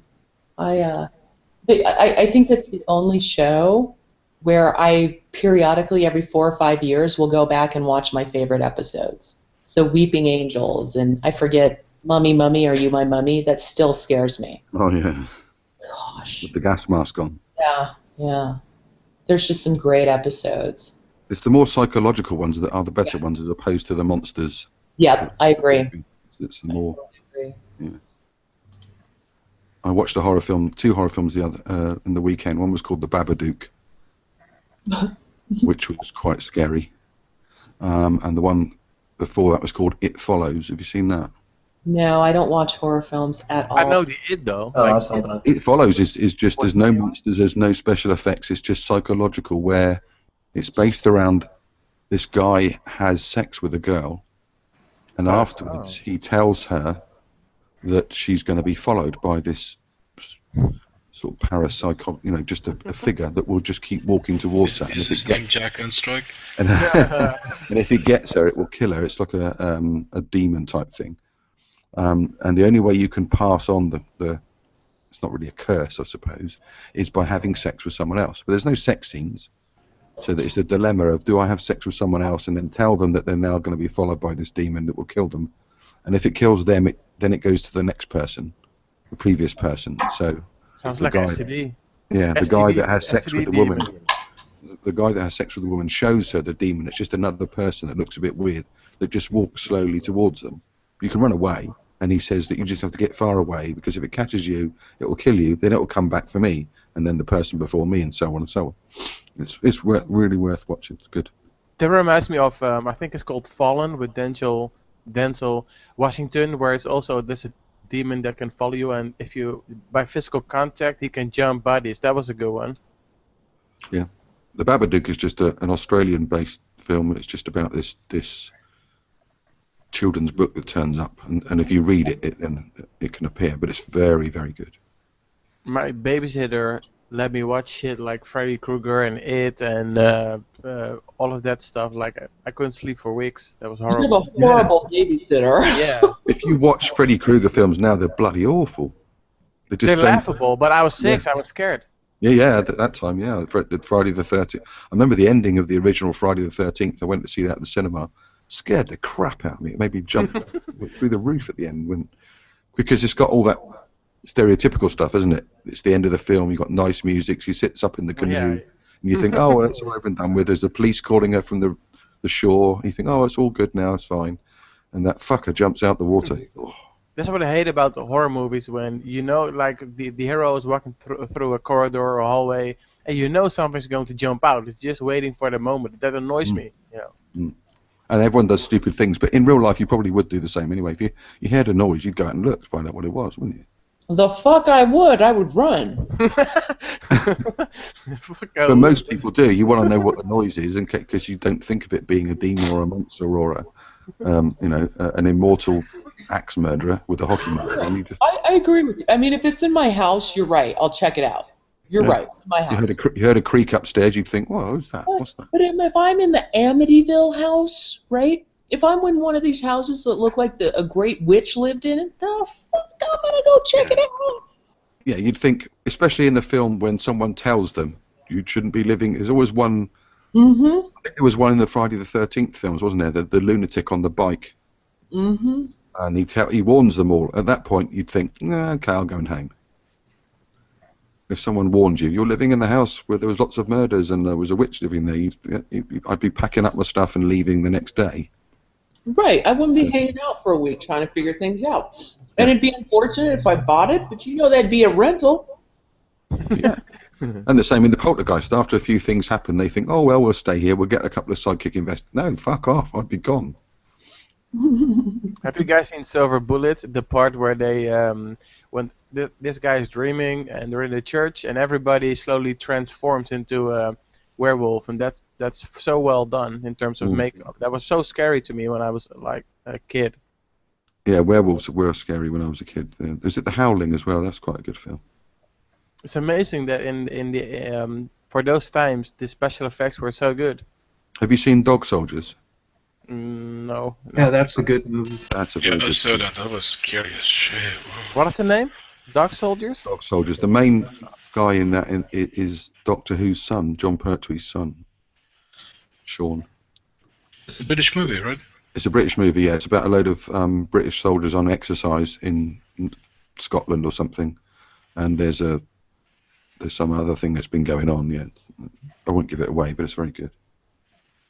I always check movies on Rotten Tomatoes. Do you think that's a good site to check for results or reviews? Good.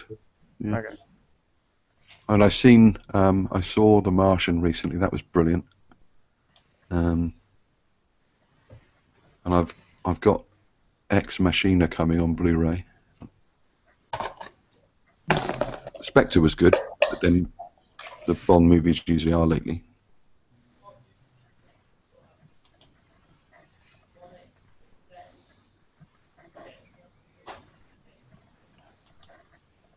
I mean, I wouldn't mind a female James Bond in some respects. I don't know what they call her. Whether it be Jane Bond. G.I. Jane. And who would you get to play Jane Bond if they swapped it to a woman? Angelina Jolie. No brainer. Yeah. No brainer. They're talking about that chick from Harry Potter is who they're wanting to do. What, Emma Watson? Yeah. I think she's so overrated. She's the one that they have up for the role of. Actually, she's up for the role of Doctor Who. I mean. Oh right. Yeah, that's who they're actually. She wasn't that good in Noah, I think, and she was also in a movie I saw on Pudlocker where I think it was with some about a satanic cult, and she was fake being raped and abused. I forgot the name of the movie, but it was also terrible, I think. The woman they got to play to play Doctor Who in the sketch version was Joanna Lumley, but then she changed back to a man quite quickly. He was a bit pissed off because he liked the boobs, and the next I think Rowan Atkinson played him as well. So Mr. Bean became Doctor Who just for this on one episode. I don't like Mr. Bean.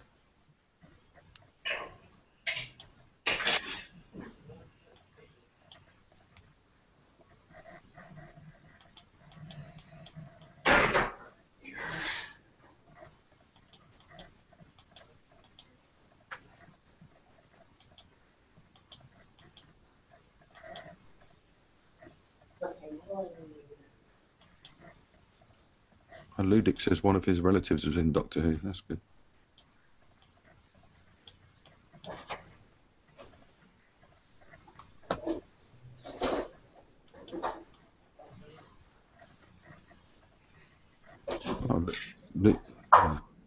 I saw a clip on the internet where Keanu Reeves was training for, I think, John Wick 2, and he was like blasting off shotguns and firing real pistols. That was amazing because it was really good and on target. Yeah, everything. I think it was if you look at Aussie Guy Reviews, it's a good website, a good YouTube channel. He reviewed it. It was quite funny. I have a funny story. Somebody's mentioning in chat, I think it's Vane Dean, makes me wonder how actors can remember things, especially with that much booze. My daughter, I remember she was 5 years old, and I didn't realize that how well her ability to memorize lines in books were, but I thought she was reading me all these stories, but it turns out she didn't know how to read yet. She was like, not 5, like 3 or 4, and she was just memorizing the books when I would read them to her, and then she would read them back and then memorize them and tell them back to me. Is that not creepy? That's very, wow.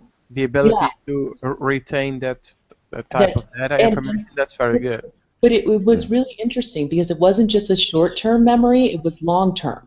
So I'd read a book to her, and then a week later, she had it memorized and could read it. You know what I mean? That's what I thought was weird, is that she could retain it for so long. Actually, when it comes to songs with melody, it is easier, and also with movies, because I remember there was a period where I was obsessed with Terminator 2, and I could verbatim tell you every line from the movie for years. Yeah, that's really interesting. She also had this thing where she could memorize, like she was really good at, she was a spelling bee champ, not like national or anything, but she had this thing where she would tap her foot for like the letters and all this different, it was bizarre. The kid could just memorize.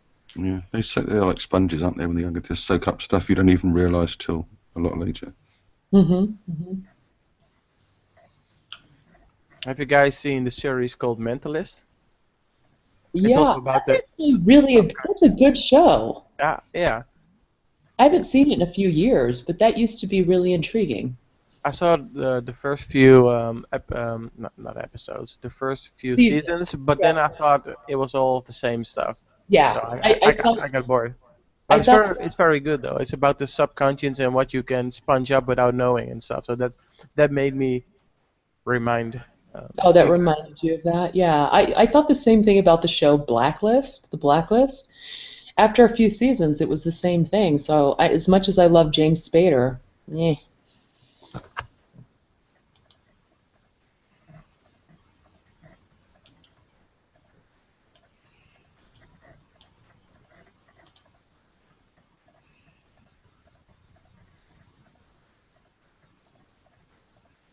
I like Josh Whedon. I was also obsessed with Buffy the Vampire Slayer, and not the demon stuff, but just the witty lines. The humor was so good.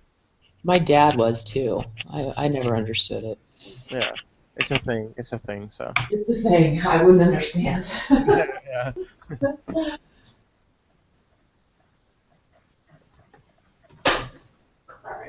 I couldn't get into Firefly or Dollhouse, but I got into Dollhouse, but never Firefly. I recently found out he also was behind or involved in the Avengers, and I also like the Avengers very much. So. I like a lot of that sort of trivia stuff. I do enjoy a bit of that. I mean, I think in the last Superman film, Superman's dads were Robin Hood.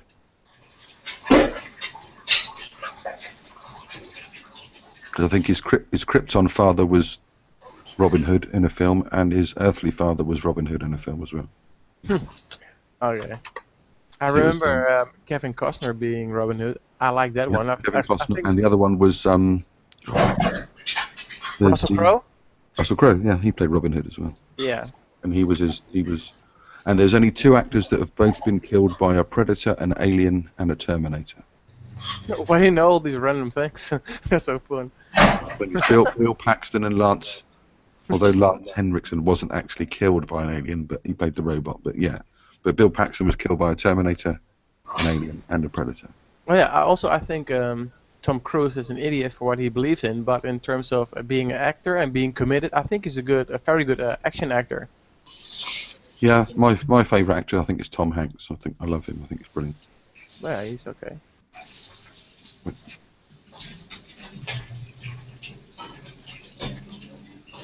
Well, what was the movie where he was talking to the Mr. Wilson, where it was like a ball that he? Castaway. Oh, Castaway. Yeah. You think of all the films he's been in, Saving Private Ryan, Road to Perdition, Green Mile. Green Mile is very good. Yes. So he's been in a lot of big films. Tom Hanks. Speaking of big, I think he was in a movie called Big, where he was a kid, all of a sudden in a grown-up's body, right? That's right. He went to a fun fair, and one of those machines where you get your fortune told, and he grants a wish, and he wants to be wishes. Then he got a job making toys or something. Yeah, working for a yeah. Good film. I don't know. For some reason, I just always want to slap his face. Sorry? Oh no, go ahead. I was cutting you off. Yeah, I don't know. For some reason, I don't like Tom Hanks as a person. I just want to slap his face when I see him. But I don't know where that comes from. So, but he's a very good actor. So I just don't like the guy. Road to Perdition was one of his best films for me. I think it was a great film. Road to Perdition. That was a really good film. Yeah. There's also a movie where he chases Leonardo DiCaprio, where he's a scammer or something, right? Catch Me If You Can. Yeah, that's the true story. Oh. Yeah, I didn't care for that.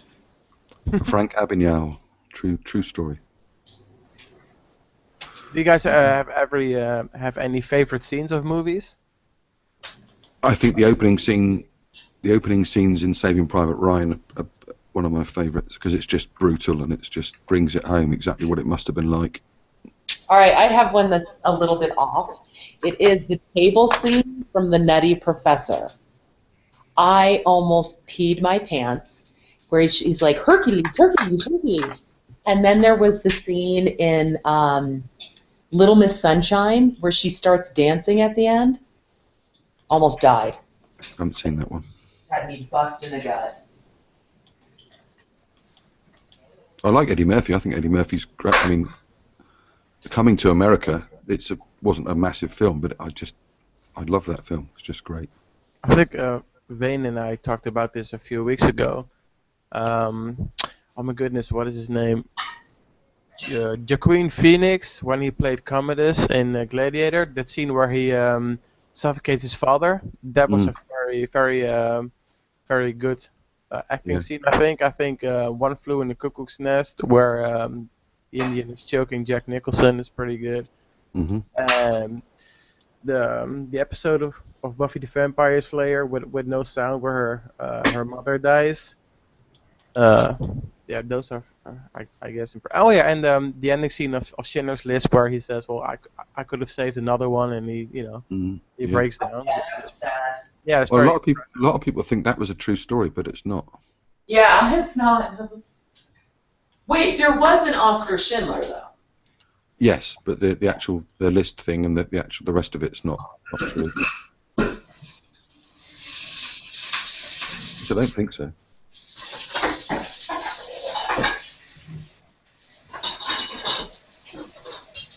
I'd stick with you on the Coming to America theme. One of my favorite scenes in a movie when I was a kid that got me rolling was the sexual chocolate. Give it up for my band, Sexual Chocolate. Sorry. I love that. I love that scene America? when he With started Eddie Murphy? singing like children are the future and shit. He started. Oh, it's too much. It's too much. So over the top. So my favorite from that was actually when the credits started to roll, and he pretends to be a Jewish guy, and he's like, "Taste the soup." Yeah, the barbershop scene in that movie. The barbershop scenes in that movie were so good. But I love that one guy when he's singing and everybody thinks he's horrible, and he's like, "The boy's good. Boy's good." It's like, no, he ain't. Yeah.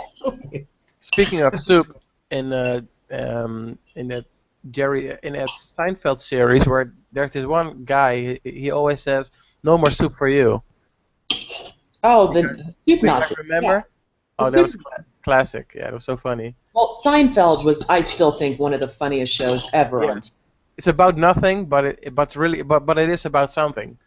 Yeah, but it's about human things that we all can relate to, like independent of sex, race, whatever. Yes, that we were talking about earlier. It's just we all know somebody with man hands. We all know the troll. We all understand the shrinkage factor. Like it's about detail. Yeah, it's about details and it's all social interaction. So I think and this is not me trying to puff up, but I think your emotional intelligence has to be high to appreciate it. I think to be able to how do you say this? Get into these situations as if you were in them, and then see why something is funny or cringeworthy, right? Cringeworthy. There you go. Yeah. I mean, just everything.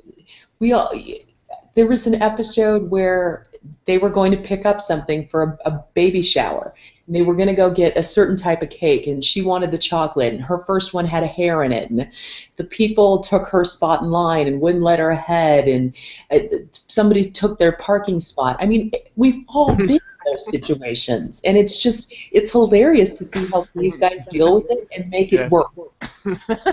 It always turns out worse than it should, you know.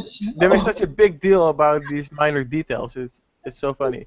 I never could get into this Kramer guy though. Oh, sorry. Go ahead. What about that scene in Fried Green Tomatoes, the Tawanda scene, where she smashes the girls in the back of the girls' VW Bug, and then when they come out, they run out. They told her, "We're younger and faster," and she said, "I'm older and I have more insurance."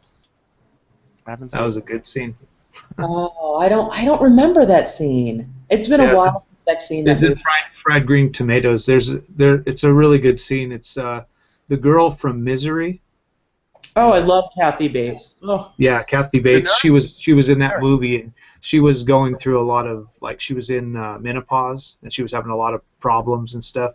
And she was always a really, really nice kind of church-going girl and stuff, and like she was, you know, she was always nice. And these young girls like took her parking spot at the grocery store or something. She was driving around forever looking for a spot, and while she was waiting somebody to come out, these girls ran in there with their VW Bug convertible, and they were like kind of richy, upper class kind of girls with boofy hair and stuff. Okay. And they got out of the car, and she's like, "Hey, I was waiting for that spot." And they said, "Face it, lady, we're younger and faster." And then they walked into the thing, and she kind of like sat there at the thing, and then she goes, "Tawanda!" And she smashed into the car like 4 or 5 times. And then they came out, and they're like, "What are you doing, you crazy lady?" And she's like, "Face it, girls, I'm older, and I got more insurance." Now I remember. Yeah. By the way, is it just me, or could you guys also not get into that Kramer figure on Seinfeld? I just couldn't stand the Kramer guy. I think he was better. He was one of the better characters, Really? actually. Oh my goodness, no. Yeah, I loved him. I thought he was I don't know hilarious. that there was a character on Seinfeld that I didn't love because I knew somebody like that in real life. You know what I mean? Like on some level, even Newman. Oh, yeah. Oh, Newman was great. Yeah, Newman. He was also in Jurassic Park, I think. Yeah, he was. He was. Yeah. Oh, by the way, I forgot his real name, but that Kramer guy did a stand-up. I think it's only a few years ago where he totally flipped out and said some racial things, and he really. Well, he dropped the N-word a few times. Yeah. That was the end of his career. Yeah, it was. Oops, you didn't see that one coming. No, and the guy I think he's a Jew himself, so why would he like attack minorities? I always chalk that stuff up to like drugs or cancer in the brain. Like for the most part, it's drugs. Like when what's his name? The actor from Australia, Mel Gibson, went off on people, right? What? That was crazy. Oh, shit, yeah. Yeah, he went off on Jews.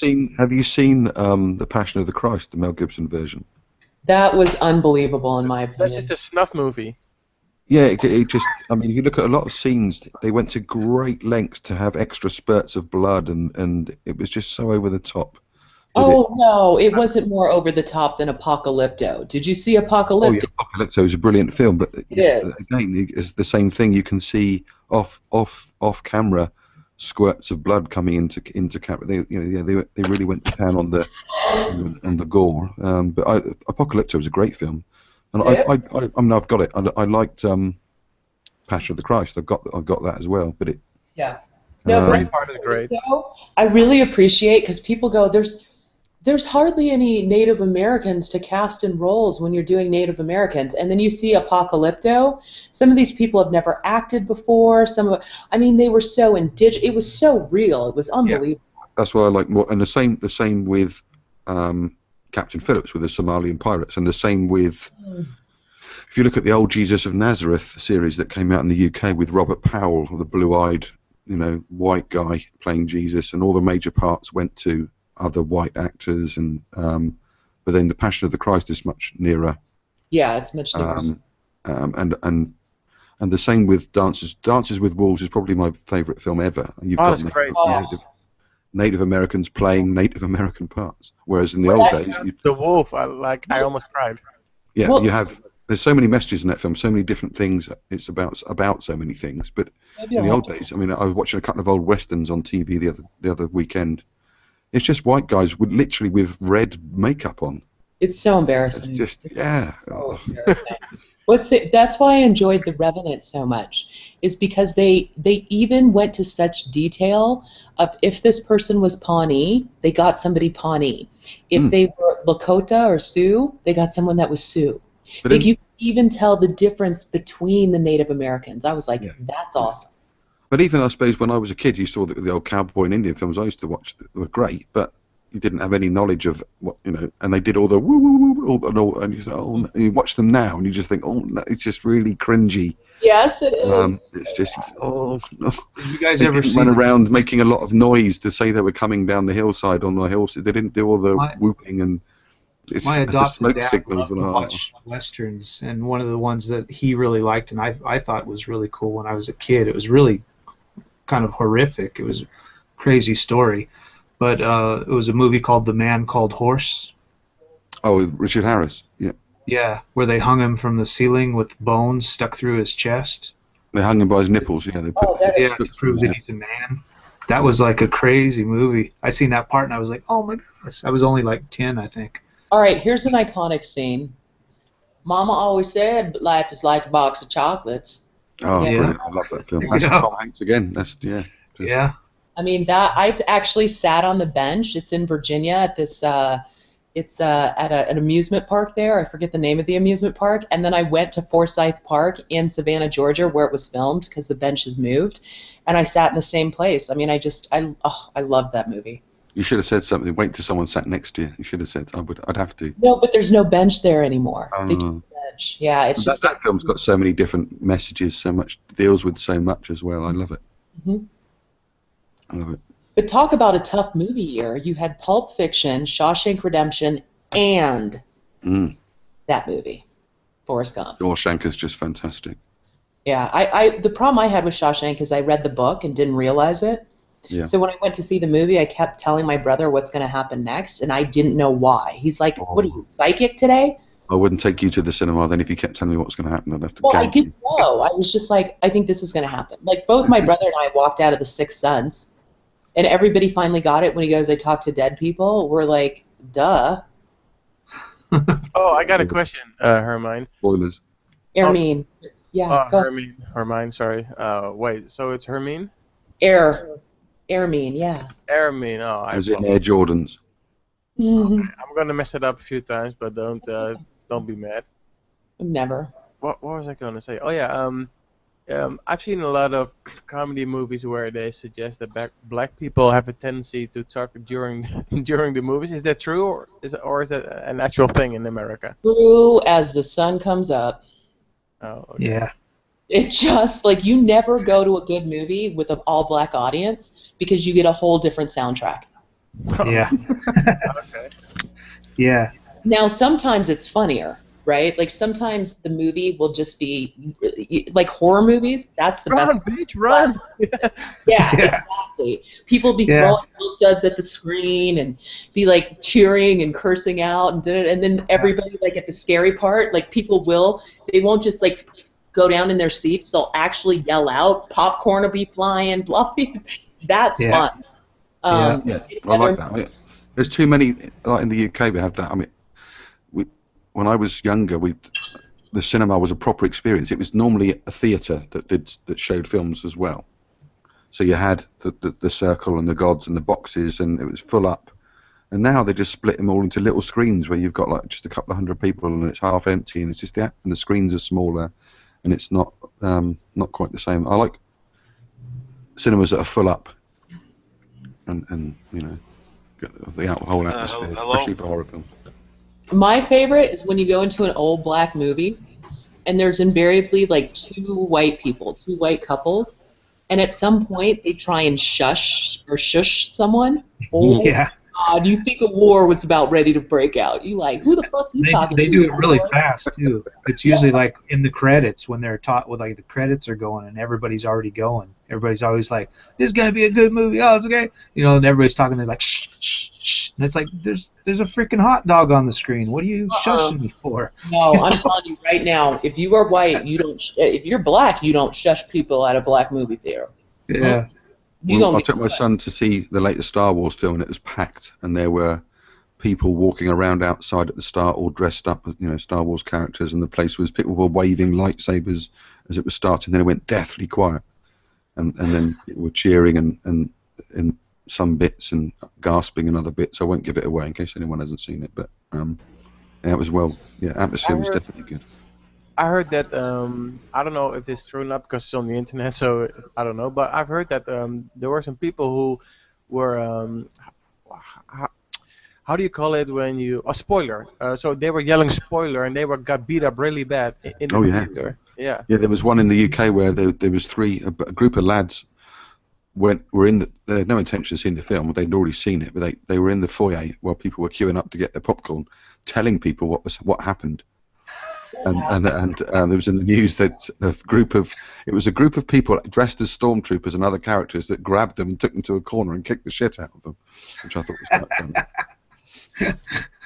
Yeah. Some people are so serious. Well, when you paid, upwards of. Oh, there was an asshole here who got his car ran into because he created a bumper sticker that gave away something on the new Star Wars. Yeah, I heard about that. That.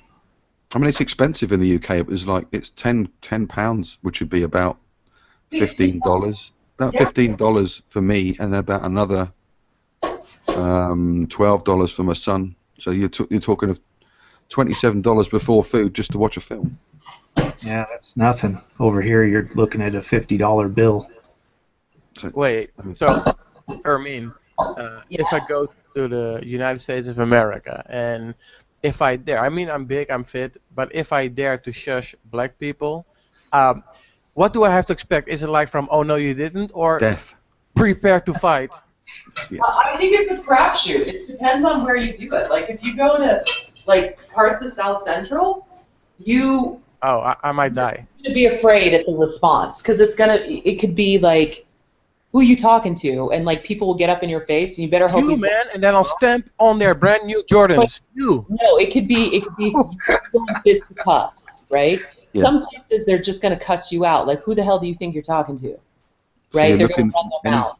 Anything from having your popcorn tipped over your head to being stabbed, probably. Yeah, and so it depends. Yeah, you could even get and stabbed. I'll tell them, I shush you whenever I want. I wish you would. Bring it on. Hello? Yeah. You ever saw? We Hello? hear you, John. We hear you. And I run. I just want to mention about that, what you're talking about. I actually bought the DVD. I had to because it probably never played in the theater. It was just an independent movie. It was made by a guy here from the Bronx, not far from me. The name is Bronx Paradise. So he has some funny stuff in it, and that's one of the things he has where he goes to the movies, and he named a real theater, which it's closed now. Closed not that many years ago. But the funny thing with that was he went to the movie, and he's there with his wife, and I think he brought his kids too. So they're watching the movie, and you see all those things that go on during the movie, the people talking and various things. And then at the end of the movie, but like I forget, I'm trying to remember now, was it actually like supposed to be like a fantasy thing in his head? I suppose it was, but anyway, he goes to the front of the theater at the end of the movie, and they have like an awards ceremony. He gives out the awards to the people who like talk the most at the screen. So, it's like a movie awards, but for the people that did various things in the audience during the movie. What? Yeah. Sarcastic, though, to embarrass them, right? No, but like the way he did the scene, like they liked it. They felt honored to be given an award. So it wasn't done in such a way, you know what I mean? What? That's silly. I don't care what, though. Here's what I got to say about white people movie theaters. Here we go. Yeah. Why the fuck do you people bring your kids? And not just your kids, your babies. Good point. Oh yeah, babies. There's no. Like, what's the one thing that black folks will get a sitter for? Like, babies, like, hell no. But y'all, I do not get it. It's like a 7-month-old, and you'll bring him to like an opening night. Fuck you. Yeah, good point. Fair point. Yeah, I've taken my son even when he was younger, but then he's been into films like me. But then he's always had the warnings beforehand, like I don't want questions about who's he, what's he doing.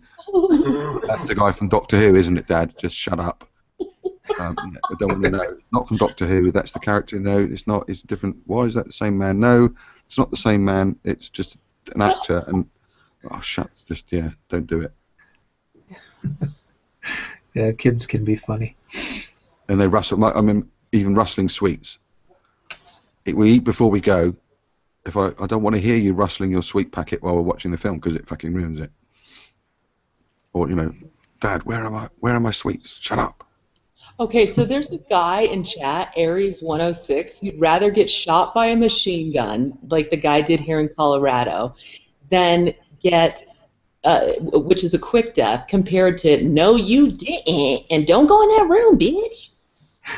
I quite like that because we do that when we watch these two horror films I mentioned earlier at home. My daughter came over for the weekend, and so we all turned the lights off, watched this horror film, and they were saying the same. Don't go in there. Don't go, you silly cow. Don't go in there. You're gonna. I like that. I don't mind that so much. Yeah, I don't. And I made them watch. What my daughter was. I can't look. I said, no, I paid for this. I can watch it. Ooh, that Just scene in the joking, game just joking. Oh, sorry, go ahead. I didn't swear at her. I just said, look, you've got to watch it. It's a horror film. That's the whole point. There's no point in hiding yourself under a cushion. But the way I look at it is, people go to movies like they go to church. If you've ever been to an all-black church, we don't stay quiet in those either. It's that simple. Yeah, too many hallelujahs. Praise the Lord. Yeah, Shut up. I'm praying. Thank you, Jesus. Thank you. Chris, What's Chris he here? Tucker is also a Christian now, and in his latest stand-up, he does a bit where he talks about the black church where he's complaining that it takes so long, so they come there in the morning and then they leave at night. Yeah, it's so true. Black church is just like going to the black beauty shop. Get comfortable, bring some snack, because you're going to be there at least 4 hours. And forget about it. If it's First Communion Sunday, oh, you better bring something to nap with. I went to a black church in my 20s and I thoroughly enjoyed it. And I went to a friend asked me to go to church with them, and we went to one of those ones where people start dancing a lot and getting hands in the air and singing. Yeah. Oh, that was hilarious. Catch the spirit. The black church is much better. The black church is much better. I used to go when I was like a young kid, and I found it awfully boring. I don't feel bad paying my tithes to go to one of those churches, because I feel like it's just entertainment at that point. Yeah, they did all the proper gospel singing. It was fantastic. Yeah, it was. Yeah, that's the one thing I really liked too. When I was a kid, I always wanted to go to the Baptist black churches, because the white churches, like I went to some in Kansas, and they don't even know what key is. They're like completely off key. They sing horrible, and it's like boring. You fall asleep while they're singing. Have snakes. Some have snakes, rattlesnakes. Yeah. Well, the black church I went to in this country was much. They had the gospel singing. It was all much better in time. All the singing and dancing was good, and things they were shouting out was fine. The one I went to I did an alpha course, and then as part of that, the service was all the hands in the air and the really awful, embarrassing dancing and singing was just terrible. Yeah. You just think, I'm just embarrassed to be white then. It was just horrible. It was so funny. I went to a Snoop Dogg concert, and the first one I'd ever been to, it was like, oh my God, this is amazing. And then I went to one in Aspen, and I didn't realize how bad certain people have rhythm, because he's like, throw your hands in the air and wave them like you just don't care, and you just see hands going all which way. Hey, I'll have you know that I can jump and I can dance, and I'm white. There's always exceptions to the rule, but I just sat there and was like, really? No, it's true. I'm a music teacher. I can get I went down. to school to teach music, and there's so many people like that come into the school that have you try as hard as you can to teach them rhythm, and they just never get it. Yeah, They're just I went to they don't I went know to a rhythm. Lionel Richie concert in the late 80s and a Stevie Wonder concert, and I really felt conscious that my game's got to be good. Yeah. Otherwise, I'm just gonna, yeah. Yeah, they'll be clapping off time and stuff. It's hilarious. Oh, speaking of reactions of audiences, I saw on the internet where they were filming people who watched the episode of the Game of Thrones. I think it's called Red Wedding, where the pregnant lady gets stabbed. That's also really funny. There's a lot of those about, isn't there? The reaction videos. There's a lot of reaction videos on YouTube. Where people freak out or cry. People bursting into tears and stuff. And I love that. yeah, I do. I think they're great. Especially with when they played the trailer, the Star Wars trailer, when the first time you see Han Solo come back and says to Chewie, "We're home," There's a couple of reaction videos of the people just bursting into tears as soon as they saw Han Solo. It was quite funny. Mark, someone asked, what was the Alpha course like? What was that in reference to? It's a religious course, learning all about Christianity. Oh, wow. I was a believer. I believed in God at the time, but I wasn't a real Christian. But I wasn't, really into it, and it was just in case, right? But it's an evangelistic course, so it introduces you to Christian faith through you sit and talk and discuss things. Yep. In groups. First you have a presentation, and then you go and talk about it in groups, and you have dinner, right? Yeah, we do. You have it's a whole evening. You have a bit of a talk first, that's informal, and then you have dinner together, and you'll put on tables with various other people, and you can talk throughout dinner, and then you have discussions afterwards. So you can ask specific questions. Well, I don't quite get this, or what, this is contradictory, or whatever. A bit like Hangouts in some cases. But I was just interested, want to know what it was about, so I booked in and did one. It's good. That's really cool. Especially when you tell them you don't really believe, because you're not quite sure. Then you're like, oh, fresh meat. But it was very nice. It was good evenings.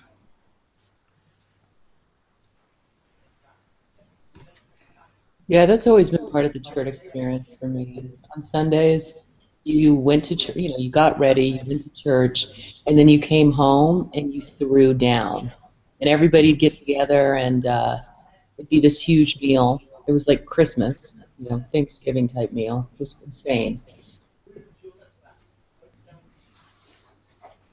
Anyone about your week? The Alpha courses are different depending on what church you go to, but depends where you go. But the one I went to was really good. It was over several weeks. It doesn't seek to sort of teach you. It's just it doesn't focus on the doctrine or anything like that.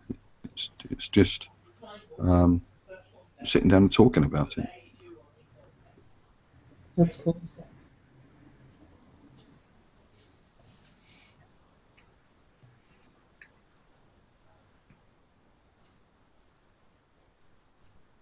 I'd recommend it. I think there is they've got their website. I think it might be alpha.org. I'm not sure, or .com.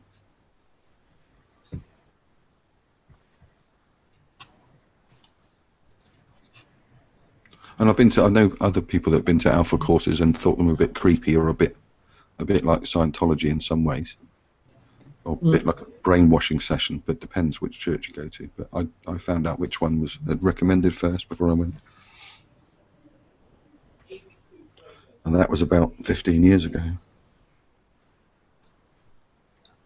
I think an actor that really never has gotten his just deserves that I think he's a very good actor, plays very good roles, and never is a one-trick pony. That's a guy by the name of Robert Duvall. He is good. Oh, yeah. Wasn't he in Armageddon? Or not Armageddon? What was it? The one about the asteroid hitting Earth. Yeah, I know. Yeah. He plays a lot of like Western roles. He was in a movie called Open Range with Kevin Costner. Yep. He was in Godfather as well. He played the lawyer as such, the adopted son. Yeah, he was one of my favorite. Him and Sam, what's his name? The guy with the mustache that always played in cowboy movies too. Was it Deep Impact? Deep Impact, that's right, yeah. I posted Duvall's IMDb there. On the Atheist, okay. Yeah, what are you thinking of? Sam Elliott. Yeah, Sam Elliott. He was in Tombstone. Yeah. That's another one. I really like him. I love his voice. I always loved his voice. Yeah, great voice. He has that really iconic voice. You always know it's him. Everything he's in. Wasn't he in one of the Hulk films? Yeah, yeah. And then of course he played the friend of the guy from Roadhouse. Mm-hmm. That second one, that's Sam Elliott. Yeah. Yeah. He was in Ghost Rider and a couple of lots. Yeah. Yeah. I thought his voice was so great. He was in a few commercials here in Japan where he did like whiskey commercials, and it was really cool. Didn't he play Cher? Didn't he play Cher's boyfriend in some film? Mask. That's it. The Mask. Yeah. Yeah, I'm not as big a fan of the second.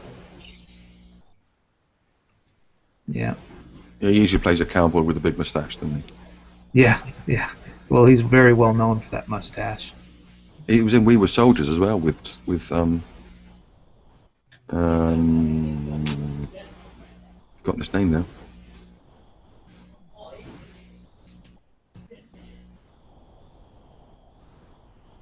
Yeah, I have a bunch of movies. Mel Gibson. Yeah, We Were Soldiers with Mel Gibson. He was in that as well. Yeah. And he played an updated sort of Vietnam soldier with a big moustache. Yeah. Like Platoon and Full Metal Jacket. Mark, Gladiator is not historical. They have the emperors in the wrong order. They have them next to each other when they're not supposed to be. It's all fouled up. Well, but it's based on what I meant by historical. It's got a historical perspective, and there were actual characters called with those names, and it's loosely based on the same way that Schindler's List is loosely based on characters that did exist. But Schindler's List is based on a fictional book called Schindler's Ark, and the guy that got the idea saw some photographs of the Holocaust and then invented characters, some of which were real, but the actual story is fiction. Okay, I'll find out. I was like, I just watched Gladiator again just a few days ago. And so the part where about Russell Crowe's character, the general that ended up being a slave and worked and became a gladiator, that's not based on any real person. I would imagine it wouldn't be, but I wonder is there any basis on the actual person? Yeah, I mean Commodus was real, but he only reigned for a lot longer. I think 15 years. But in the film, it was only a short period. But I think Commodus was a teenager when he took the throne and had a wife. Aurelius was still living, and he was already helping run Rome. And did he actually kill the father to succeed him? Yes, yeah. But Maximus, the character of Maximus, played by Russell Crowe, didn't exist. He's completely fictional. Right.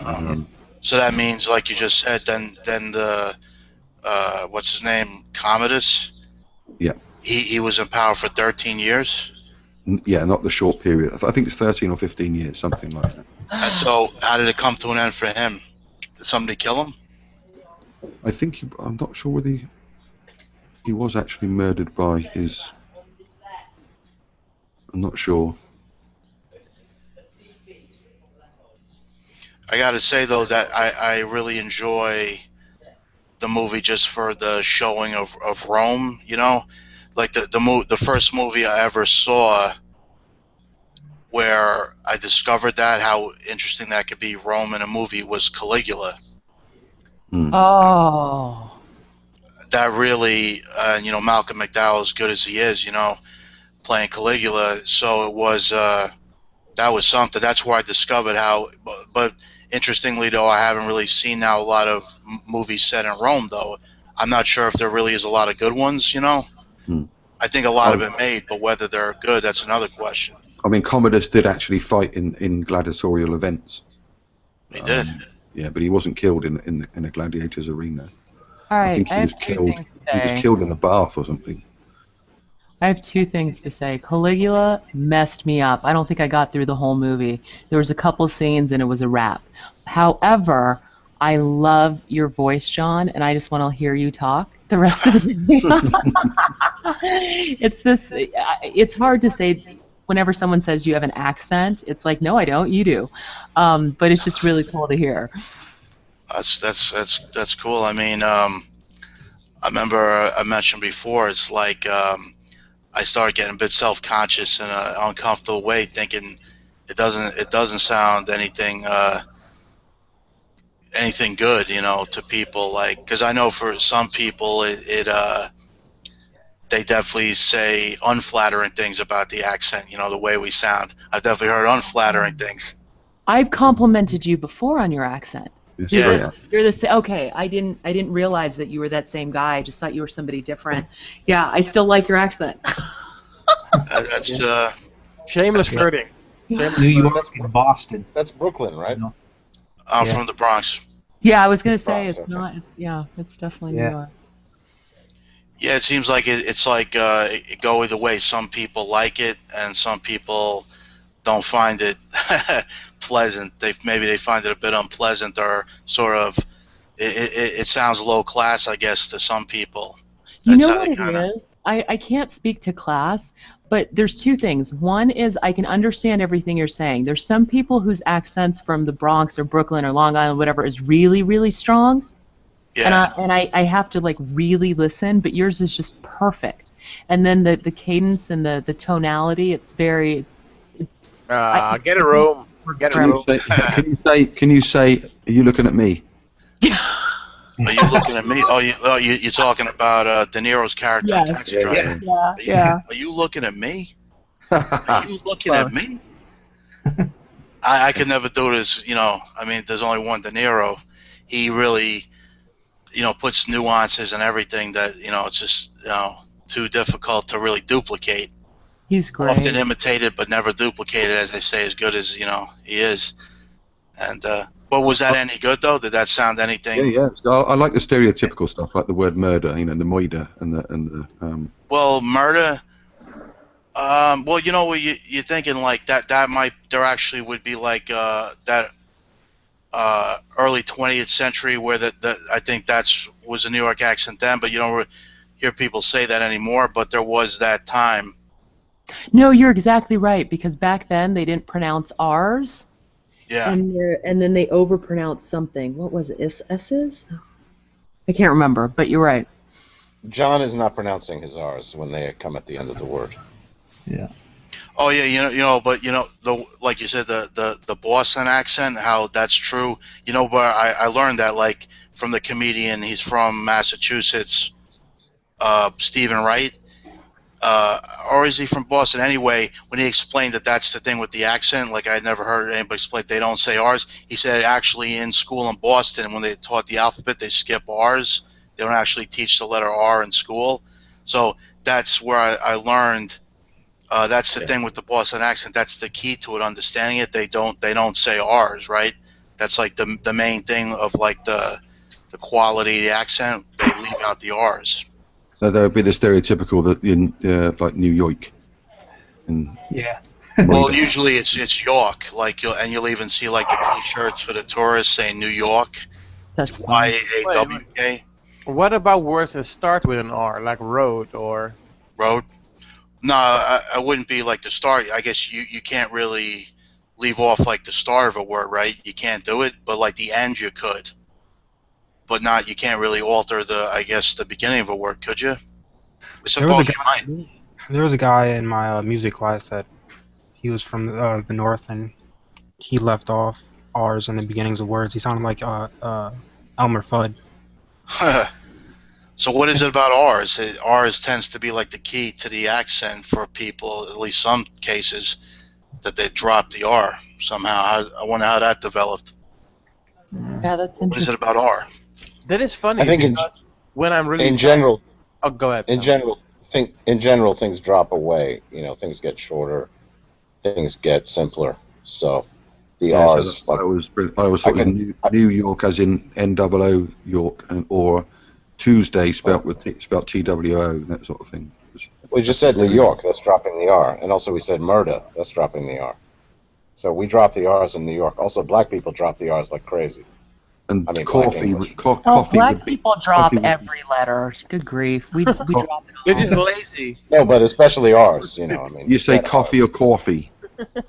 I'd probably tend to say coffee. Yeah, I'd say it more in the real accented way, coffee. Yeah. I mean, there's no such thing as. No rapper would say, my style is hardcore. Would you say stupid or There's stupid? just no R there. There's just no fucking R there. And dog instead of dog. I rap in a hardcore style. It sounds ridiculous. I think dog. It's hardcore. I think It's at the similar. end of the day, if you understand the person, it doesn't matter. No, I think it's brilliant. Yeah, I love the. Yeah, the only one that ever got me and was you know those things Puerto like Rican girls. You know, the Puerto Rican girls that speak with the high squeaky sound from New York that sound like little chihuahuas. What about the phrase "forget about it"? Forget about it. That's another one. Yeah. That's really from the Italians. I think they came up with that. New York Italians, forget about it. Wait. That's a real Italian thing, I think. Can I ask what you are? I'm Irish. Oh, maybe that's it.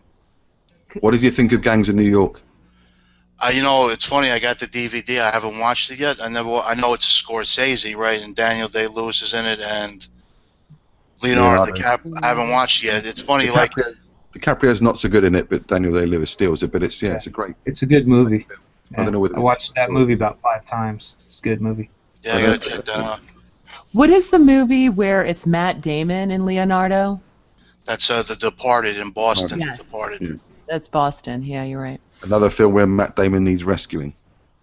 Well, he does. Every film he's in, they need to rescue him. Saving Private Ryan, Martian, I still Interstellar. say it's not as bad as the rescuing he needed on Twitter a few months back. Woo, they lit him up. What was that happen on Twitter? Apparently he has this show on HBO. It's Greenlight or something like that. Yeah, And he I've tried seen to that. He tried to tell the black character or the black, person on the show how it is for black people and about diversity and discrimination. And it was just this 30-second, 1-minute scene in the show. And he really marginalized her, let's say that, and black Twitter went after him. Oh, really? You're going to tell me about diversity? You're going to tell? It was just, whoa. And he had to make, numerous apologies. It was really embarrassing. Oh, so they're still making that, the Project Greenlight? Because I don't have HBO anymore. But I had it, when the first 2 times they did it, it's like the $1 million budget for the film, and people submit the script, and if it gets selected, they also direct it. And so the first 2 I seen... Sorry, go ahead. They still have that. That was just still doing it? Mm-hmm. Oh, he does it. Matt Damon does it with Ben Affleck together. Yes. They're Yeah. that'd be like they're the executive producers of the project, right? Project Greenlight, and but the thing is, from what I remember watching it, I saw Ben Affleck. He actually came at least a couple of times to talk to the director. The first one, after a couple of times, after it was underway, the filming, and there was some problems, like they weren't staying on schedule or whatever, and things like that. And so Ben Affleck showed up but Matt Damon never actually appeared in it like that, in the thing in any way. And then the second one, and that first movie, actually, it didn't run much, but it did play here for a short time in New York. I went to see it in the theater. Because I thought that was just cool, that the whole idea of it, the project, and he got to make his movie. And then the second one, I remember that movie ended up doing a bit better, because actually the actor that was in it, I think that was it was one of his early movies, Shia LaBeouf. Oh, you're kidding! Yeah, the movie was called The Battle of Shaker Heights. Oh, wow. So it was about a young kid who loved to do war reenactment stuff. And Shaker Heights, it's a real town in Ohio, so it's like the Battle of Shaker Heights. So it's also parallels his own, I guess, problems in his own life, but then he also has this thing, he loves war reenactment, or all that stuff. But I never seen that one, so I've yet to see that one actually. But that one did better. That movie actually had, I think, a bit of a run in the theaters. I think that the Matt Damon thing, I think they invented. I know what mansplaining is, and it was white-splaining, but then they coined it Damon-splaining. I think it was a black female filmmaker was talking about how we need more diverse group of people making movies than you as a white male actor. So she was explaining, and then he, as a white male, decided to interrupt her to better explain things about black people. This didn't go down very well at all. Yeah, Damon-splaining. Yes, that was so embarrassing. Oh. It was cringeworthy. It was. It was really bad. Telling a black woman how better to explain black issues. Yeah. Well, I think didn't they make a studio? Him and Ben Affleck have a studio, and they started the first movie they did on the studio was the movie where he did that. What was it called? What, Project Greenlight? Was it? No, it was the one where he did the movie where he was on the Harvard campus as a mop guy. Oh yeah, that was I forget what it's called. Good Will Hunting. Yeah, No, Goodwill. He wasn't a mob guy in that. That was their first. That was their very first movie that they did. They won the Oscar for the screenplay on that, I think. Yeah, that's exactly right. Yeah, and that was their very first movie they did on their. They made a studio, if I remember right, and then after that, they made a bunch more movies from their studio. I don't think that was their studio that released that one. Well, I'm looking at the wiki now for Project Greenlight, and there's a company here called Pearl Street Films. So let's see here. Yeah, that's it. Pearl Street Films, founded by Damon and Affleck in October of 2012. Jennifer Todd has been named the president of the company. Che Carter and Drew Vinton work as producers. And Pearl Street Films is based at Warner Brothers. So they've made, let's see how many movies here. The first was called Promised Land. Gus Van Sant directed. Yeah. Oh, and Goodwill Hunting was not made by their group. The production company was Lawrence Bender Productions, and distributed by Miramax. Okay. Yeah, it doesn't matter. It's still a great story. Yeah, I know that Ben Affleck and Matt Damon wrote it. Yeah, they totally did. I mean, one of the most entertaining, best films, intriguing ideas in a long time. Yeah, right. I love the part where he's in the. I would think the best part in the whole movie is when he tells the guy that's the library. The Harvard guy that you could go to the library and get the same education. For $150 in fines. Yeah, that was awesome. Yeah, that's like the best. Yeah. So they got a bunch of stuff planned here for this year, something called Manchester by the Sea. They're filming that now. Then something called Incorporated. Then for next year, Live by Night. Ben Affleck's directing that. Then something House of the Sea. Sounds promising. And then check this out. Then they in the very early, it's in development. So an untitled Africa project with Ben Affleck directing, and then an untitled Batman reboot with Ben Affleck directing. I put it there on the side if you want to check it out. Pearl Street Films.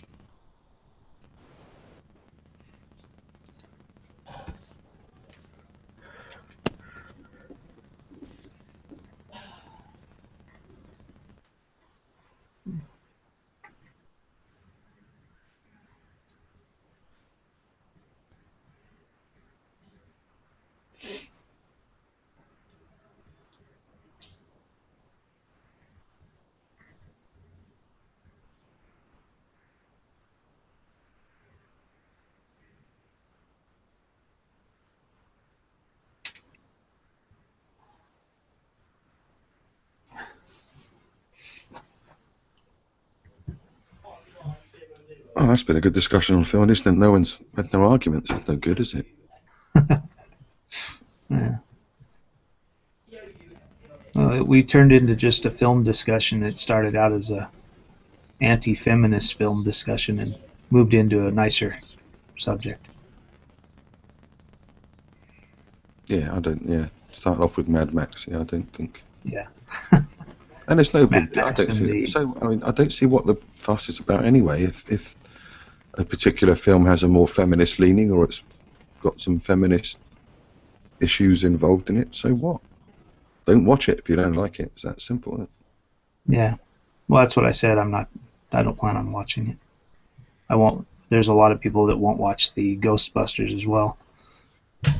I don't think There's actually a bunch of feminists that were getting, like, a lot of those dislikes are actually from feminists because they said, first off, they said that the black character in it was like like a token black character. Like she pulls in a Cadillac, and they make her like the dumb one, you know, where she's not really like, she was just some New York sub token, like a token person from the subway, and you know, so she wasn't really anything, and they got all pissed off about that they didn't cast like a smart black woman as a scientist or something like that, you know. I mean, the Star Oh Wars yeah, I film, mean, there's just I'd have no been winning more with these upset. people. I'd have been more upset about Star Wars if it wasn't a good Star Wars film. I didn't care that the main character was a female and the secondary character was black. It didn't bother me at all. I'd have been more upset if it would just been a shit film. Right, And like it if worked. Jar Jar Binks would have had a bigger role, I'd have been pissed. Yeah, Yeah, wait, I've heard so much about that character that he was so horrible. Yeah, it was just an awful character, full stop, let alone it was a hideous representation of black people. It was just, ugh. Yeah, I've heard that, like, mimicking of the accent that it had and the thing it talked, how it talked and what it said, and it was just kind of like dumb. The Boss Nass character was just as bad. Yeah. All the and all that nonsense. Yeah. Yeah. Well, I heard a lot about one of the characters too in Mad Max, that there was some guy that he came up with this accent, that he was behind the face mask thing, and the first accent he tried, they actually had filmed a bunch of stuff, and he tried this first accent, and nobody could even understand what he was talking about. And then he came back and he did another accent, and even that one was still kind of bad, but they were wasting time in film, so they just let it go. And I guess the accent he's using, people are like, what the hell's what accent is that? You know, they can't even tell where he's from. The very first, the actor in the Darth Vader suit was an English guy called David Prowse. Yeah. And he had a West Country English accent, which is terrible. And it wasn't until they filmed some scenes that George Lucas realised his accent was awful, and that's when they replaced him with James Earl Jones. But they didn't tell David Prowse. He only found out when the film was screened that his voice had been overdubbed. But there wasn't any outrage because it was a white guy his accent was generally awful. It was they talk a lot like that, a bit high-pitched and a bit of an accent.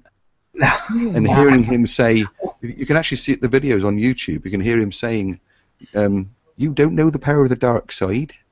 Oh, and it just that would have doesn't been work. a totally horrible movie. Yeah, it's That would have horrible. been so bad. You remember Especially the if, like, he had Rebellion? that when he took off his mask. He took off the mask and he had that cool voice, and then he takes it off and he sounds like that. That'd have been a completely different movie. You can go and look it up. It's David Prowse, I think, or the original Darth Vader, and he actually says, "You remember the Rebel Alliance?"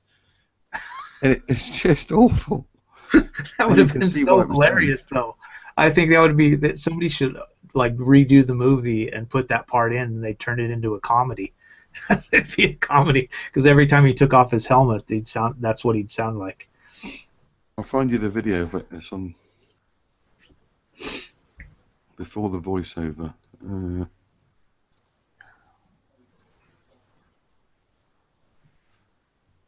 There you go. I'll put it in the side chat for you.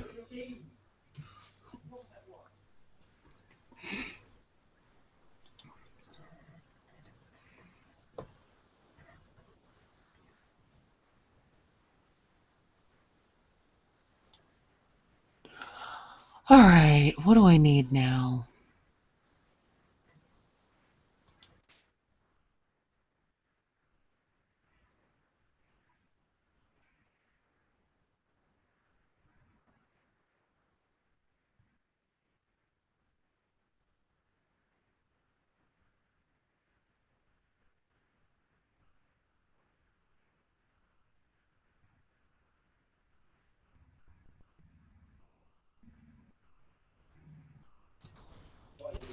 Am I still connected? Yeah, we can hear you. Yeah, I muted the audio here and seems nobody was speaking. Yeah, I can hear you loud and clear now. What? Can hear you loud and clear. I was actually asking about whether anyone else was talking. There was a brief pause. I think maybe I put a video in the side chat. Perhaps people have gone to watch it. I don't know.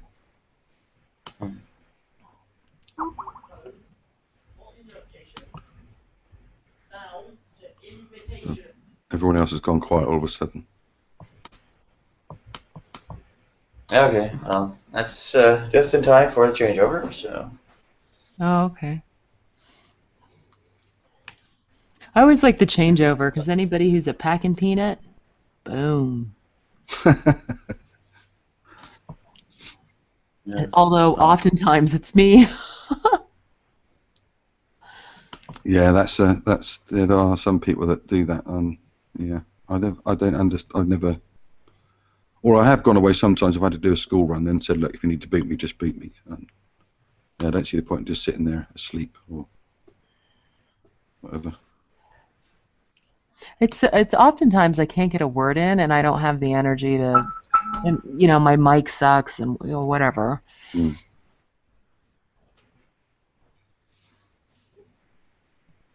Yeah, if there's something going on that you're just listening to, or if there's a row or something. What do you mean you got booted? It just happens sometimes. If you got booted, you wouldn't be able to get back in. Yeah, stop crying, Ludic. Account, though. Oh, really? A different account? Yeah. Yeah, Could have been just that thing I was talking about where you sometimes Google boots you out and then you know. Yeah, it doesn't say you were removed. It just said you joined and then you left. Yeah, it does. It always says that whenever somebody's booted. If someone's booted, it says so and so was removed from the Yeah. Oh, does it? group chat. Yeah. Yeah, I think what you were saying earlier, about Google. I think that I don't know whether Hangouts will disappear or it will just be YouTube. Yeah, they're all going towards the live Hangout on Airs will, from what I understand, will be just on YouTube. So it will just be YouTube Live to start them, to activate them, all of the information behind them. It will not be connected to G+, which sucks because you can't invite circles, and the whole Hangouts will just be about a Skype call. That's it. But I think most people that have got YouTube accounts, you had to have a G+ account as well, didn't you, originally? At one point, yeah. So maybe they'll just keep that going, so your YouTube account will be what you'll invite people using that rather than the G+ account. Maybe. It's true. Google Plus is just different. So it's a little frustrating. What I think is that they're going to slowly try to move everybody over to the paid site, and the people that don't go to the paid site, they'll just kind of drop them off because I think they want everybody to go to that YouTube Red. No. We're not at critical mass yet in terms of how people use these YouTube Live. So yeah. I don't see that happening anytime soon. No, they won't be that stupid. Their income will still be generated from adverts. So you'll just probably see a lot more adverts than you did before. I don't think they cut their nose off to spite their face. That would be daft. But then it's Google, YouTube, so nothing would surprise me. That's a very good point. Yeah, some of the crap they've been doing in the last 3 years is, who knows what the fuck they would do. They act like they don't even care anymore.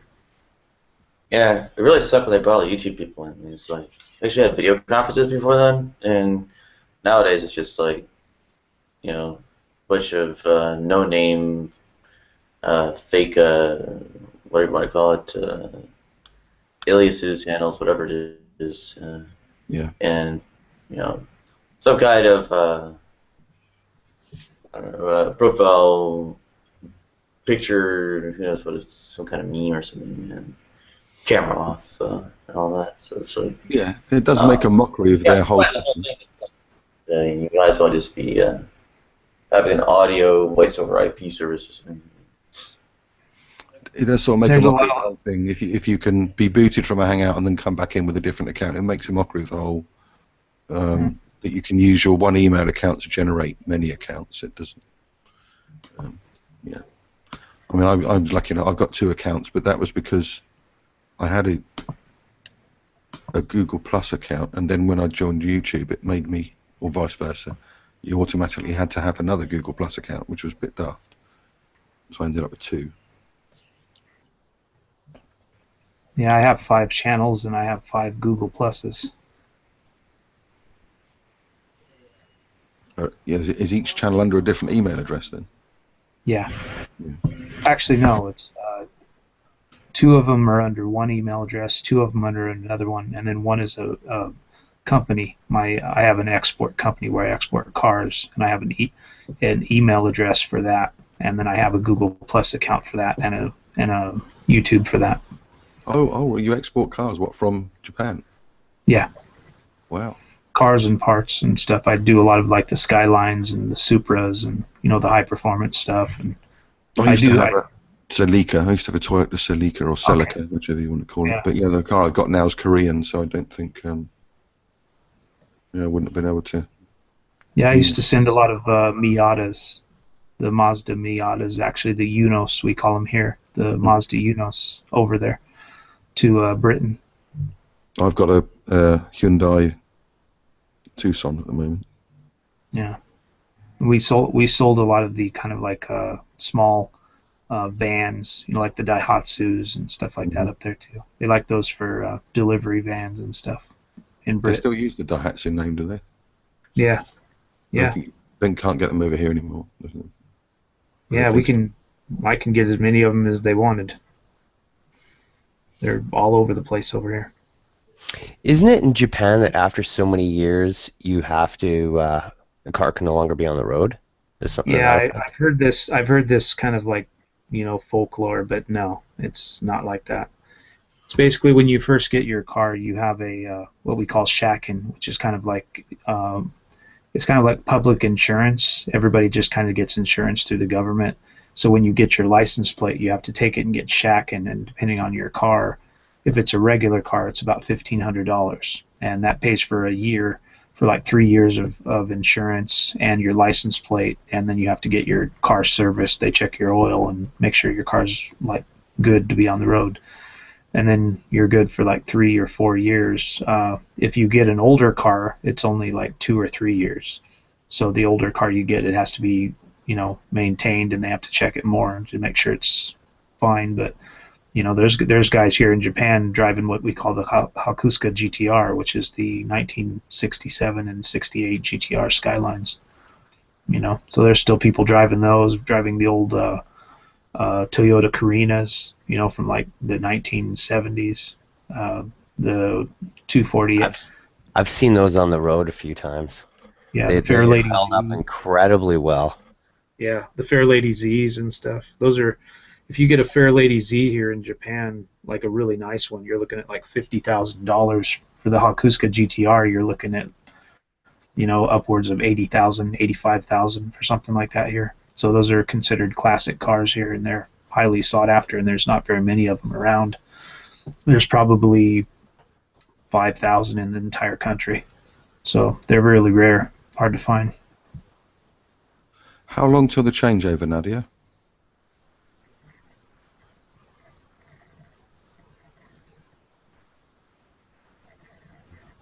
It's on the hour mark, so that's very shortly. I just read something about, just going back to the film bit again, the other half of the duo who directed The Matrix has just come out as trans. Oh, no, she didn't just come out. She came out in 2008. Oh, yeah. Right. Yeah, she's been out for a while. Must be an old story then. It's just on the BBC. It's on their main website. Yeah, she's been out for Lily, a while. or Yeah, it must be. It's on the main BBC website today. Lily, yeah. Must be an old story that it must be, because the BBC site, if lots of people read it, it comes back up as, looks as if it's although there's lots of Twitter messages saying lots of love to Lily Wachowski. She shouldn't have to come out before she's ready. So it looks as if it's current today. No, it's not. She spoke at GLAAD back in 2012, yeah. Yeah. No, you know what it was? I read it. There's lots of Twitter messages 2012. mentioning it today. Yeah. Oh, well, She- I'll shut my mouth then. Yeah, she got married to her wife and got a sex change and did all of her stuff back in like I think 2007, No, 2008. You know what and it then is? Came out. It was they used to be brothers, and now the other one just came out as trans as well. That's who it was, not the one you're talking. The other one just came out, so now the story was former brothers are now sisters. So the other brother just came out. Yeah, that's what it is. Oh, right, the other one, yes. That's cool. Yeah. Oh, sorry, yeah, it's Lily that's put the news out. The other half, yeah. So they're both. Yeah, because the other one is Lana. Oh no, it's Lily. No, I mean the other sister that was already a trans. All right, it's the one that was Andy Wachowski is now known as Lily. Yeah, so it's Lily and Lana and Lily. Yeah.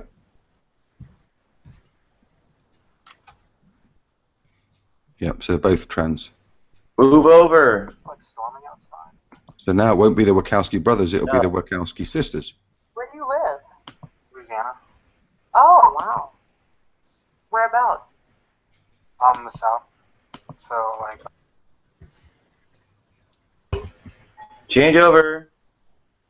Cool.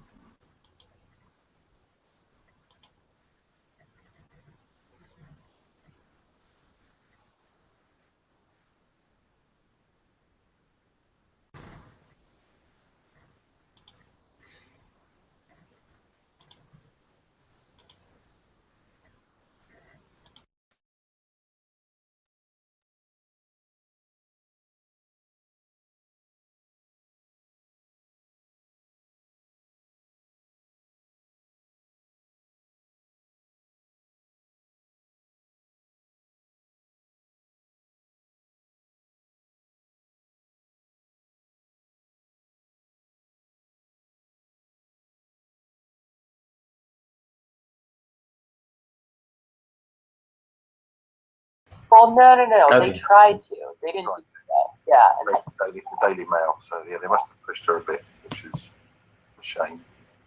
But now we've got the Wachowski sisters, not the brothers. they're calling themselves the Wachowski siblings. I'm like, Oh, I'm like, go with sister. yeah, okay, why not? I was wondering because when they were doing like talks and Lana was talking about being trans. He was sitting next to her with like fingernail polish on, like black fingernail polish, and he was always very well kept, and his nails were like manicured and everything like that. So he was a little bit what do they call it, metrosexual type. It looks as if the Daily Mail threatened to out her in public. Oh, that's terrible. So she said that she's come out as transgender. And said she's gone public after Britain's Daily Mail threatened a public outing. So she did it herself. She said, I knew at some point I'd have to come out publicly. The Daily Mail journalist arrived at her door on Monday evening, asking her to reveal her gender identity for the newspaper. She said no, and then they said, well, we'll do it. If you don't. Well, not if you don't. You're never going to do it. So she decided to do it herself. Okay, why the change over happened? It doesn't seem like much integrity there. That's right. As a journalist, then you're able to get the bigger story. You know what I'm saying? The Daily Mail is a shitty rag anyway. It's a hideous newspaper. It's the biggest newspaper website in the world, I think. Most read. But it's just a horrible, horrible newspaper. I didn't realize how I don't have newspapers in the house anyway, but the Daily Mail. I have arguments with my father about it because he gets it every day. I can't think it's awful. The Hangout is at the link and YouTube link in the whatever. The Daily Mail said it didn't. YouTube live chat. Primary school teacher. So switch over to that. In terms of viewing. The school wrote something about changes to parents. They have the trashiest tabloids in the UK. Yeah, really. Yeah, the Daily Mail never used. Well, yeah, it's horrible. Okay. We have got some awful newspapers here, and one of the better ones is now going purely online because it's not. They just released another newspaper just come out. It's more of a magazine than a newspaper, but none of them are very good. Times is okay. Guardian's too far one way. Daily Mail's too far the other. Yeah, I read The Guardian more, I guess, than I would read the Daily Mail, but both of them I see stories in.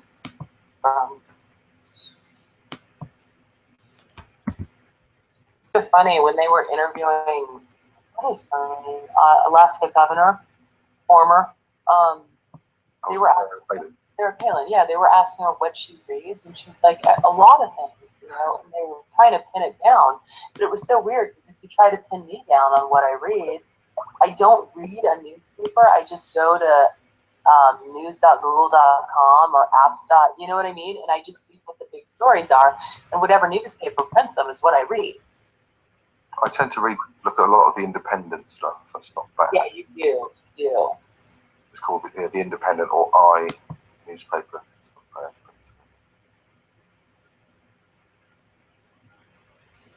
Oh wait. I mean, I used to have some of the tabloids when I was younger and a bit more naive. The stuff that's quicker to read, but then, you know, noticed as I got older that, especially when I had a daughter, they'd have a story on page 6 about how terrible paedophiles were, etc., etc. And then on page 3, you'd have a barely 16-year-old girl with her tits out. Or one newspaper even did a countdown to a 15-year-old, famous 15-year-old, a countdown to her 16th birthday when she'll be legal. Ooh. It was horrible. I just realized there was a changeover at 5, so, or 5 Eastern, so. Oh shit, I didn't actually need to until 1 p.m. I would have already left, so fine. Yeah, well, I'll attack with it. Just have 2 going and have room near the one for people.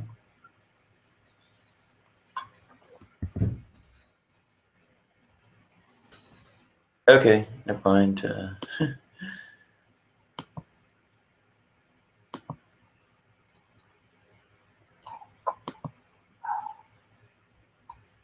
So this just happened, and we're not going to see any pictures of her for a while.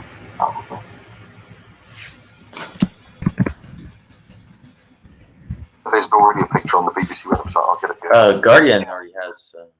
Yeah, she's like. I'm looking for it on. Dropped a lot of weight. Guardian is easier to find. There you go. I'll put it in the slideshow. Yeah, BBC probably does too. Yeah, she's like dropped a lot of weight and got some hair and so on. Go ahead. I found one with her like in a black suit with a black hat and like scarf on her head and like earrings, but she still looks like a guy, so I didn't think like that was the one. I'd imagine she'd be in makeup and maybe have a wig on because she was always bald. You see that? Yeah, that brother was always bald. This is the one from the BBC site that I've got up now. Yeah, just clicked on her. Which one? You got one on? I'm screen sharing at the moment. Come on. Okay. No? It's not going to let me see it. Yeah, it's the same pic as the Guardian's using. So. Yeah,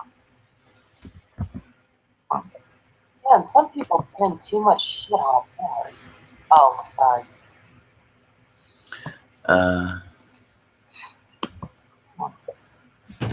Whoops.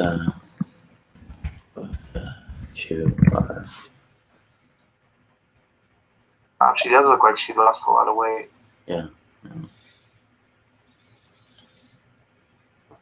Yeah, it's just really shitty that, say, tabloids threaten to out her story.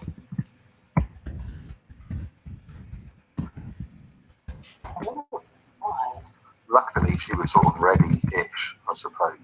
But it sounds like her sister helped her a lot, I imagine. Imagine Lana helped her a lot because she was, already went through a lot of shit and kind of helped her. I mean, and then you've got idiots like Kim Kardashian doing nude selfies. Who gives a fuck? With the hashtag liberated. I mean, not liberated, just it's 2016. There's been plenty of women naked. Yeah. Well, I like what Bette Midler said about her. She was kind of saying it kind of jokingly, but it's kind of serious. She said if we want to see any more of her, we would have to like put a camera inside of her. Yeah, she So said, we've already seen everything on the outside. if Kim Kardashian wants us to see a part of her we've never seen, she's going to have to swallow the camera. Exactly. Yeah, which was really good because it's true. Yeah.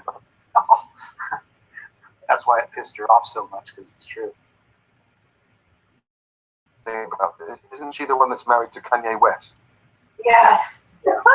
I remember when Lemmy was still alive from Motorhead, someone mentioned Kanye West to him and he said, Kanye West? Never heard of her. Oh. I love it. Yeah, guy's such a dork. Yeah, he's going to be. Wasn't he begging him or something? Yeah, because he's 50 million in debt or something, and asked someone to lend him money. A famous who's it? He asked. I haven't heard of it. I know that he was so broke that he should have been paid for some music software, but instead he was trying to torrent it. Did you guys see that? Yeah, I seen about that. He asked Mark Zuckerberg for money. What did Mark say? I don't think he replied, but he actually sent him a message saying something like, Mark Zuckerberg, invest $1 billion in Kanye West ideas. He actually tweeted it. Oh. I'm sure he'll get put on it. I mean, is he begging in the net? I mean, like Brett Key might want a new computer. Kanye West wants $1 billion. I mean, Was it Martin Shkreli, whatever how you say his name? He was willing to pay him $10 million for something. if I had the money, I'd pay him $10 million to shut the fuck up and not make another record ever. Yeah. Keep him off TV. George Bush hates black people. That was classic. Still to this day, that was. I mean, what he did to the Taylor Swift was bad, but that whole moment in television, oh my God, that was like the OJ chase. None of us could believe it. Yeah. Well, like the same thing that he did with Beck. You know. I don't remember that. That was right after the next year. He got up on stage when Beck did this really. Beck's actually a really amazing musician, and he did an album where he actually wrote all of the music and he sent it out to like everybody else to do covers of the song that he's never actually sang. So there's all these people that were doing like Beck music, and he got a Grammy for the album. Is that Beck? I thought that was Obi. No, Beck did that. Okay. And he got a Grammy for it. And while he was receiving his Grammy, fucking Kanye West got up on stage and said that Beyonce should have got the Grammy. Well, I hate to say it, but I think he was right about Taylor Swift. It should have been Beyonce. Yeah. I mean, this is a guy that. But you still don't do it. He compared himself to St. Paul. Then he asks Mark Zuckerberg for $1 billion, and then tweets that Mark Zuckerberg should realize I'm the greatest living artist and the greatest artist of all time. No, you're not. And then he complained about people saying, if you love hip hop and you love my art, you guys play. I think he said, all you do in San Francisco play rap music in your homes, but you never help the real artists. And criticise people spending money on schools in Africa rather than giving the money to him. He wonders why he's in debt. I mean, when he proposed to Kim Kardashian, instead of apparently taking her for a meal at a restaurant, he hired a 41,000 capacity baseball stadium with a symphony orchestra, and then complains he's $53 million in debt. Well, no, because of his clothing line, but he's dead. He's not dead. It's all bullshit. It's just viral marketing bullshit. Well, how's he going to run for president in 2020 if he's dead? That's what I want to know. I mean, it's bad enough you guys might elect Trump, but if you ever elected Kanye West as president, I think I'd just kill myself. Everyone should. It'd just be no point after that. President Kanye West, I mean, please. You just imagine. Oh. I just can't imagine what would come out of his mouth. I want him to run in 2020 though, because get him to run. I mean, it's like entertaining. Donald Trump thing, it's like America's having a bit of a joke, a bit of a prank, and it's not funny anymore because he might actually make it. It's just horrible. No, you're not lying. It is pretty. The stuff that comes out of his mouth. I mean, did you see what's his name? Michael Myers, or what's the when he said George? Michael Moore. No. When he said George Bush hates black people, who was the actor the comedian that was sitting next to him, standing next to him? That was Myers, yeah. Yeah, it was Michael Myers. The look on his face, look of all time. I mean, he didn't know what it's like. That just happened. Like, it's so great. America, please, you might elect the real life version of Biff Tannen into office.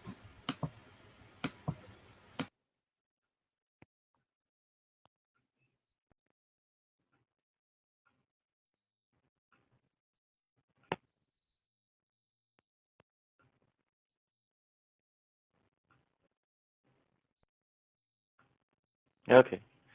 Well, anyway, I'm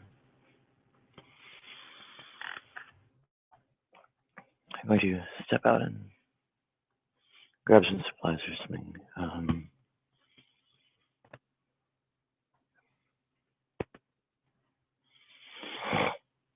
There's a fair amount of trickiness as far as what on earth is doing all these surgeries. Yeah. So.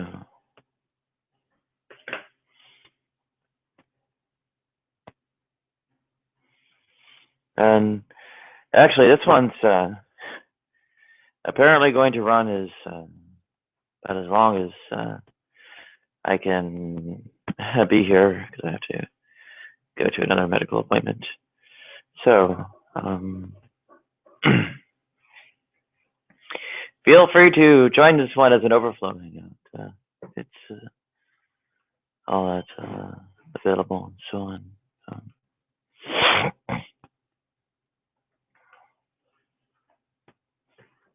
Well, it's not to be the overflow. Maybe it'll be the main one if we get on about all the right things. And anyway, the thing I think to bear in mind here is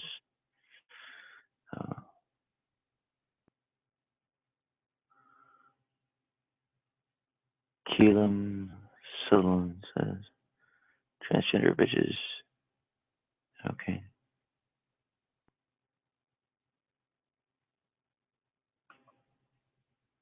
What on earth is that?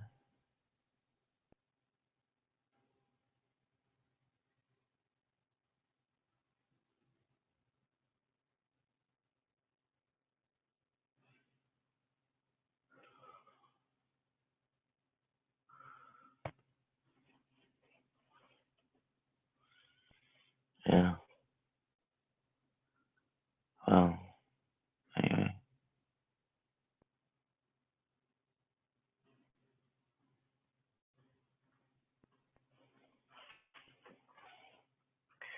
I don't think there's anyone who passes less than I do, but anyway. I look and sound like a man in every way. So, alright, let me switch my phone connection to, I guess, or sorry, my data connection to one with a laptop, whatever.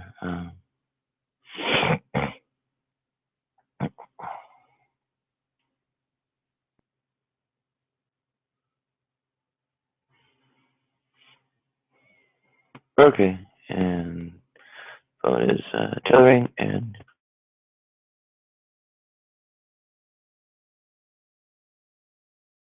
it's actually working. I wonder.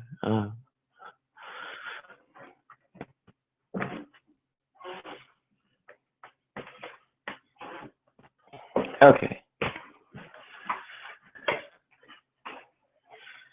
Had my cereal this morning and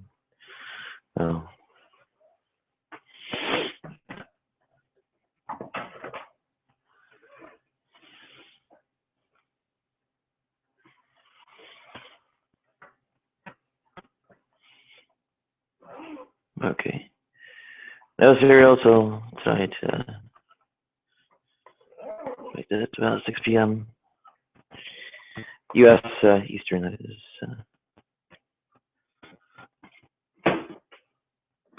Should be, decently, reducing calorie load or whatever you want to call it.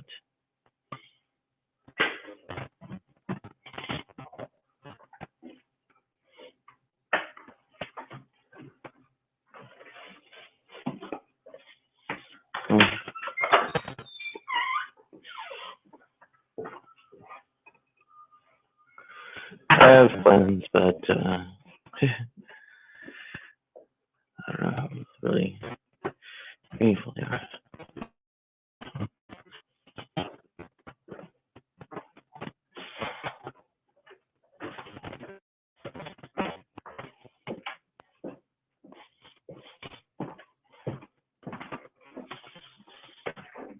Okay, bear with me.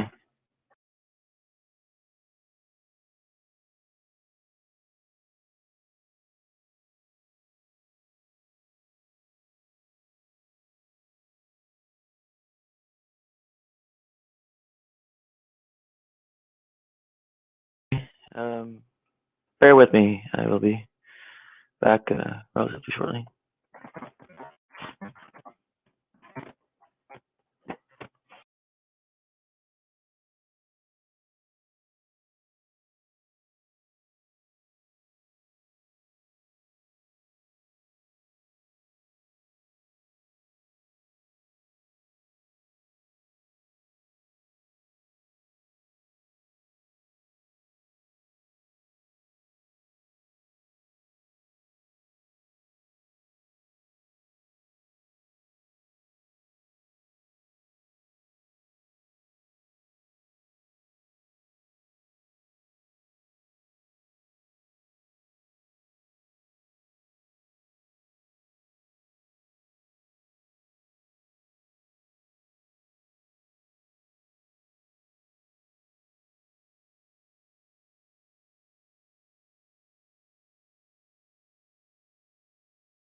Okay, here we are.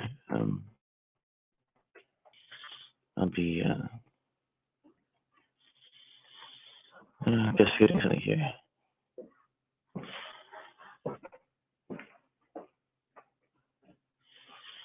And I guess I had questions for if I can get my weight down or whatever it is.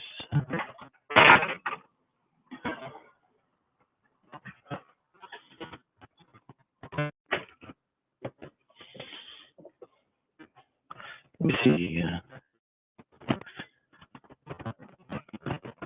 Good idea. The Frosted Flakes single serving container is 220 calories. A cup or 240 milliliters of what is it? Soy milk and such is 90 calories or so. So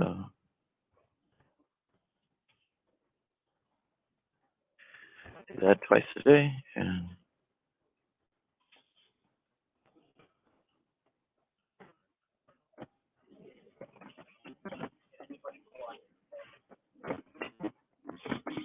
yep, I weighed in at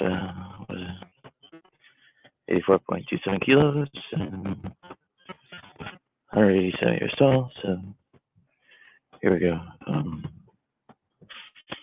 Let's get the things to screen share, whatever.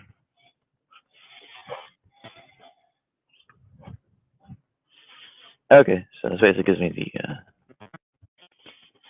various kinds of expected landmark dates, whatever it is, The landmarks are basically half steppings in terms of BMI. Mind you, BMI 15 is a little bit low, but anyway. You get the basic idea. Like 17.5, that's 10th of November. And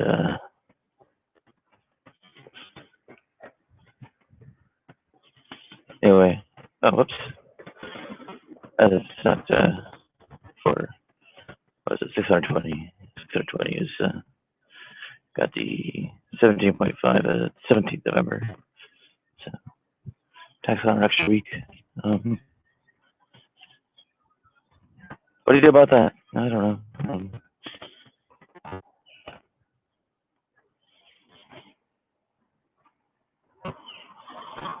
Oh, we all hit 18. Assuming this holds up. I can do better, which would be, alright, let's use critters of the light soy milk to 60 cal or whatever. And sorry, what the hell? Okay.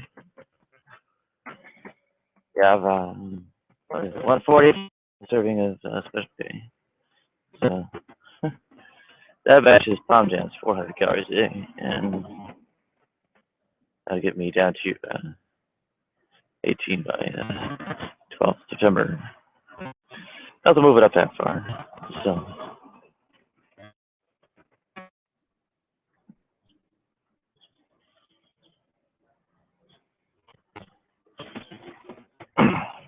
I think you see the various kind of things. This is all the Lambert W function based stuff, so you get the basic idea here. So.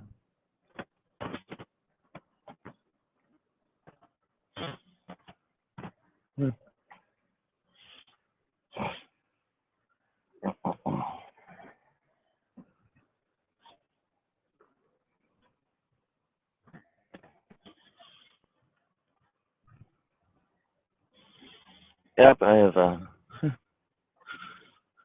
barely had the oh one of the worst oh yeah, one of the worst. I mean,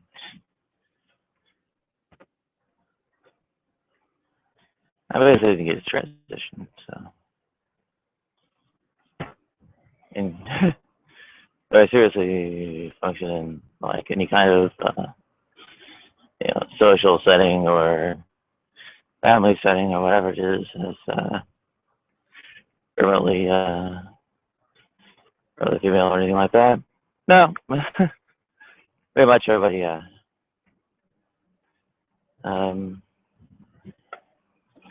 acts like I'm a guy.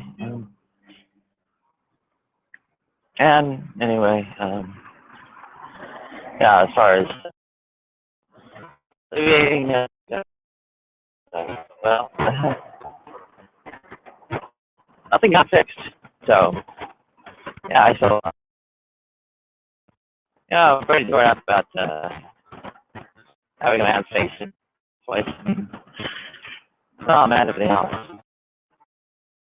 So yeah.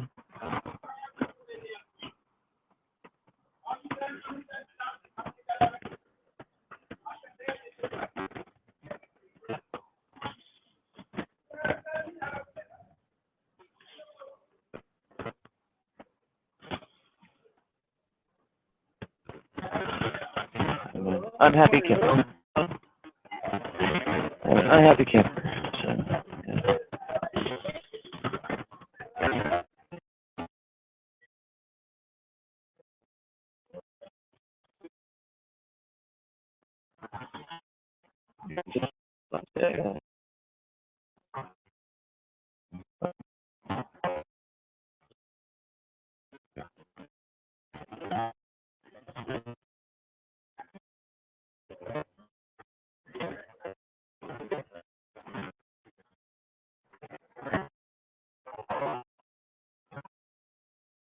Just take my picture on Foursquare.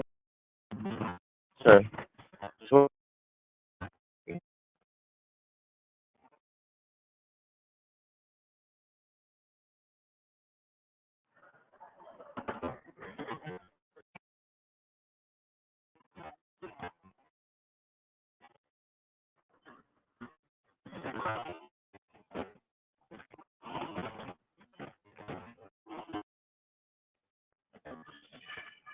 okay.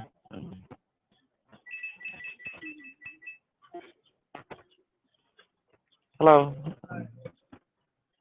Oh, pretty good. Yeah. Thank you. Oh, so, actually, I guess not. It's not 2 liters. Oh, okay. Um, it,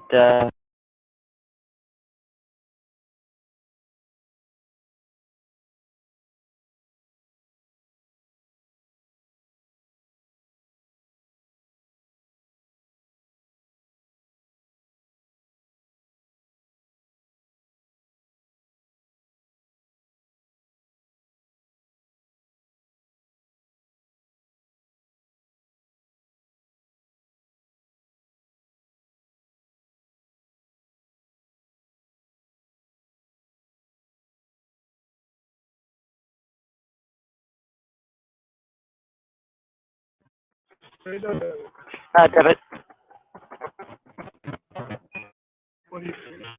Thank you.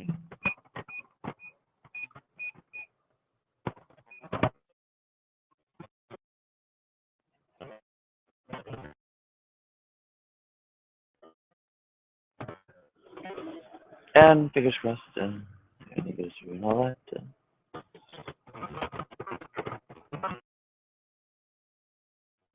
I used to have a cigarette case, but unfortunately that went away. Alright, thanks very much.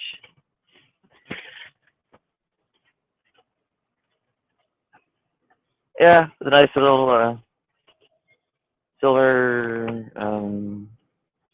like clamshell, whatever thing. Yeah, that's fine.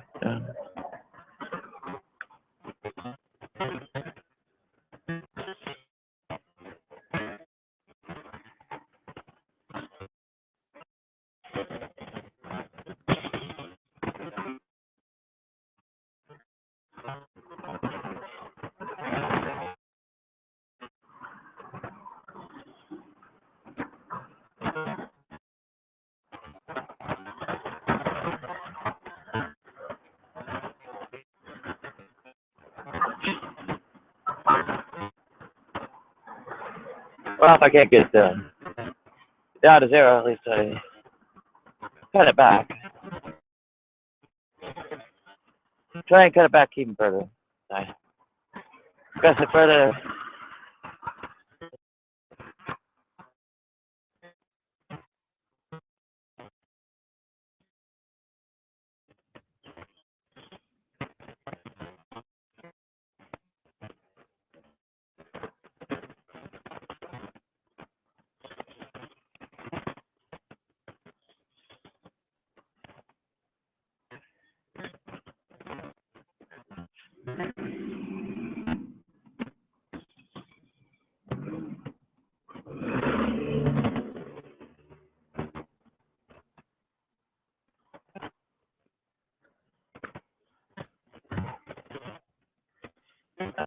Well, you've been cool turkey.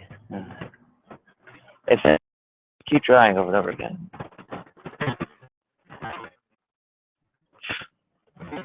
Sorry.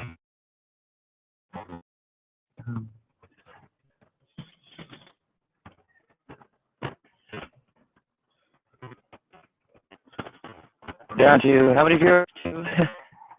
Wow. Hey.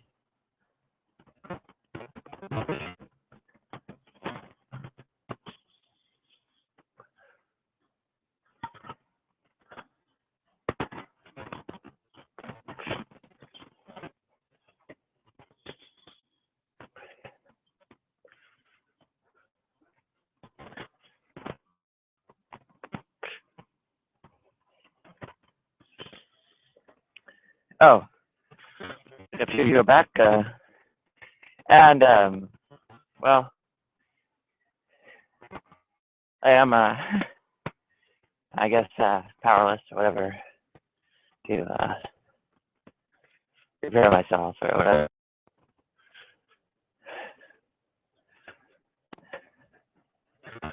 It was my whole life and gave me nothing. So.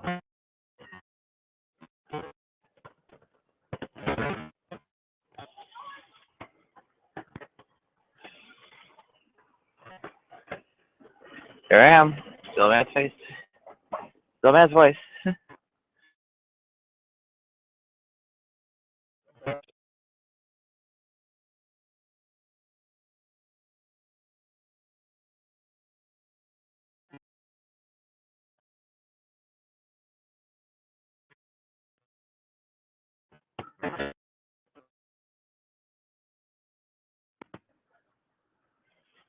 Yeah. So, well, matter of performance, and of course, the performance is being judged is, well,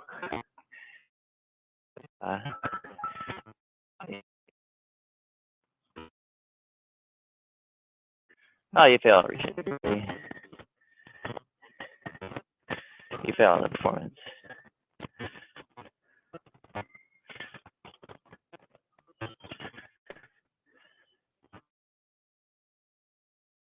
Well, the performance is.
You have to.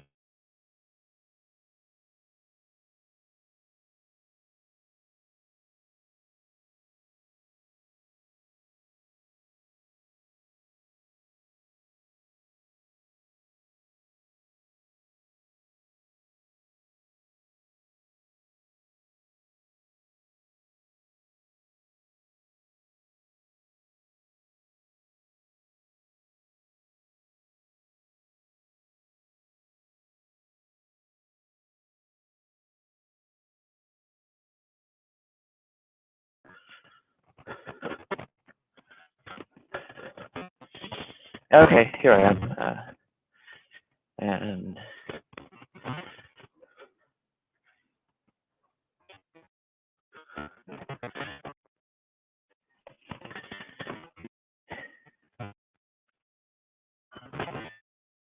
doing it is probably power.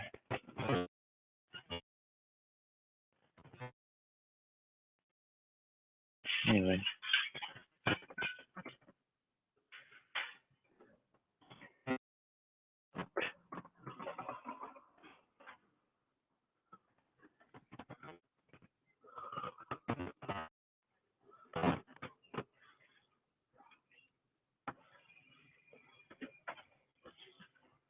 Okay. Oh, have a good day.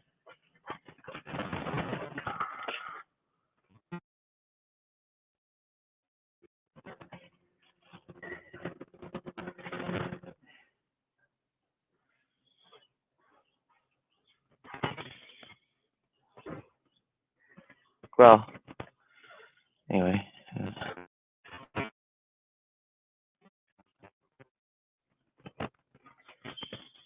Performative failure.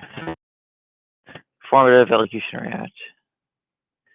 Elocutionary means it's not really something, not something you say.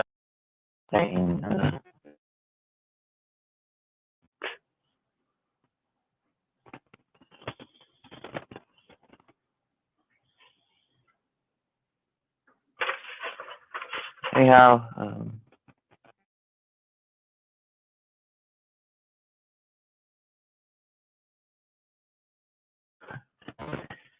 well, all winding down. Well, screwed like this, it stays like this, and so on. There's no way out. I guess except everyone else, which is, well, when you die.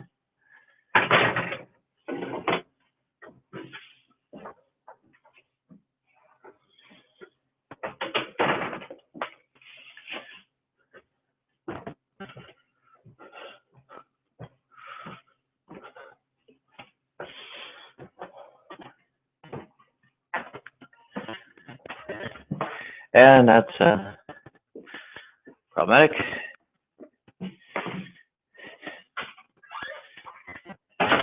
Copyrights and all that.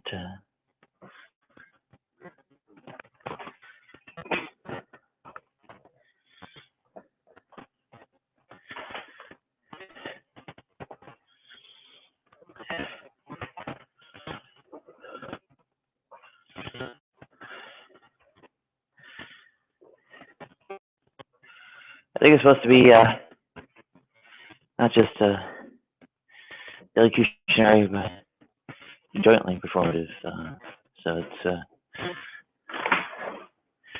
not just something the individual does, but also well, their cohorts or otherwise they're around and all that.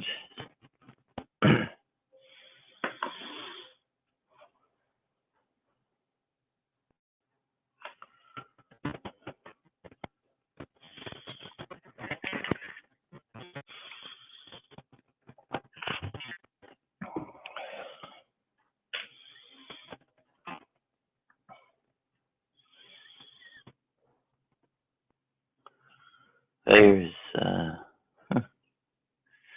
so abysmal. It's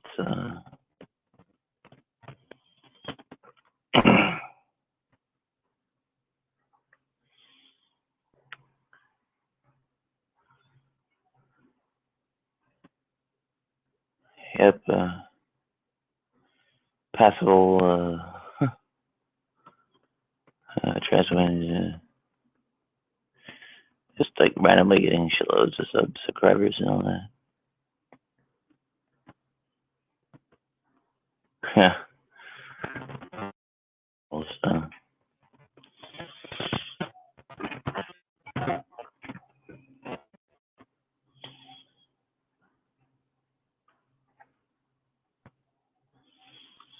Yeah, no grand struggle for them. They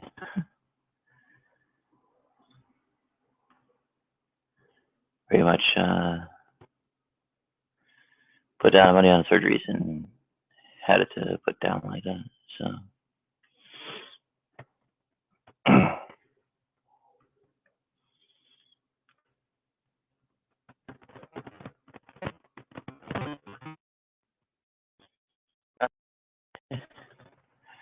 here I am.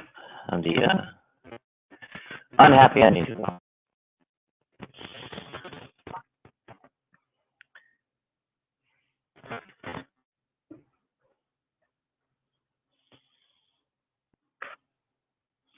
Some people say, or want to say, oh well, it's not over yet, but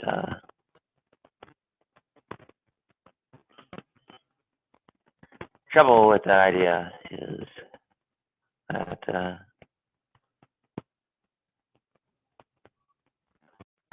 well,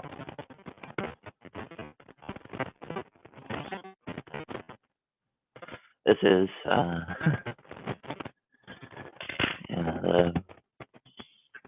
this is at the endpoint. How long I might stay there?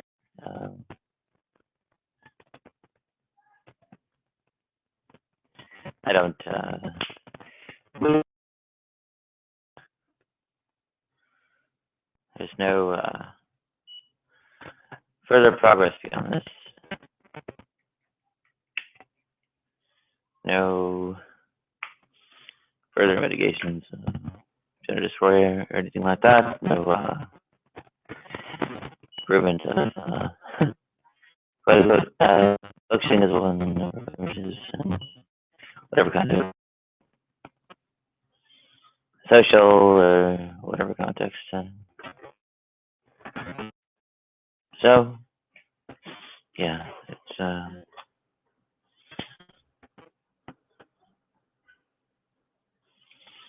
mean, when Elizabeth Bathory was,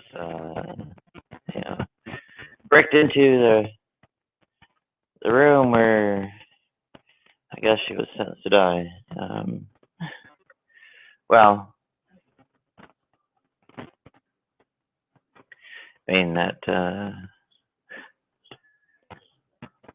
her being in that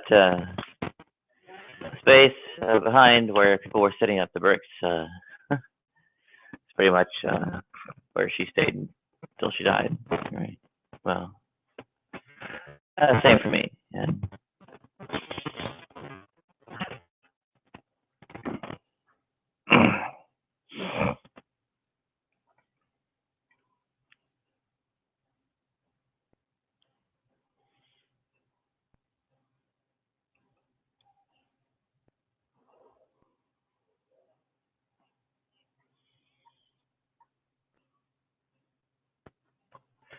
there's no way out for me.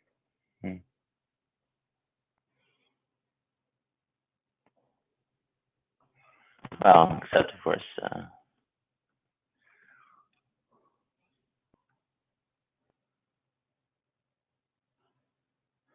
guess when I die. Huh.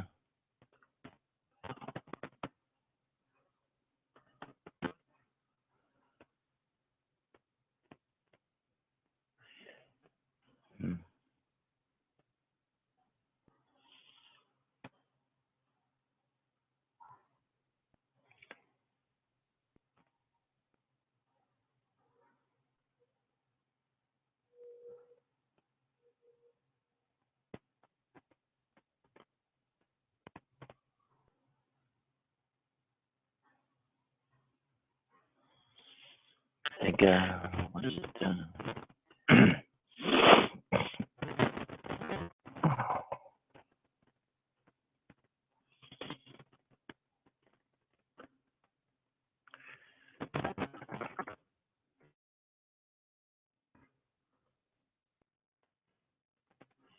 Oh, how do I find these people on?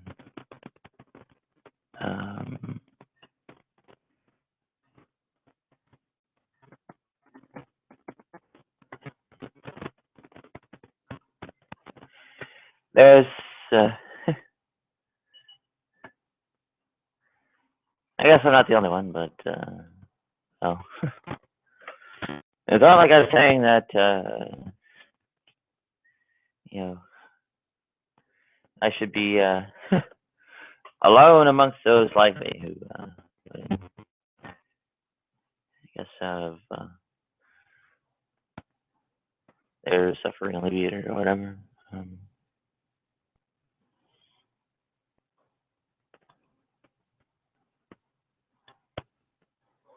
Oh.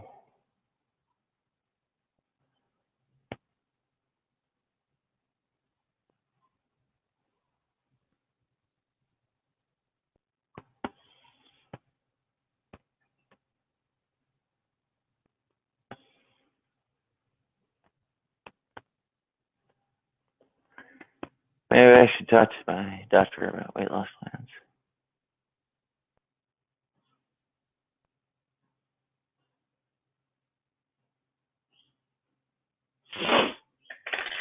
Still,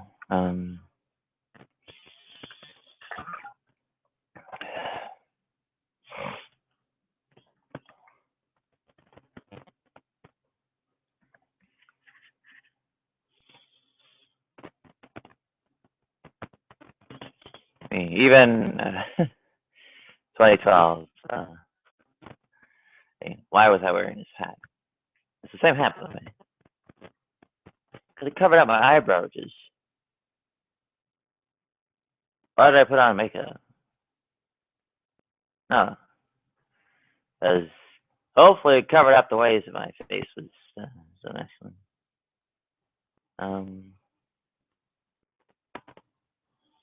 Well, I don't think really doing my nails helped my hands be any less masculine. But still.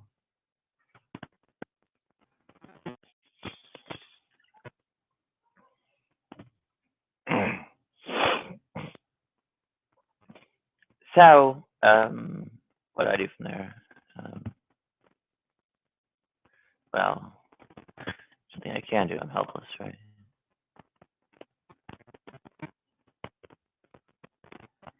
And my mouse is disappeared again. Yeah.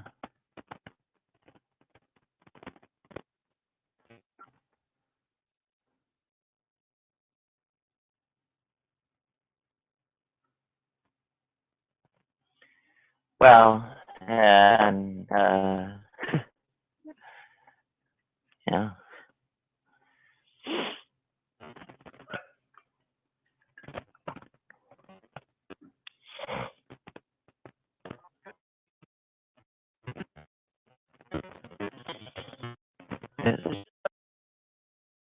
People say, get over the superficial.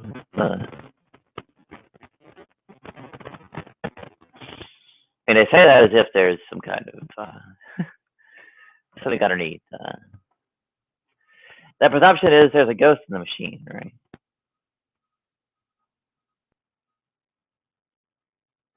But no, that's. I think the analogy I drew yesterday was what I consider. It's like disassembling a watch and get to a point where they don't have the tools to, I don't know, open or unscrew deeper set components, and because they don't have the tools to disassemble further. No, I declare that as a ghost in the machine and a ghost in the watch or whatever it is. Well, no, I mean.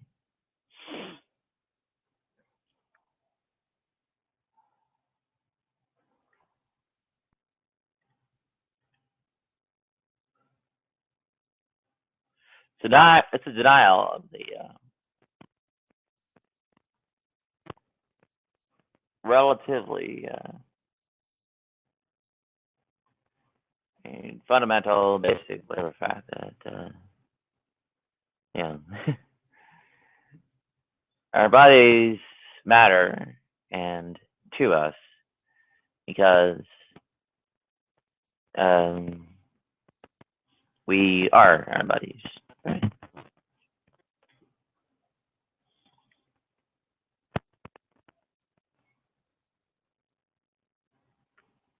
Yeah.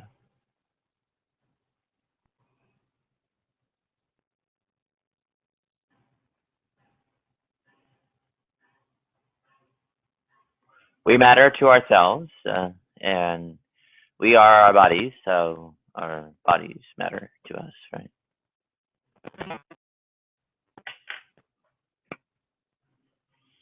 We care about them. We have concerns. Want them to be some way or other. And well, there we go. And pretty basic stuff. Yeah.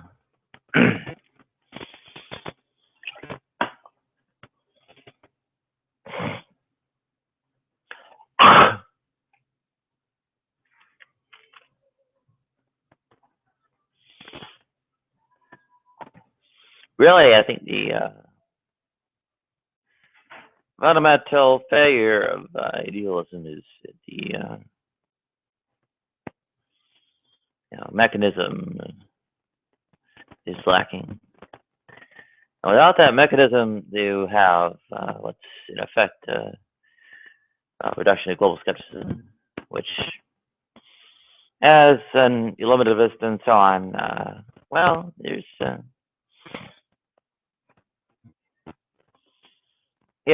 some trickiness surrounding all this ideas, but still.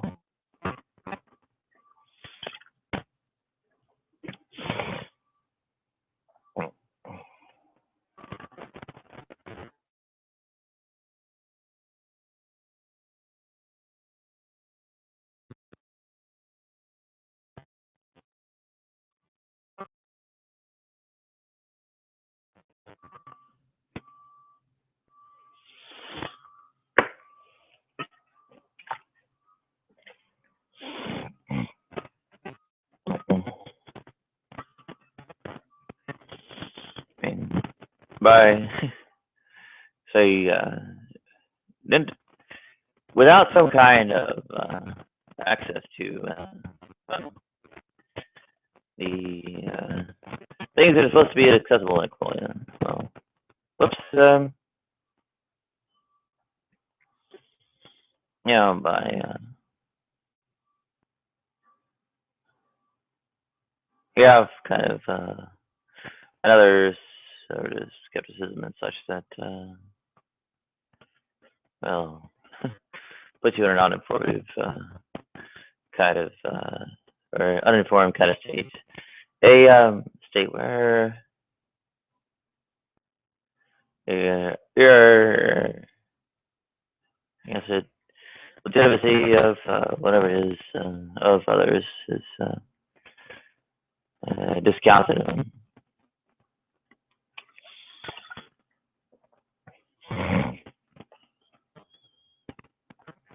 I don't know. And I still don't have my mouse back.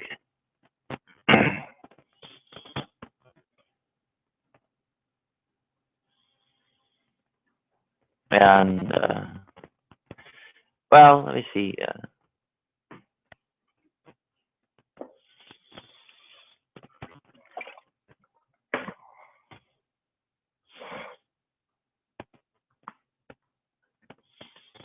I mean, some of the trouble with Qualia is, I think by say, regression to semantic primitives. There's, irrespective of whether you hold to intentional states. I mean, if these things are ineffable, then they can never be conveyed, right? So.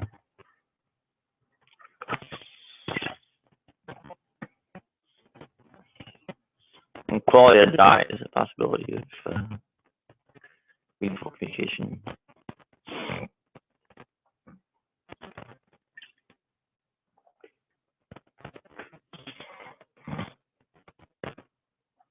I wish I had seen some freaking literature on this, because I don't really have the ability to get past paywalls anymore, do I? What is it? 16 years out of university and such. No JSTOR or whatever kind of access for me.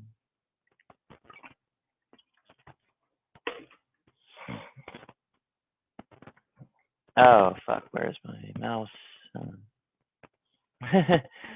Well, I'm kind of stuck in a situation where I can't really click on anything, but still.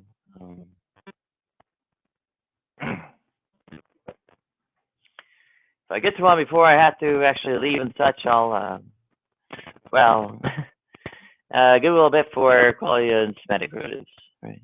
So.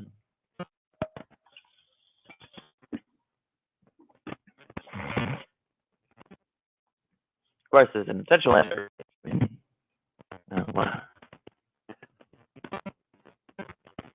What is communication entail?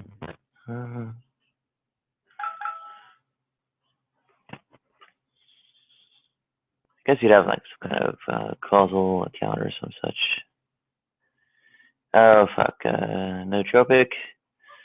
Okay, I managed to do it with my finger, but I have fat manly fingers. So anyway, you get the idea.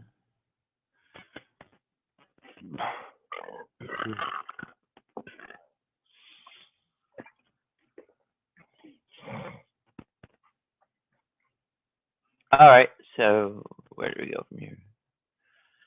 I'll see if I can, well, get a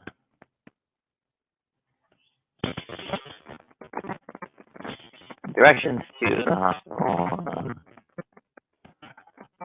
Kings, well, actually, oh fuck. Yeah, I can't highlight anything because I don't have a mouse. Kings County Health Center. Okay, let's arrive by 3 p.m.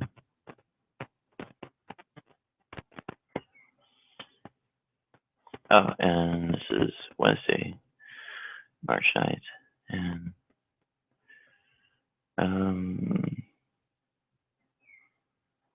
wow, that's like 4 bus transfers.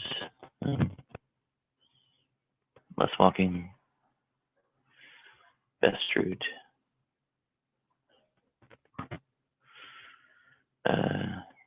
Yeah, looks like 1 o'clock is about the right time to go wherever.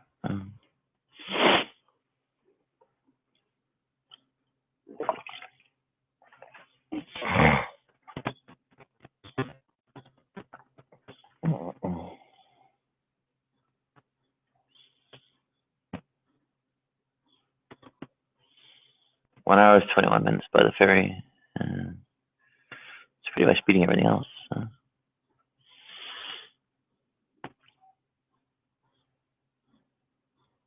Oh, and I have my mouse back. Okay, here we go. What do we do? So let's look for. Let's see. Here we go.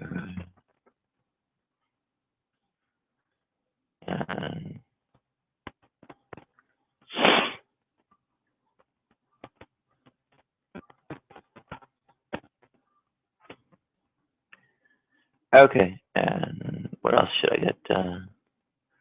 There's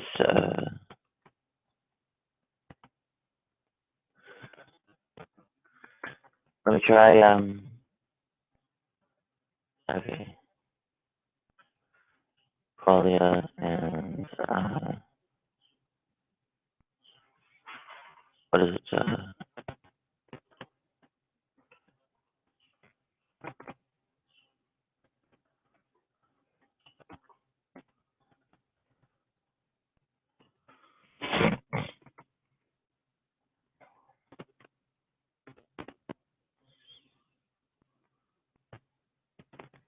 Okay, semantic primes, derivatives, and such. So anyway.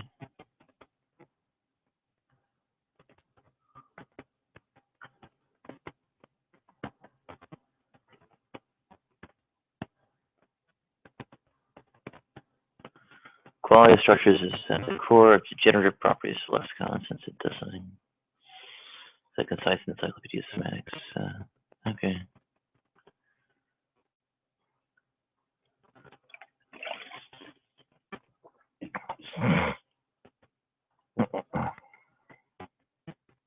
General strategy for creating new types.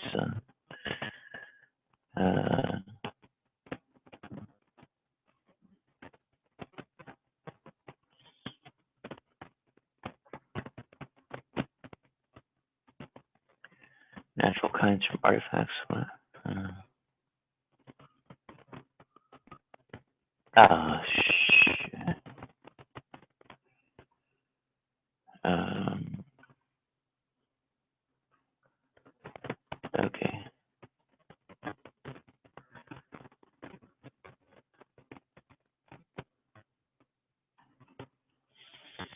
Okay.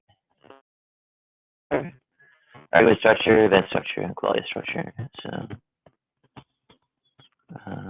what is this? An argument structure for nominals.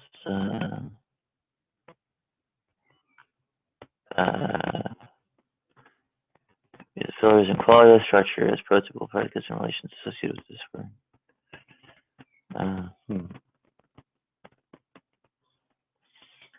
Quality structure system of relations that characterize the semantics of a lexical item, very much like argument verb. Power of quality structure. Semantics and nominals be the focus here.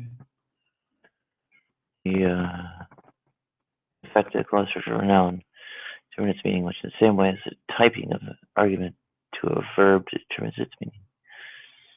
Elements that make up quality structure include familiar notions such as container, space, surface, figure, or artifact. Quality structure is a set of constraints on types. Quality structure, along with other representational devices, can be seen as by the building blocks for possible object types.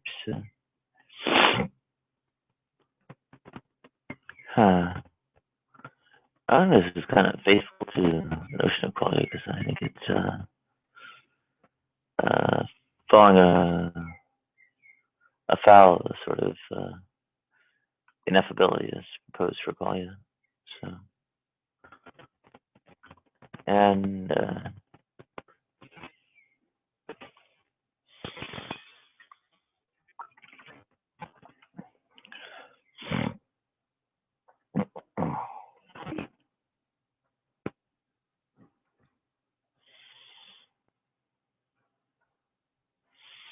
yeah, I don't think there's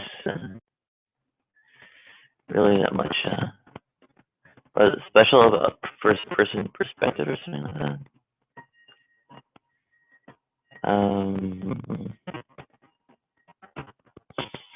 Well, maybe it's just perspective as I see it is well, one where it doesn't seem so.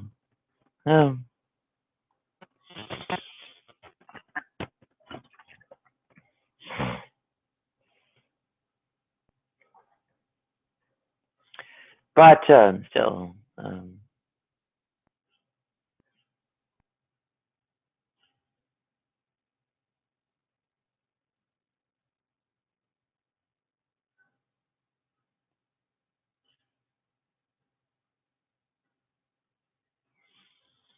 yeah, that's a good title for it. Yeah.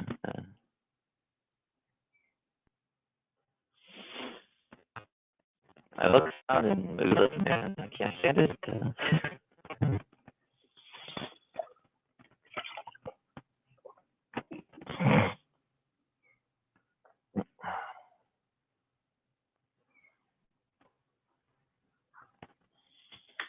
Yeah.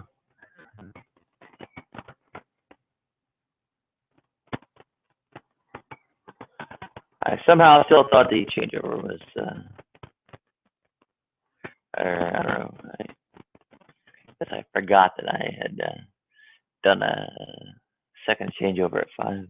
So I screwed up a little bit and so on.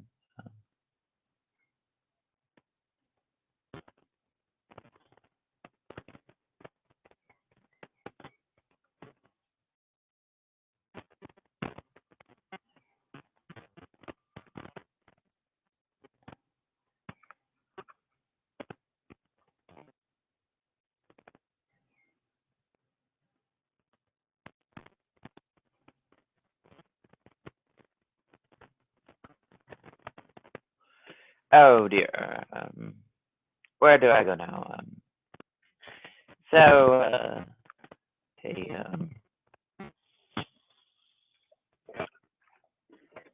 some MRAs or something over here. Or something here.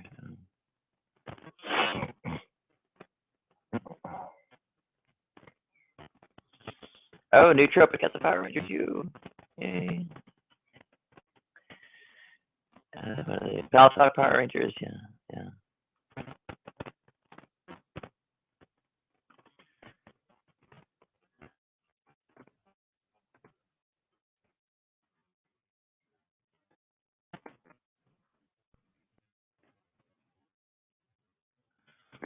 Okay.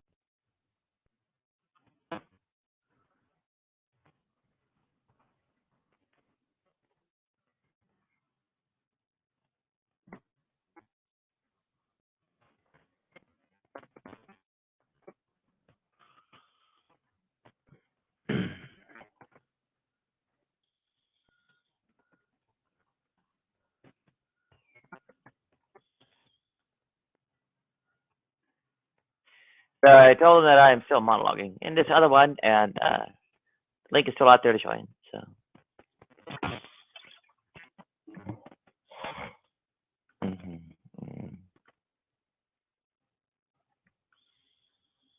Where the heck is Pierre's over here? Well, I can find it over my contacts, but I should be able to SMS her through line notice and such, right? So, there's a bit of an issue or something here. What who knows where to go? Okay, so, yeah.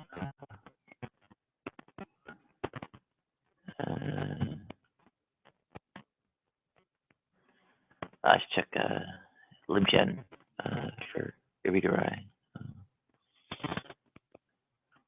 So.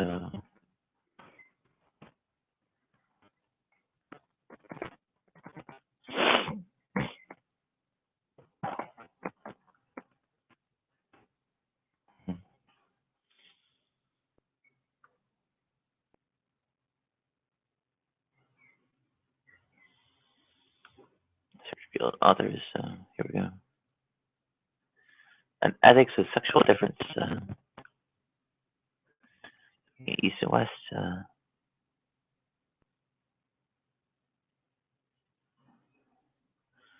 Speculum. Oh, the other one. Sexes, which is not one. Okay.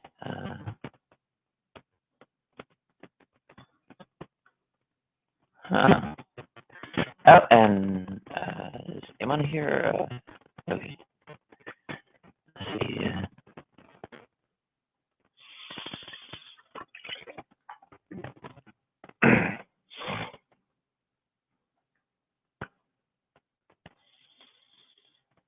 I'm at a little bit of a loss here. So, let's see, it's Books Easy. Net, Bookify. So, let's try Bookify first. Yeah, okay. Bookify has it. Oh, there's some Eureka right there. I don't even know that's how it's pronounced.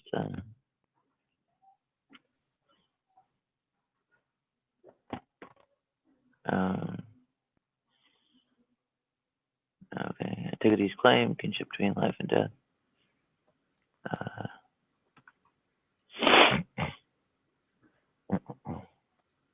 What are you monologuing about? Oh, just kind of being screwed. Oh, yeah. And I guess there's a little bit about was it Judith Butler, performative failure, performativity failure, and all that.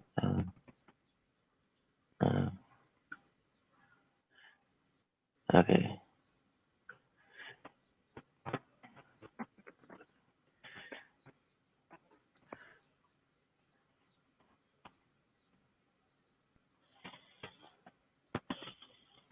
Like performativity is like the, basically doing it makes it happen or something. So like making a promise, makes the promise happen or come into existence and so on, right? Right. So yeah. And I guess what is it? This Judith Butler is such the there's a illocutionary, basically nonverbal, performative kind of act. So And it's also a jointly performative one. So, kind of the same way. I don't know. People would have to cooperate to have a contract or get married or something. The similar thing holds for, I guess, gender or whatever. According to her, the idea of is like probably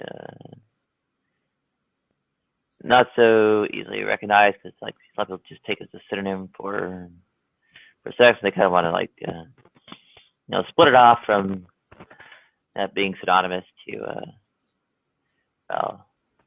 refer to some kind of like cultural and social phenomenon. So, Who is this? oh, like feminist.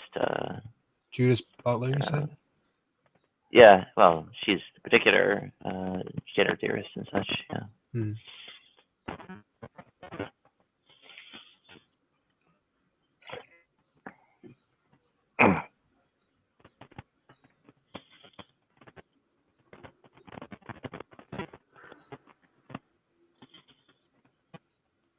Okay. I heard some interesting things about this Irigaray, if I even know how to pronounce that character. She's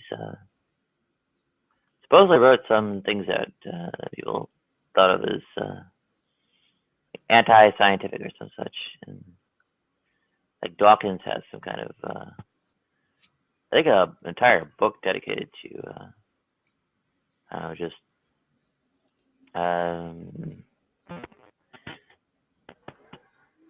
examining her ideas or something. And I don't know if it's just hers. It might be like a broader spectrum of feminists, but anyway.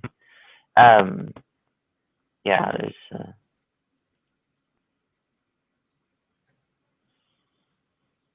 Do you have a link to the page you're looking at?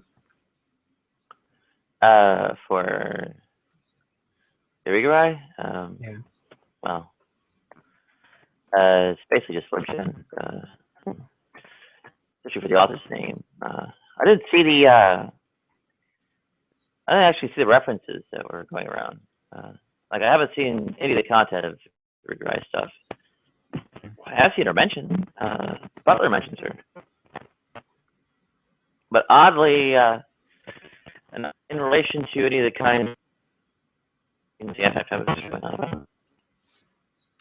on. They're saying, what is it? She declared that E equals MC squared was patriarchal. Well, that seems a stretch. I can kind of see some ideas of kind of sort of making a point, but well,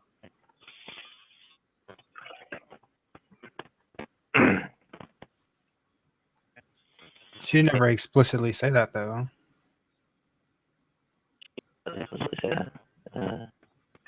Trick is, I think, this is a little bit out of context. You're breaking up a little bit. I said I highly suspect that it's a bit out of context. Oh, right, yeah. Like,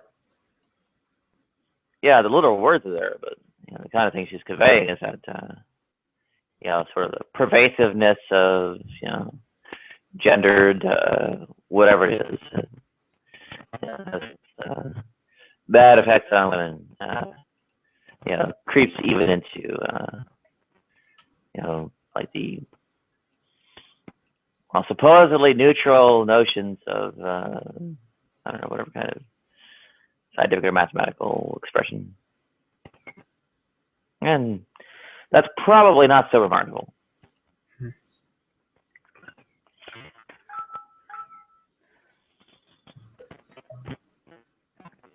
I mean, yeah, that stuff does like creep into a lot of stuff, bleed over or whatever. Even if the thing is kind of like, not, focused on it or dedicated to it or something such. I mean, it's kind of still touched by it, marked by it, or whatever. Sure. What is her theory of sexual difference? Judith Butler's? Or, No, let's Lucy. see. Yeah. I'm not sure how to say her name. Yeah, I can't. I'm gonna Google how to pronounce her name. Hang on. How to pronounce Lucy Irigaray Harrison.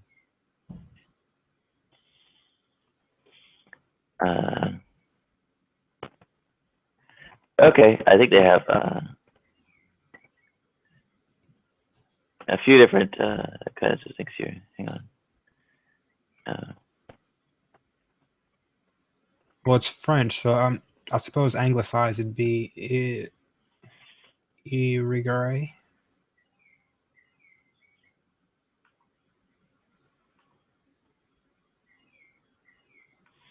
It's French, so what?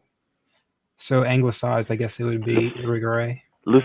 Okay, Luce Irigaray. Okay. Yeah. Yeah, I'll get you a link to the pronunciation thing. Hang on.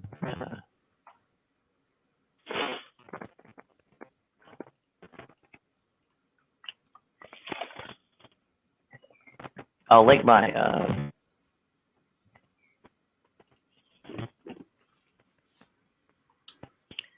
so here we go.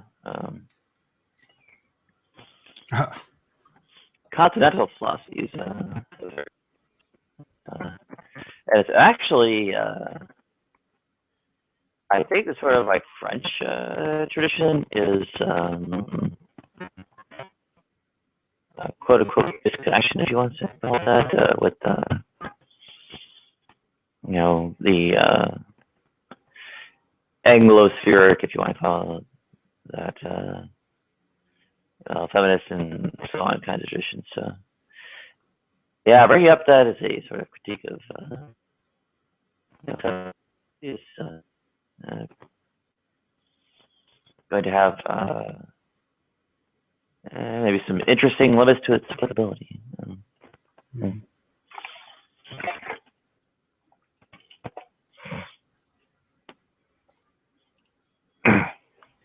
I don't know. I'm kind of ridiculous anyway. Say that again? I'm kind of ridiculous anyway. I look and sound like a man, and I'm going on, you know, oh, this is a true feminist and whatever. Oh, no. You know, Christina Hoff-Sommers is not a true feminist. Wait a minute. What is this person who looks and sounds like a man and has man's parts and all that declaring a real feminist or not? Good question. You know, what is the person who's you know, performing a failure in I don't know, I guess taking on, transitioning to whatever, some kind of female, societal, cultural, whatever it is, gender role. You know, doing speaking on behalf of anyone. I should probably be careful how I word things. And also, welcome, Palm.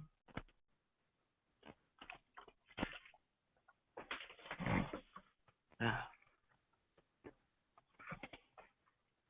think your Bluetooth is kind of bugging out, Nadia. Okay, I'll restart it or something. Hang on.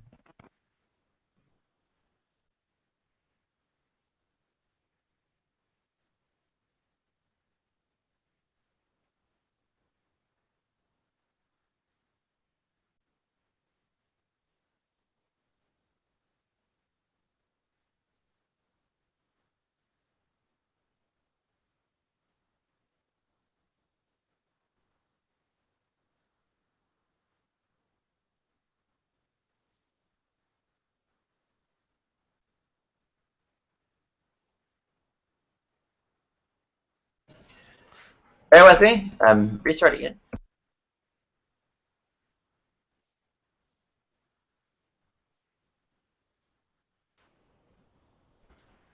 And welcome back. Try to restart the Bluetooth here. I guess the individual tab or whatever it is muting didn't behave so badly. So anyway. Oh yeah. I was actually asking, was I connected a while ago? I don't know. You still are. Yeah, your first connection you made here is doesn't seem to have fully completed, so yeah, Right. you reloaded or whatever. Yeah. Where the hell is everyone? In the other hangout. Say that again. He was asking where everybody was. Oh, they're in one I started up after this because I made a mistake and thought I had or I forgot I had done the changeover at 5 a.m. Eastern.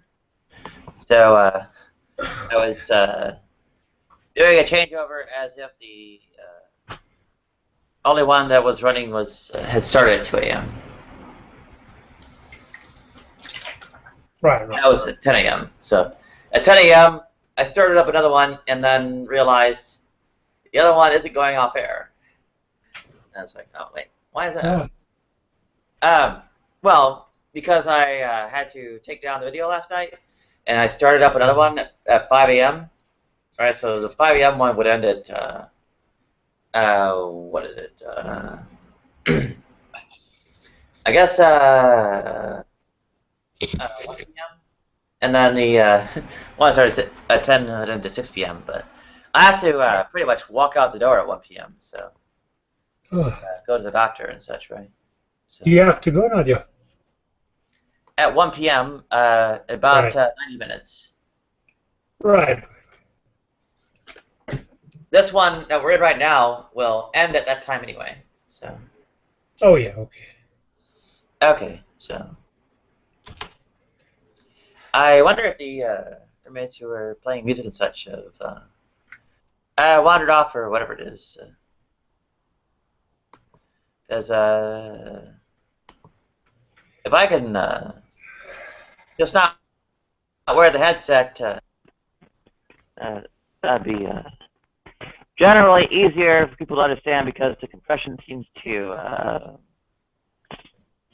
make me harder to understand, even if it does reduce ambient noise, risk of picking up music and whatever it is. So. Yeah. That's pretty Okay. bad. Let's see. Oh, I'm not hearing you. Okay, try this again. Say it again. Can you hear me now? Yeah, I hear you now. Sorry. Device switch over. Accidentally muted a few extra tabs. Go ahead. So on this feminist Wikipedia page, it says she claims that she draws from Karl Marx's theory of capital and commodities to claim that women are exchanged between men in the same way as any other commodity is. That's interesting. Yeah, that's I think part of I guess a sort of intermediate conclusion of some of the radical analyses, which I think Gerder Lerner's I think this is there. I think what is it? Yeah, that's there's a few different directions to go from there, which I guess depending on whether you're radical or Marxist, are going to say how you spin it. I mean, one is that the kind of what is it? Property relation or whatever it is involved with marriage or reproduction or some such, or kind of the radicals might say it's like the origin of property relations altogether, and the Marxists would say it's of property class kinds of affairs. So.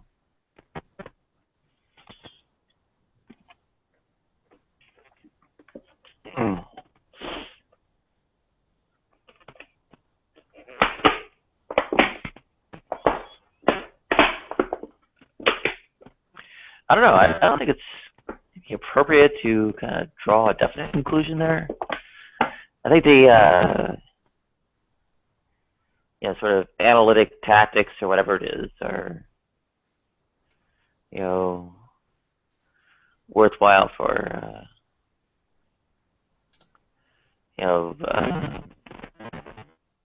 what is it? Like a solve a puzzle, a few different ways. If there's some particular puzzle to solve, one method might work for one another, and so on. Which isn't very informative, but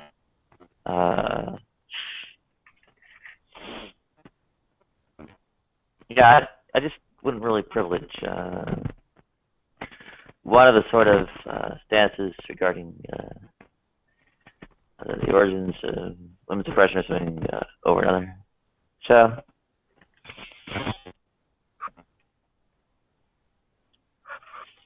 I guess that's what makes me syncretic.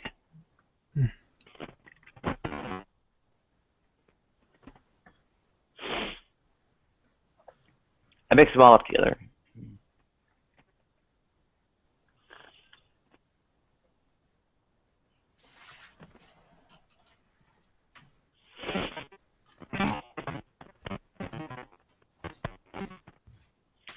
And it doesn't really make me all of them at once. In some respects, it makes me none of them at all.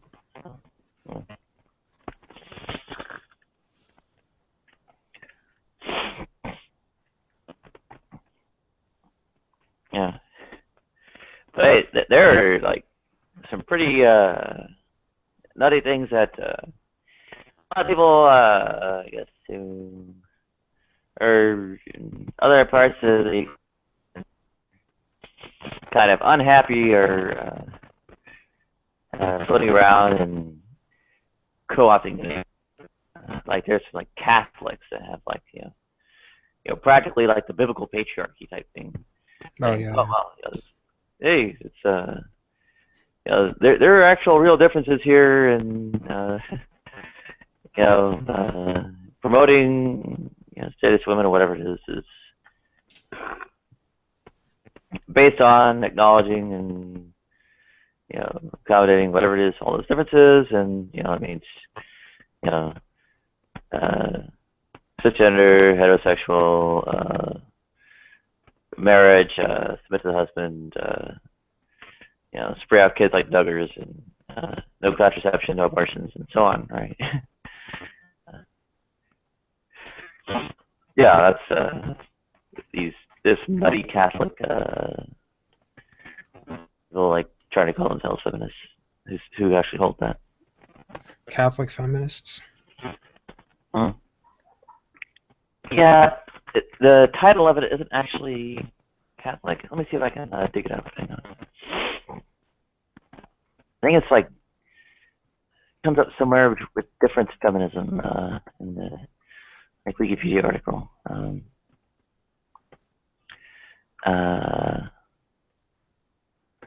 Okay, Roman Catholic. Okay, new feminism. Oh wow. Yeah, where's the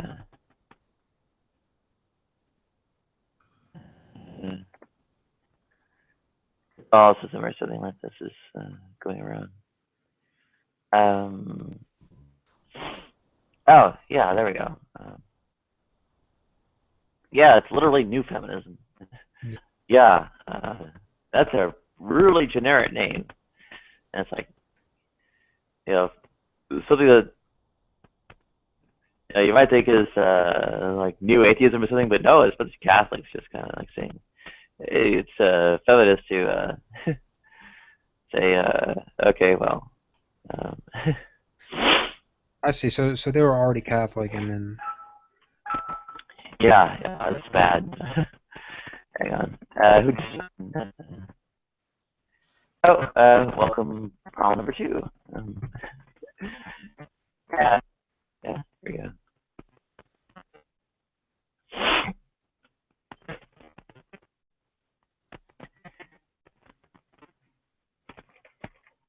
Yeah, go figure.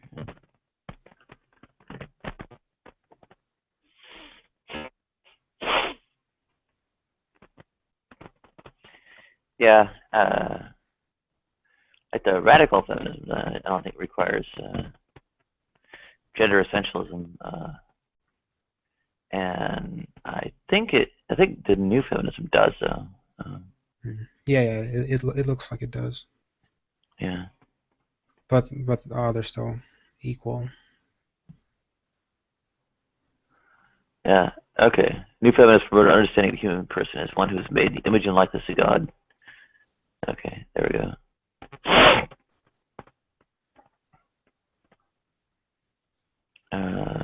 Yeah.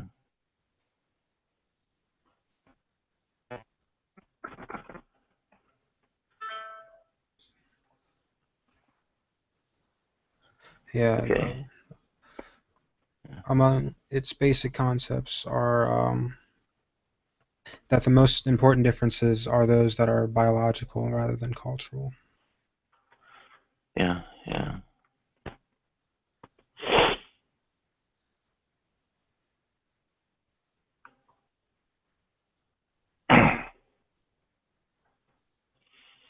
Well, what is this?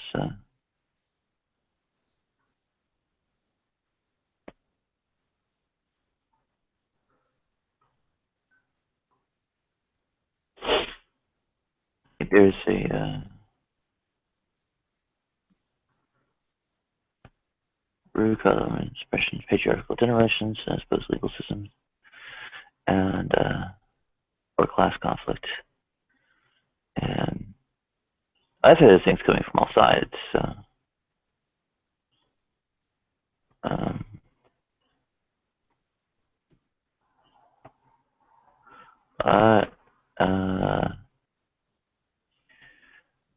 there's a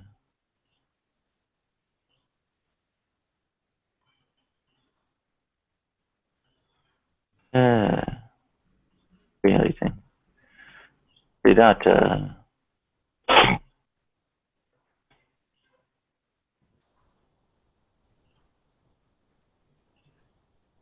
Yeah.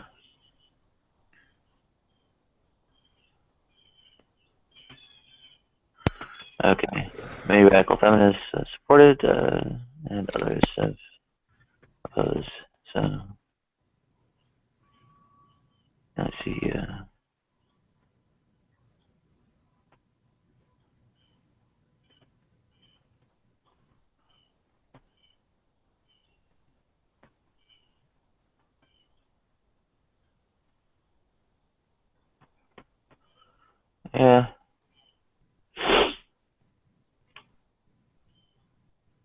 Really, the kind of it got me involved with it was pretty recent. It was basically that Swerfs and turfs and so on are mostly actually turfs. They're Turfs, you said? yeah, the trans-exclusive radical feminists. Yeah. Oh.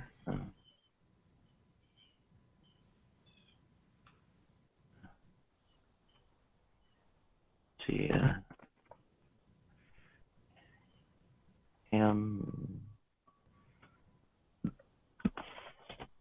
My system's responding very slowly, and anyway, yeah, there's actually a spot I think. Can you try and get in, Art? Or sorry, Plum?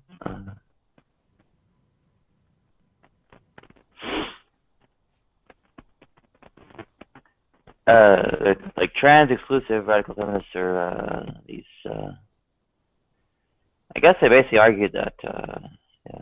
Oh well, it's some kind of like appropriation or hijacking or whatever it is of like women's identities, spaces, or whatever. And it's kind of like, you know, I'd be fine using a men's restroom.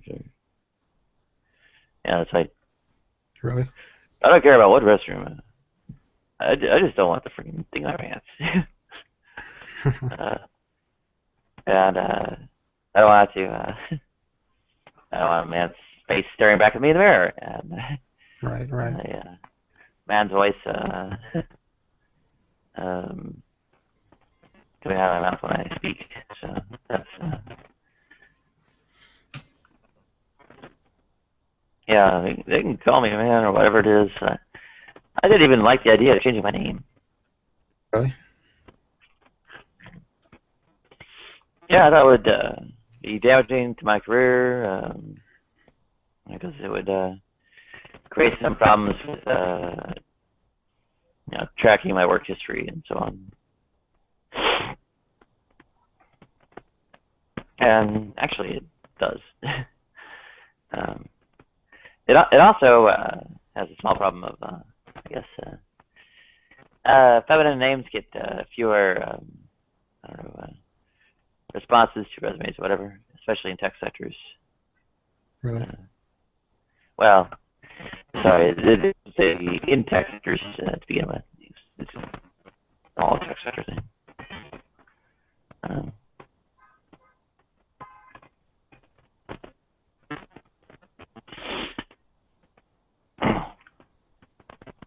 Yeah, I actually like talked to like Terse on Twitter and stuff, and they were like, "Oh, okay, you don't want to like." So they were like, "Okay, you don't want to, really want real women. Okay, you don't want to, you don't really care about what bathroom you use or other quote unquote women's spaces. Okay."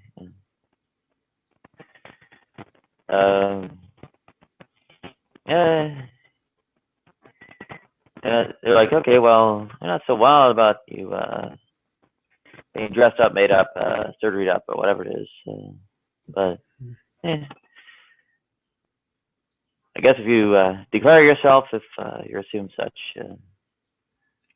inappropriately or some such, they don't really care. Most of them, I think almost all of them are lesbians. So you think? Like one of the big ones was like they, well, no, like actually from having conversations on Twitter and such. Oh. So one of their like big things they were like super paranoid about was like some kind of I guess what they saw as like a guy like sneaking into their I don't know circle or bed or something like that by getting surgeryed up to quote unquote look like one. Yeah. I was like no, not really should not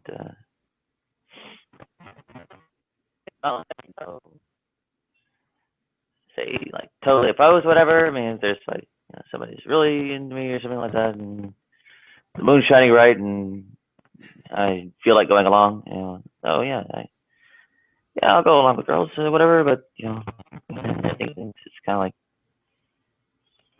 without some kind of prompting, it's pretty much always about guys, right? Yeah.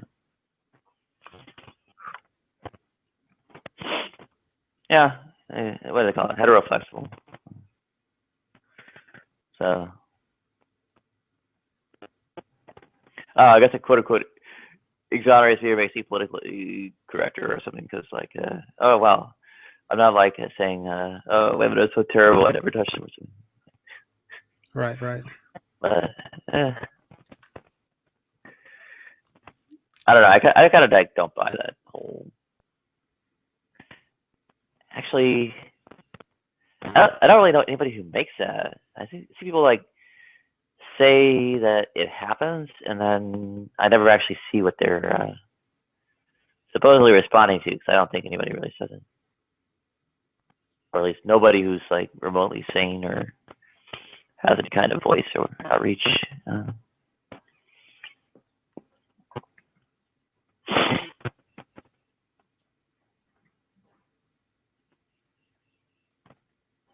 I think people have to figure out it's like some kind of instinctive desire, whether it's no matter which way it goes. I mean, and people also got to have an idea that it's not really oh so malleable, not by force of will or even like postnatal or some such influence. So, and I'll back on. So yeah, it's like Okay. You can't really like make yourself more politically correct, or if they really had it as kind of like a standard of political correctness, so you quote unquote didn't discriminate in terms of your sex partners, and it's like well, your quote unquote correctness would not be by dint of any kind of reason, effort, or virtue of your own. It'd be by in a fact accident of birth, right? So yeah, it doesn't work. I think there's like some kind of straw man or something like that. So do you think sexual preference is all what's the word? Nature as opposed to nurture? Or do you think it's a mix? I think it's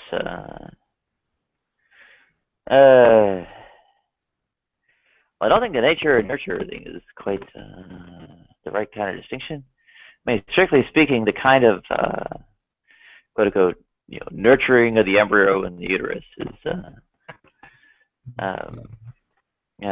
tough to distinguish from nature or nurture or whatever. Genetics. Oh, nobody thinks genetics. I think it's all hormones in the uterus, right? Oh, yeah. Yeah. How much extra estrogens are going around in the uterus or something like that? Yeah. Like they had these estrogen pills, I think, for morning sickness. Diethylstilbestol. What was that? It was like the what is it? The same kind of hormones they used to use in cattle, and also the same thing that same drug they used to quote unquote chemically castrate Alan Turing. Dead serious. Okay. Castrate what? Chemically castrate Alan Turing. The computer guy, Alan Turing. Oh. Yeah, that's diethylstilbestrol. It used to be used for, I think, for morning sickness or something like that. There's an article on our Wikipedia somewhere here.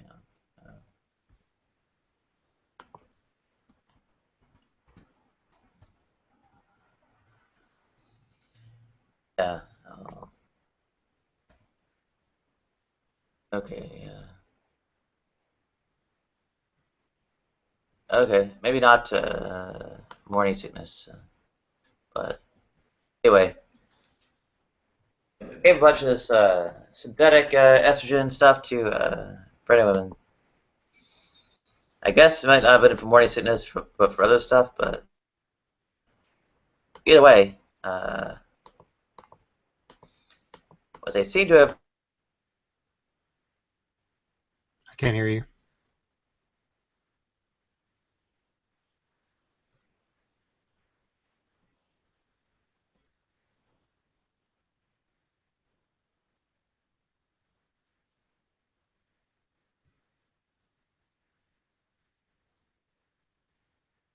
Still can't hear you.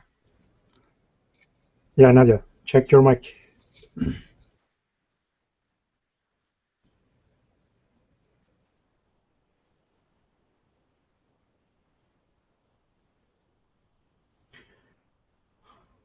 Maybe reload, Nadia.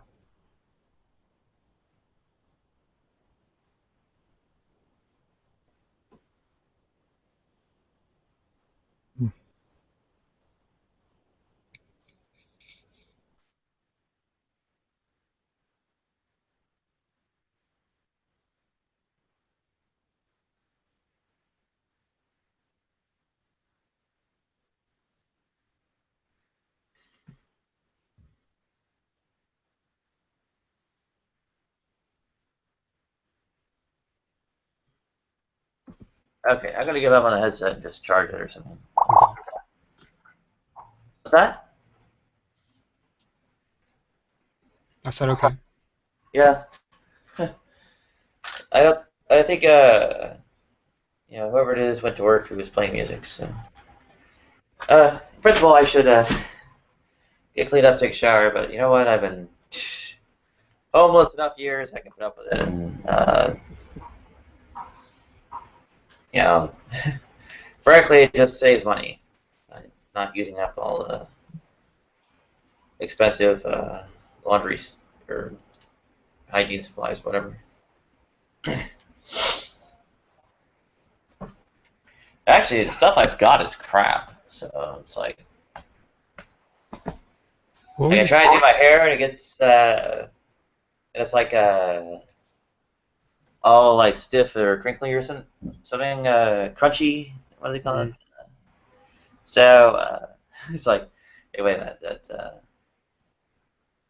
yeah, the styling guru doesn't really work. Yeah, I don't like that stuff. When I had shorter hair, my mom used to make me put it in before I went to school, and it fucking sucked. Well, I mean, I'm supposed to like have I don't know, whatever kind of maintain curls or something like that, but yeah, I'm supposed to quote unquote keep up my image. I used to. I mean, I had like French UV gel and stuff. Let me see. I'll get a picture of it. Hang on. Jack. What's up, Red Ranger? What did I miss? Fuck. What did I miss? No? Nothing's really happened since you went to sleep. Okay.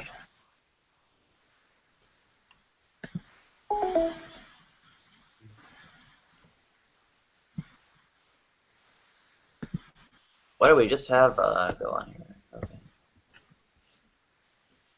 Why don't we just have what? I just heard a bunch of people like partying and joining, and who knows what. So. That was me trying to join the other hangout. Oh, okay. Yeah, let me. Oh wow, not here. What's that? I said wow. Oh yeah. Well, I mean, French UV gels. Let's see.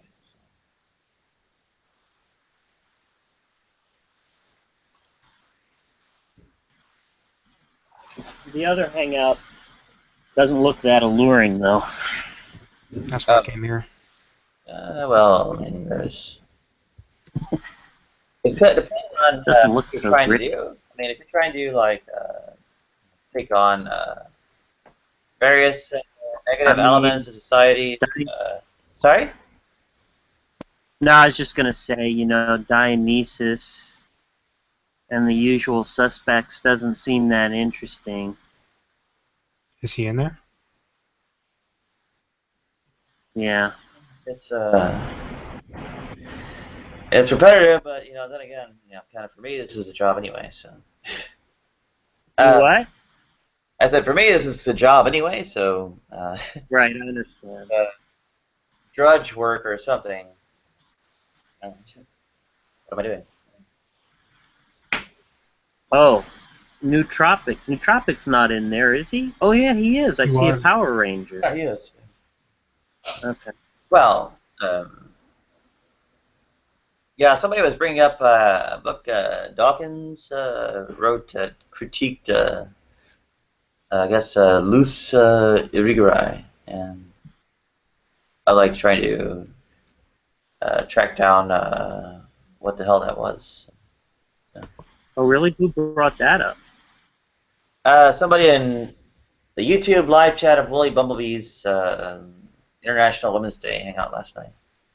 Oh. Let's see. Well,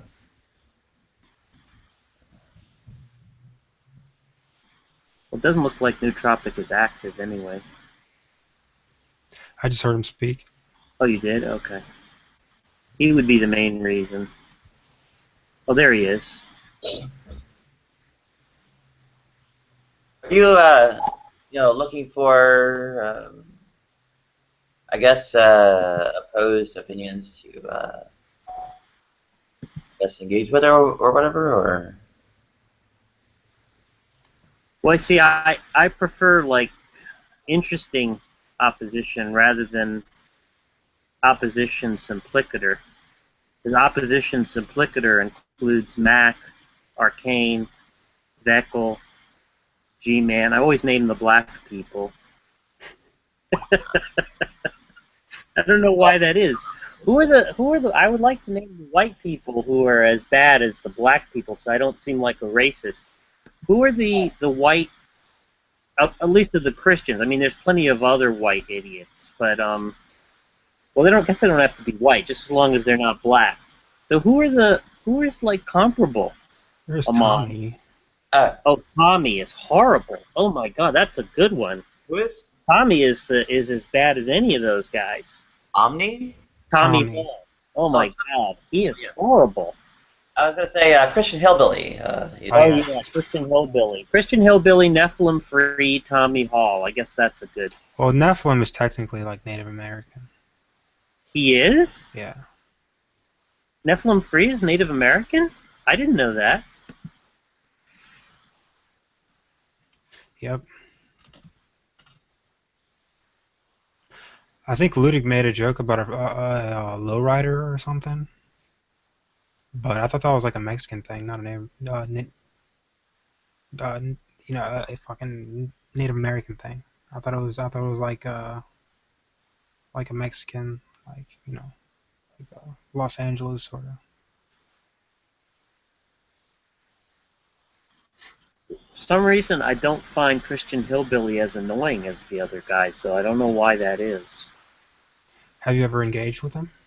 Yeah, but I did it, because we knew him from Pal Talk, but Oh, you did? I didn't know he was on Pal Talk. Yeah, he used to be on Pal Talk. But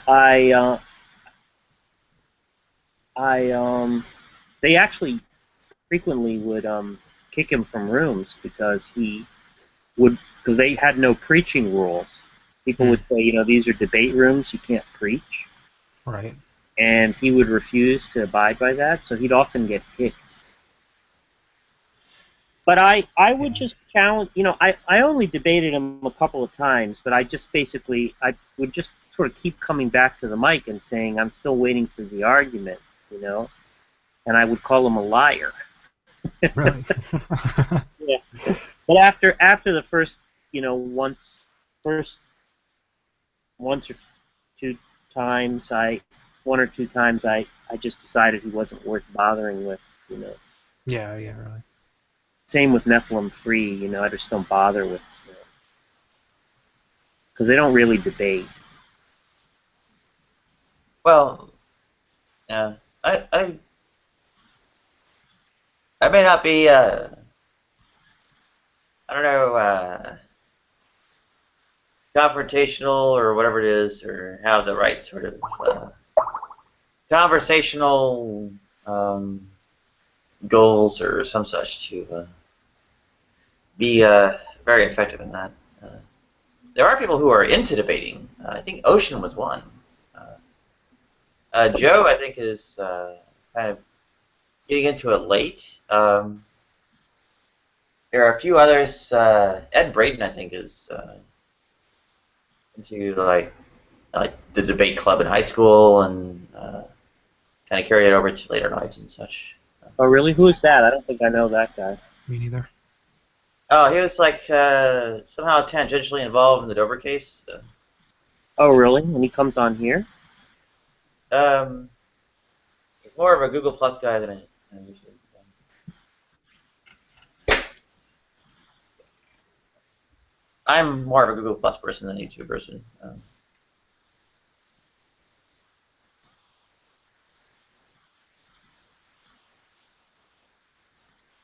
All right, let me dig and I'll find you his profile or some such. What did she say? Oh, I'll dig and I'll find his profile. Hang on. Oh, okay, thank you.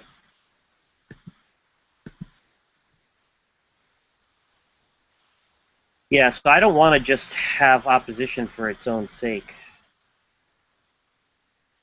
Because that's how you end up being Art Norris. Mac bangs his head against the wall talking to Mac every day. Yeah, I was in Art's Hangout yesterday, and Mac was in there, and it was driving me crazy. I got pissed off at some point. I just had to mute the Hangout. I couldn't listen to Mac's voice anymore. Yeah, that's Albatross just had to flee after like 2 hours. He was like, okay, There's Ed Brayton's. had enough.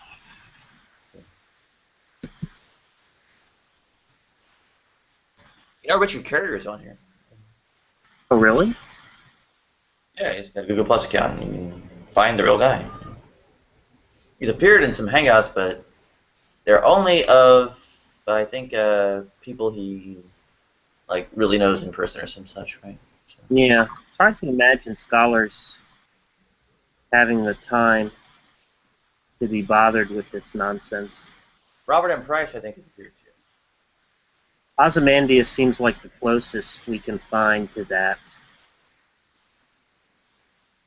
I mean, if I weren't like, you know, so shattered and fucked over or whatever it is, I mean, I would be anywhere in this place either. What does that say about the rest of us? Well, I guess that we're a bunch of pathetic. Well, I guess pathetic losers is a tautology, probably. I don't think that's what it says. I think there is a, I guess, kind of intermediate place this occupies between some kind of like passive entertainment and, you know, active participation, socialization, and you know, various people get boxed into having their kind of most active form of socialization and whatever it is be this place, and other people, you know, I guess, you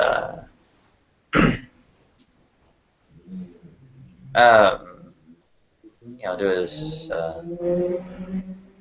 well, kind of a, I guess, more active extension of what they would otherwise be doing passively, is, you know, just watching TV or YouTube videos. Like the original Google Plus people have all been just drowned out. There's like, you know, 100 YouTubers for everyone, but still, when smoke clears, yeah,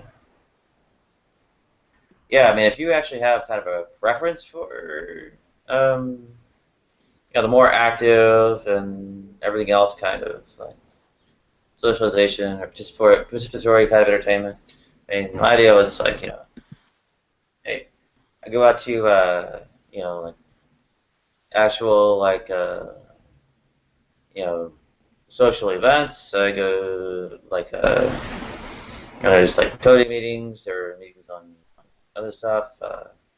With some kind of like feminist thing at some point. Got some kind of, you know, pro-abortion sticker. So on and so forth, right? So when and then I go down to nightclubs, and at least when I still, before my knee got fucked up, and also like BDSM and sex stuff too. It's like, okay, well, yeah, that's a pretty participatory kind of thing. But oh, guess what? There's a troll on every bridge, and it costs a fucking lot to do that stuff. So income goes down, that stuff goes out the window. Yeah.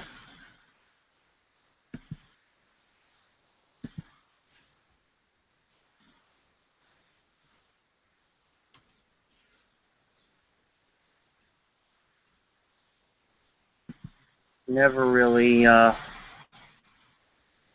can't remember. I haven't been to clubs in years.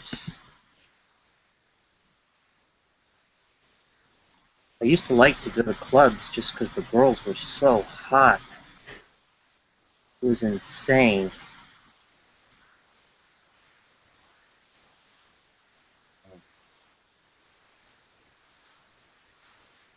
Yeah. Well, I never really passed it. Even at my quote-unquote best or whatever. So, yeah. I never went to the S&M clubs or any of the sex clubs, though. But the music, the techno clubs, those were interesting. I haven't really been to much in the way of like dance clubs, whatever out here. I guess I mostly got around like the dance club affairs in Portland, Oregon. I mean, there were a couple of the kind of famous places here that I was able to go to. Well, there was China Club. I remember. Tattoo. I think there was one called Tattoo. But the famous ones were Limelight, which was in a church. Church is still there. They turned a church into a dance club. And they used to have these girls wearing close to nothing suspended from cages who were dancing in these cages. It was amazing. They hired these girls just to dance in cages. And then there was this other one which was huge. What was that one called? It was in the meatpacking district. And it was like a sex amusement park. It was so huge. Hellfire Club or Vault? The Vault. Is that it? Wait, no, is the Vault? No, wait, what's the other one? The Hellfire Club. The Hellfire Club? No. No, this one. No, when I say sex amusement park, I don't mean a sex club. It was a dance club, but it was just like, it was just all these sexy people. It seemed like a sex amusement park. Yeah, the Vault might still exist. That's a sex club. I never went there though. That's in the meatpacking district. But what's the name of this dance club I'm trying to think of? I don't know. I pretty much went to well, the dance stuff I haven't been able to do since I got here. I mean, my knee got fucked up in different parts of the country in 2011. Well, actually, strictly speaking, it might have been just before the year 2011. Still, when yeah, I know there's like Posh out there. It's not the meatpacking. This was in the early '90s, I think. Trying to remember the name of it. That was nowhere near here. It was owned by this guy who I think he ended up going to jail for drugs. They were selling drugs in the club, and they shut the club down. Simon will probably remember. I'll ask him.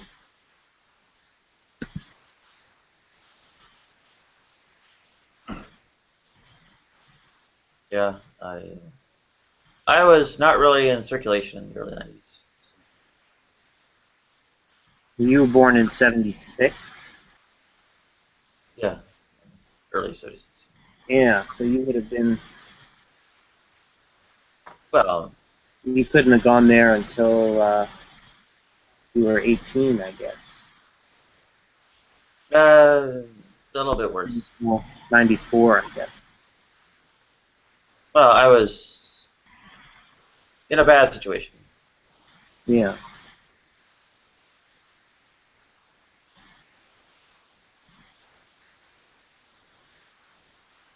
Got out of that bad situation in 93.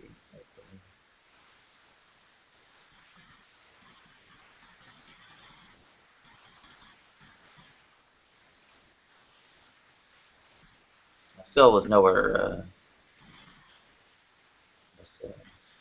I don't remember what clubs cost, though. I don't think they were that expensive. Depends on the particular things that might be going on. I don't remember what I was paying to get into them. I went to a lesbian club once. I used to hang out with this girl who was an escort. She was into girls. Meow Mix. I wonder if that still exists. Well, yeah, it kind of varied. I mean, there was some. It's kind of like a spectrum. There's like probably most of them were just like both gender, sexes, whatever. I think it was like 35 or something. Late 2011, early 2012. There were others that basically said, well, cis women got in free, and others said trans women too. And actually, I don't remember very well which ones said only cis or something. So.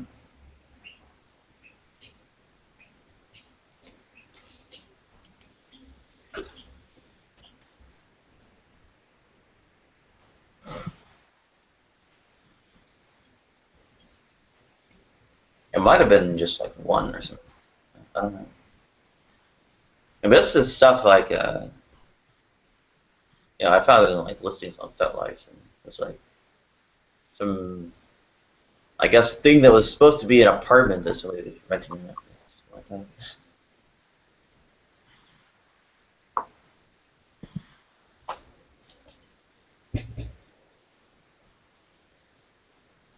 You gotta remember the name of that. Which ones? That one club that was, it was like a whole, it seemed like when you were in there, like it was a whole city block. I think it was a converted warehouse or something. It was vast.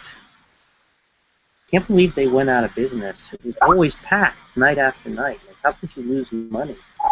But maybe it was just that they were shut down by the city because of people selling drugs in there.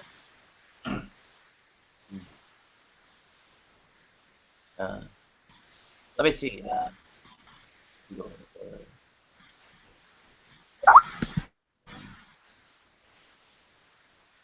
Well, actually,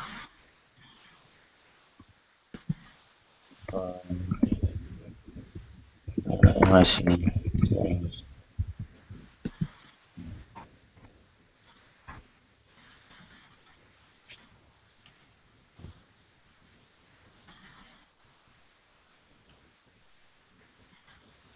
Okay.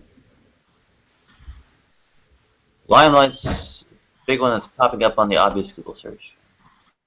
Yeah, but there's another one.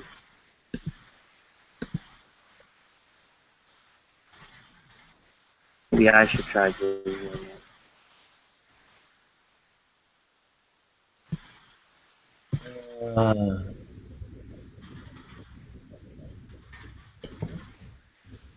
I don't think I ever went to Webster Hall.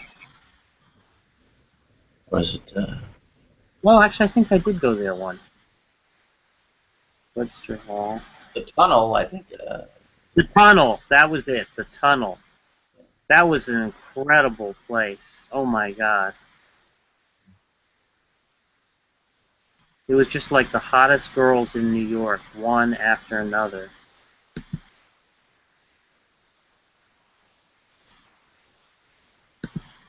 I figured out that. Well, there were plenty of hot guys too for you. Well, not only am I not really much of a hot girl, I don't even very much resemble a girl. Well, you keep saying that. You know it's going to be 72 degrees today, Nadia? You should go out. My screen actually says 72. I wear shorts in 72 degree weather.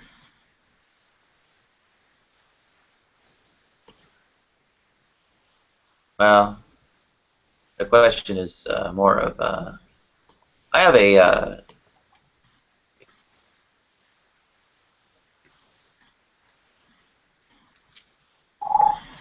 capture. I think my window's locking up, so it could screw up a bit. Anyway. Okay. Can you?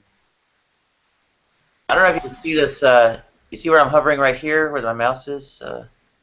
Yeah, I see it. You can see it? Yeah. Okay. 72 degrees right there. It says it's 72 right now. Maybe it's warmer than Staten Island. It's 72 here also. It's strange. Yeah. You know what happens? Why I can't tell? I guess there's green banner up at the top says your screen sharing presenting to everyone. Cuts off the top of my screen, so I can see if the 72-degree thing comes through. Oh yeah. And actually, hang on, I can kind of make out really faintly that there's a like 100% battery thing, but the button that says stop covers up where the 72 degrees would be. Yeah, I can see it here though. Okay. So that's.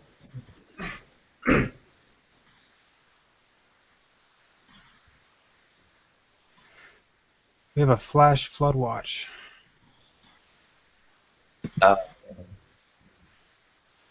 This summer is gonna be fucking scary. 32 degrees already. I'm probably going to be inside most of the time. Why? Because it's going to be hot. Oh. That's not gonna really help me. Can I afford to be somewhere that has AC?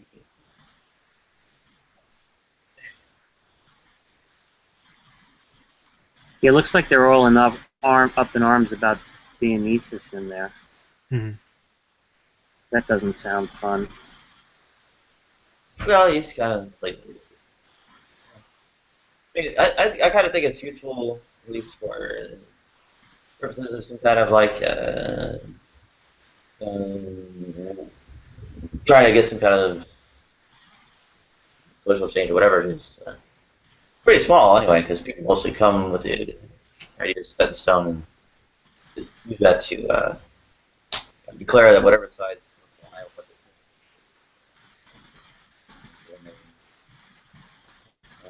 like think one and W2. But still, the occasional person that's kind of open to some kind of influence basically see like that kind of stuff getting discredited. And, you know, I just never shut up about it. So it's like, drag this out for hours.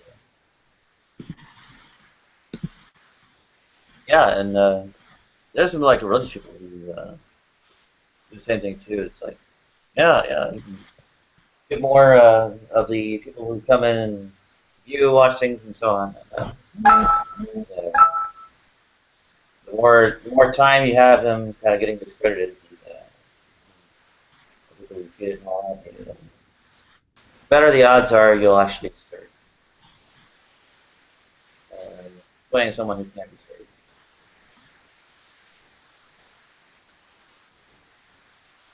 Bad news is my channel is too fucking small for it.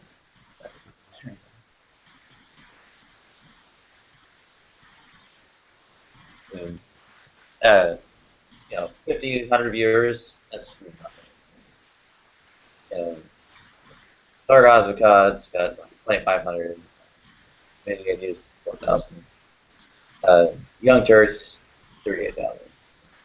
So there's just simultaneous viewers watching live. There are people actually watching the YouTube video at the time they're broadcasting live. And they're, you know, the actual total view counts for whoever watched the video. Up to like 250,000 or higher. The Young Turks obviously is millions.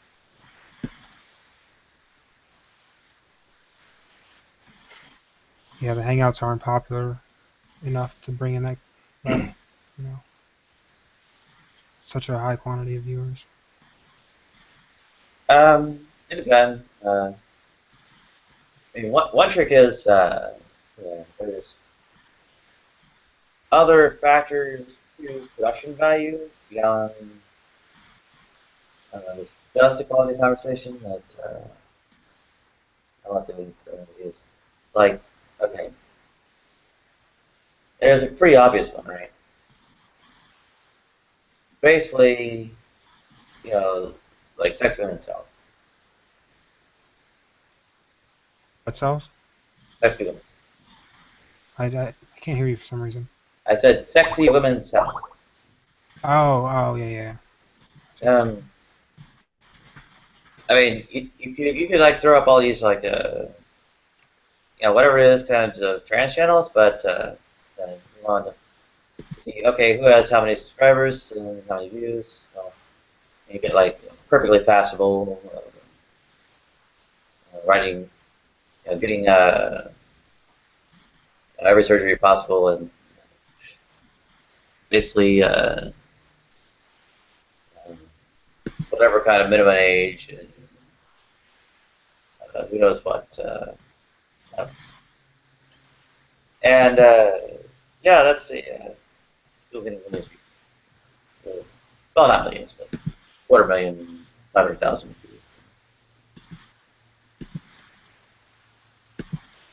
And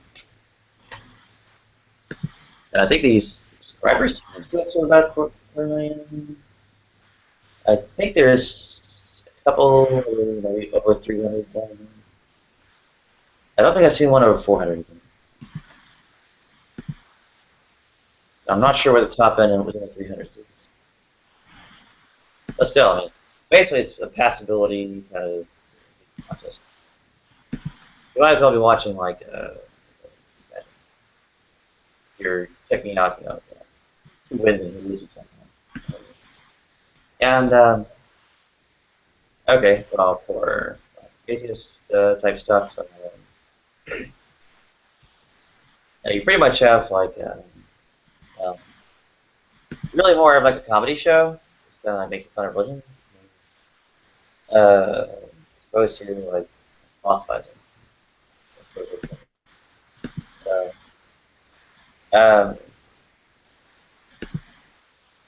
And like trans women, obviously, nowhere near the views or whatever it is. It's just, so, even with like kind of like, corrupted gorgeous for accessibility,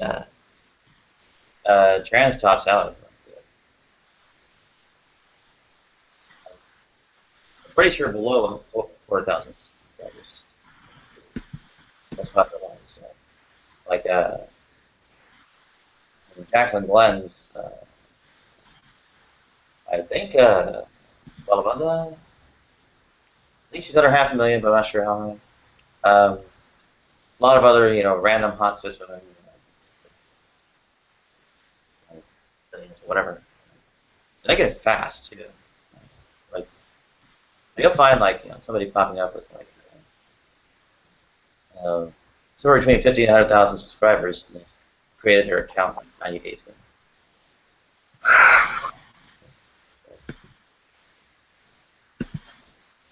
Sex appeal stuff's a pretty big factor. The comedy stuff is like,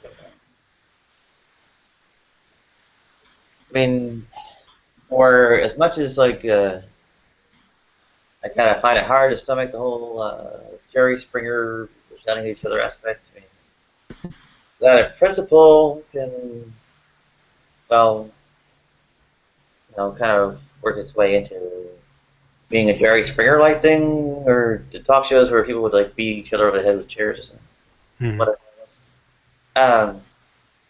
Actually, you're probably not old enough, but still. Well, I've seen it. It still comes on. Oh, okay. So, basic idea is that kind of like political fight sessions. It got some potential, but kind of the winners are things like green cat videos. Just objects. I kind of like that part about that part of the Hangouts. What's that? The Jerry Springer sort of. Well, I mean, I think it's pretty entertaining. Well, I know that there's a segment of the audience that likes it. There's another segment of the audience that ends up getting carried by like and I'm actually like a tiny enough channel that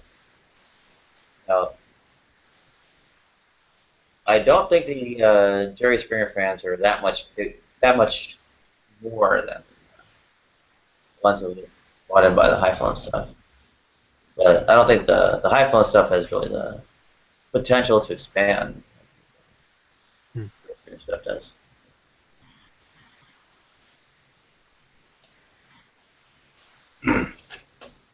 But yeah, a lot of the production value though is well. Hey, wait. Have I done my hair recently? How about makeup? How about lighting? How about yeah, setup on them?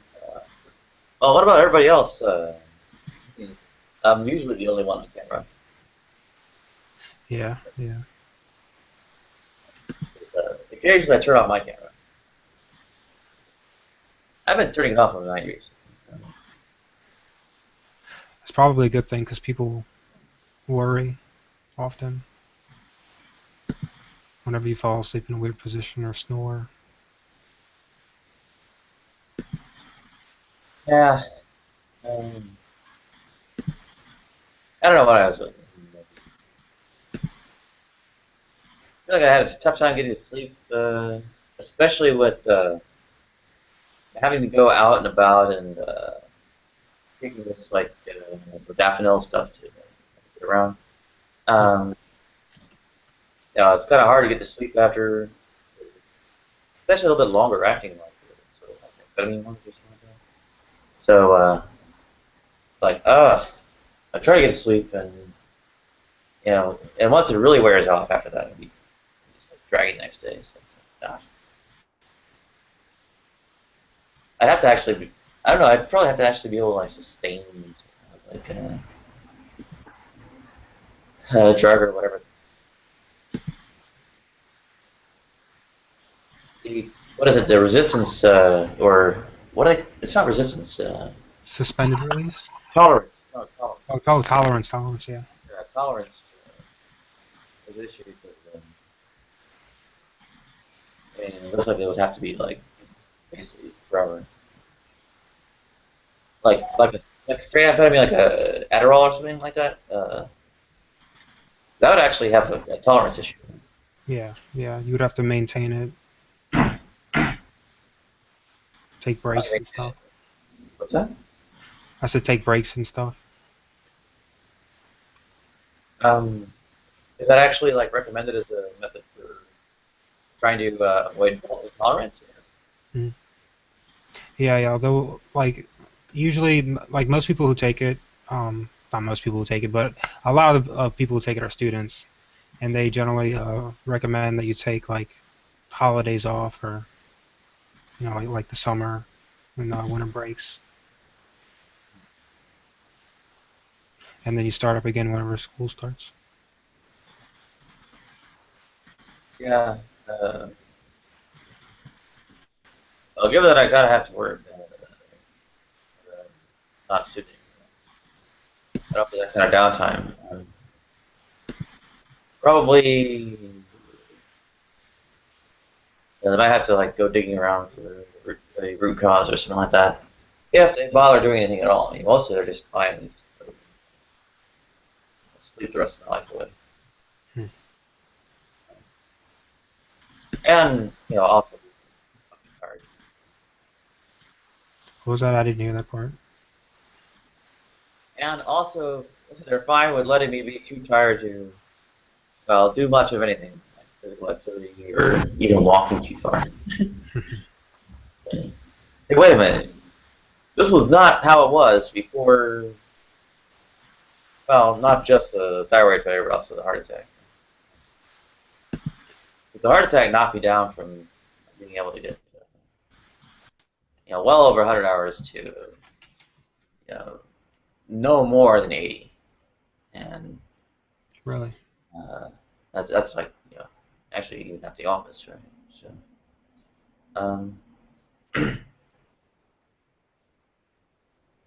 I didn't know you had a heart attack. yeah. 7th January 2012.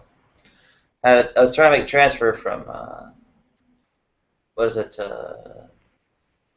Lexington 59th to the F stop at 63rd. I think they closed off like a tunnel or whatever the heck it was.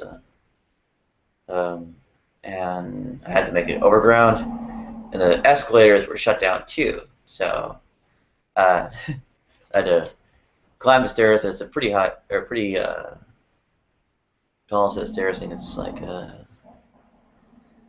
the individual like stories in that station are a little bit taller than usual, and there's like 2 of them. So yeah, I get up to the top. I'm hurrying, trying to not be late for the physical therapist appointment because that's for my knee. And all I knew was I was like out of breath and really trying to make it. I wake up at the freaking hospital and it's like, congratulations, you had a heart attack at 35. Shit, that's scary. Yeah.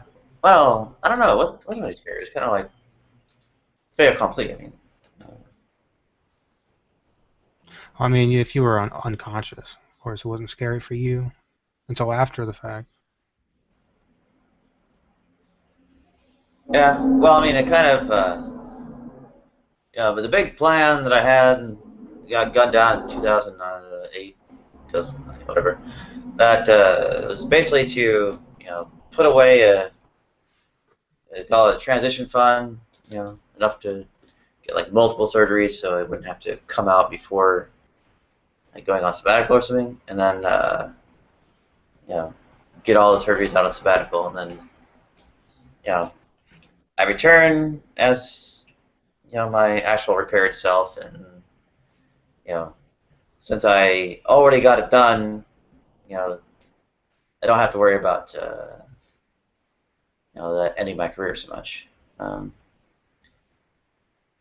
Well, the heart attack is like, okay, well, I may not have, or I said, I'm in trouble with having enough time to try to do that again, because, I mean, it took me, was it,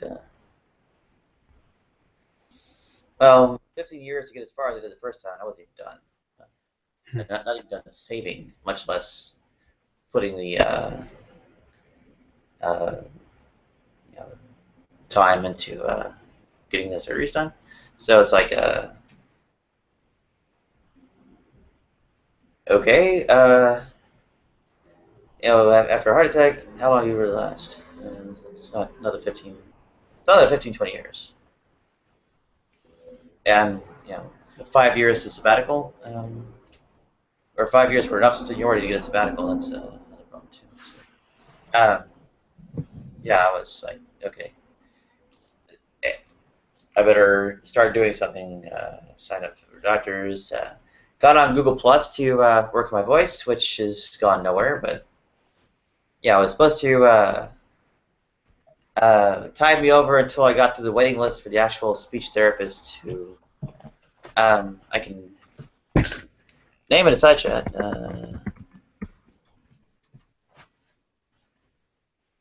I mean, she's a good person, but I'm not sure if she wants to be associated with it. So. Right. Yeah. And I took like 6 months to get through the waiting list, and then Right. the surgery had complications, and they weren't the job, and the I guess the end of the attempt to resurrect my career.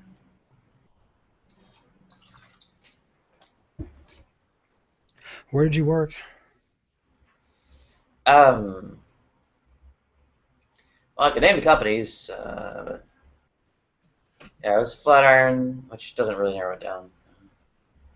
So. Well, what are they like? What was the company like? What did they do? I think from hearing that it's in Flatiron, that if I add that, it actually says who they are. Well, you don't have to say who they are. Well, okay, yeah, I'll just, yeah. Yeah, it was outside my field. I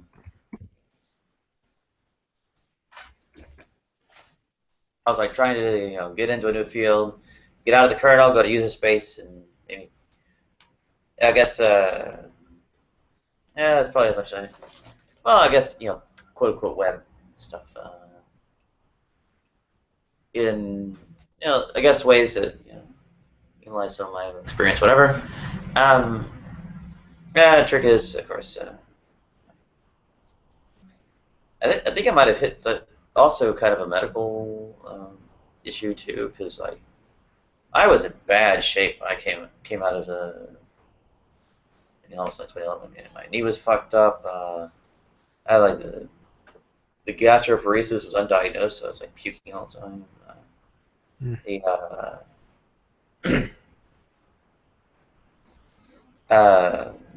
There were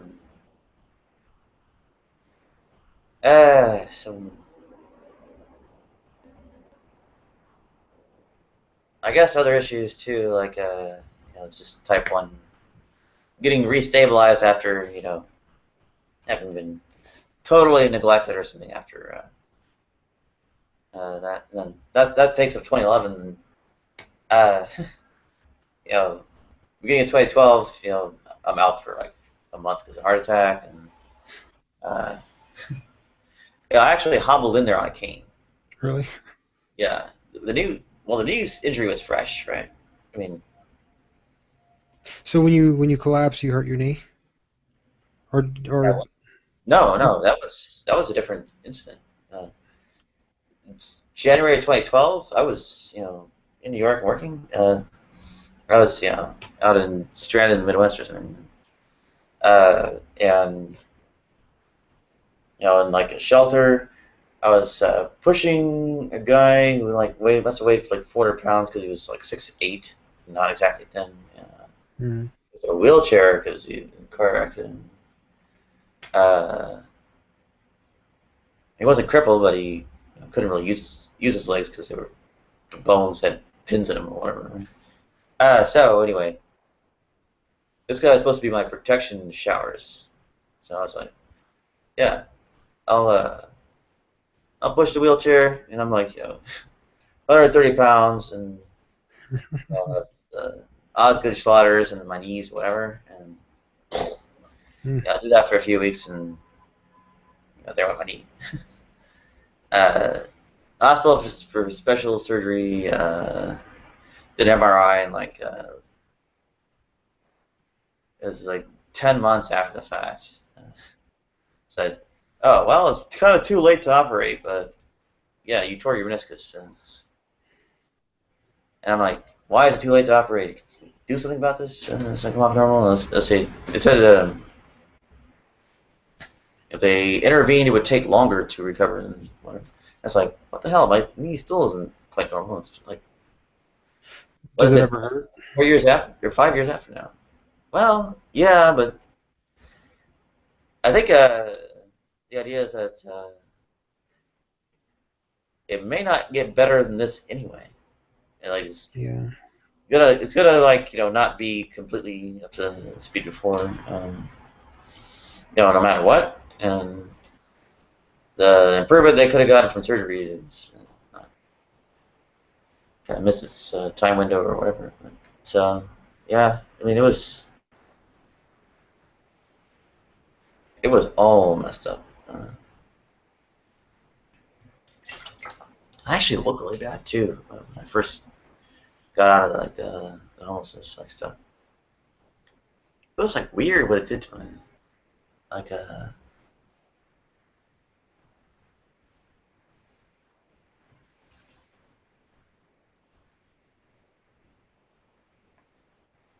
There was something weird it did in my face. Did it swell up or what? No. It was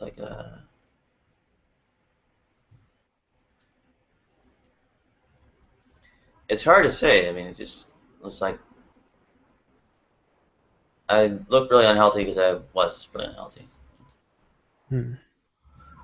Massive malnutrition. I got diagnosed with that too. I mean, it's all my blood work just once I got blood work done, it's vitamin D, all your B vitamins, calcium, iron, everything. It's fuck. Right. Yeah. Yeah. Yeah, I was on Do you take vitamins or no? I take like over-the-counter ones, but they get something different for their treatment for like real malnutrition stuff. Like each individual like nutrient has like its own thing, and they're like the gel caps or not gel caps. I don't know what the hell they're called.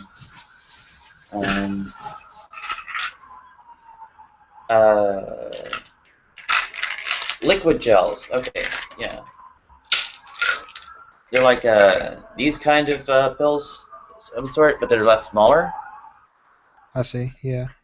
Yeah, they're like like almost normal pill size, but they're like these liquid gel type things, and they only have like one vitamin in them for each pill or whatever. And That's well, I was only taking like 4 or 5 or something like that. You know, because a lot of the other things I just kind of like go off. And a couple of things were actually a couple of things were shots. I think the vitamin D. No, not vitamin D.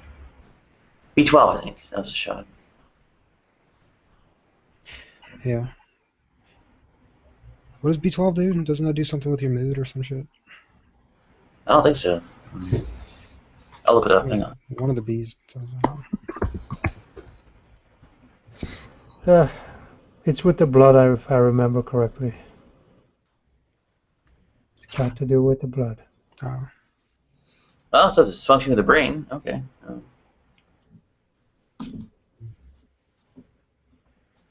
Yeah, that too.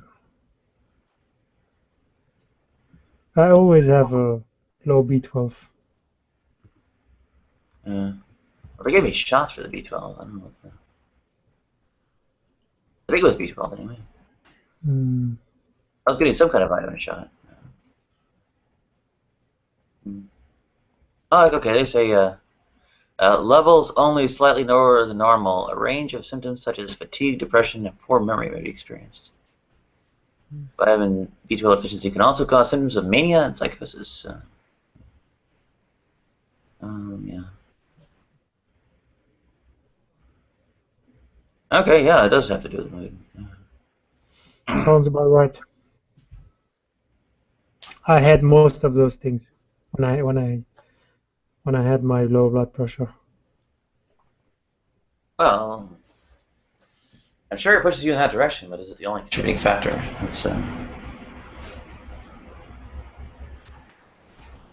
That's an open question. In my case, I think that these kinds of physical influences on mood are not very are not the kind of influential. What is it? What's the proper way to actually phrase it? Chemical intake or absorb? Not sure. Having some kind of vitamin put into you, whether by food or pill or shot or whatever, or psychiatric drug. I don't think that's the way it's happening. Chemical exchange. Sure. Yeah. Sorry? I said I'm not sure. I'm not sure the right way to phrase that. Yeah, I don't think it's related to chemical intake. I think it's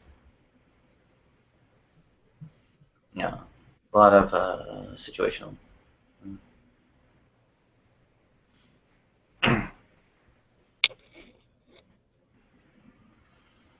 And I guess whatever the trans thing is. What is it? There's some kind of body map. What is Ramachan? Is it Ramachan? Ramachan? EVS Ramachan, right? Hang on. The phantoms in the brain guy. Yeah, I think it's Pontimaculus. Let's see if I can find that in my own thing. It is Ramachandran. Okay. Let's see.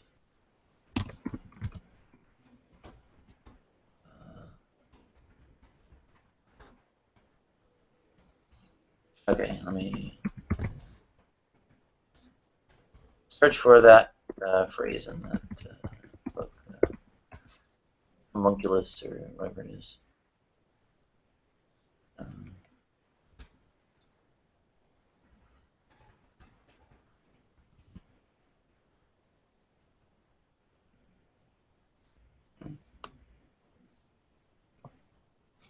Okay.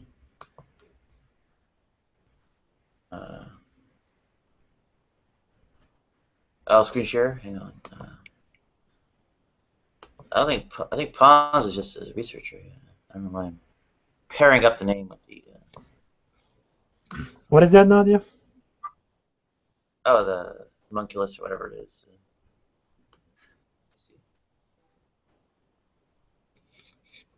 There's something that's actually structurally similar to the body. That's kind of a yeah. Let's see. Enfield homunculus. That was Pons. Okay. That's your brain. Top to bottom, down both sides of the brain. Okay.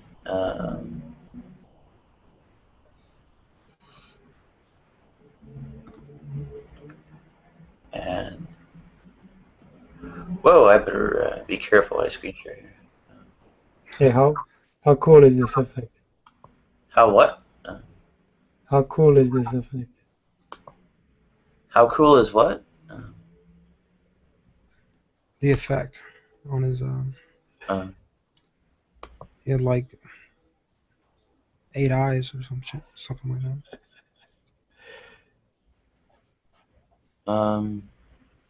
Well, I think they don't really represent genitals here. So. Is that the homunculus right there with the? Yeah, they have like it kind of laid out here on the whatever it is, and it kind of explains foot fetishes too, because I mean the feet, and the genitals are right next to each other. So.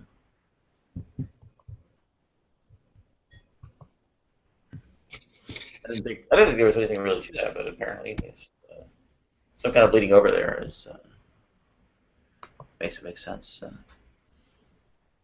I'm wondering if there's like a spanking thing. I don't think that's gonna be one of the mapping. That's just like the nerds crossover or something. It's I think it's down, actually at the body. Not really. I think feet are kind of nasty, to be honest. Me too. Yeah. It's more of a matter of like people being stimulated by contact with their feet and such, right? So, but still, that kind of like this there. I don't know. I don't know how much elasticity it has, but that probably has something to do with trans whatever.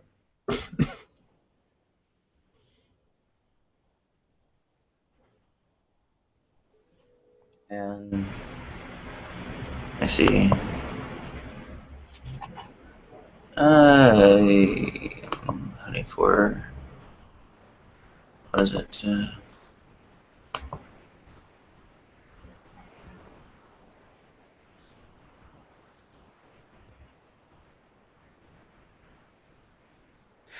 I see it now. Yeah, it's the cortical homunculus. Yeah.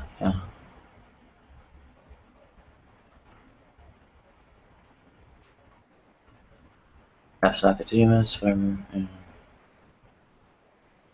Yeah. Sure.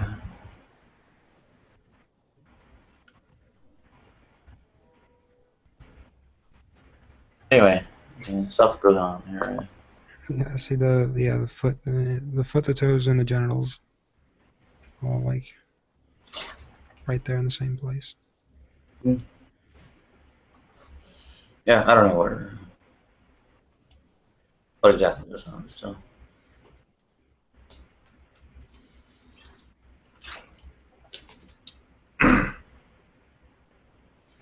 Oh, sorry, I'll get you the link to the PDF or whatever.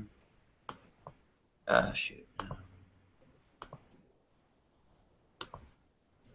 And I have 10 minutes before I have to walk out the door, so.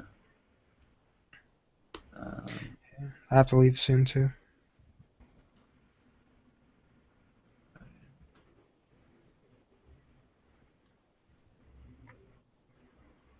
Oh no, my head goes on forever. What's that? My head, it goes on forever. Looks like Simon's forehead. My brain is a little plastic duck in there swimming in a pool of water. It's like splashing against the sides. Yeah. This is a pretty neat effect. I can tell campfire stories. That looks crazy.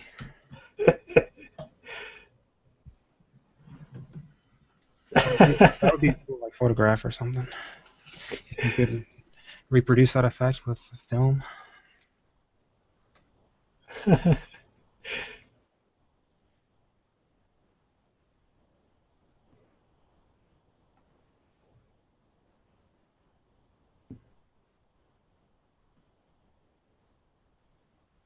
Ooh, Shino Tommy has an interesting link on what is it? Religious factors and hippocampal atrophy in late life. That seems plausible to me. So.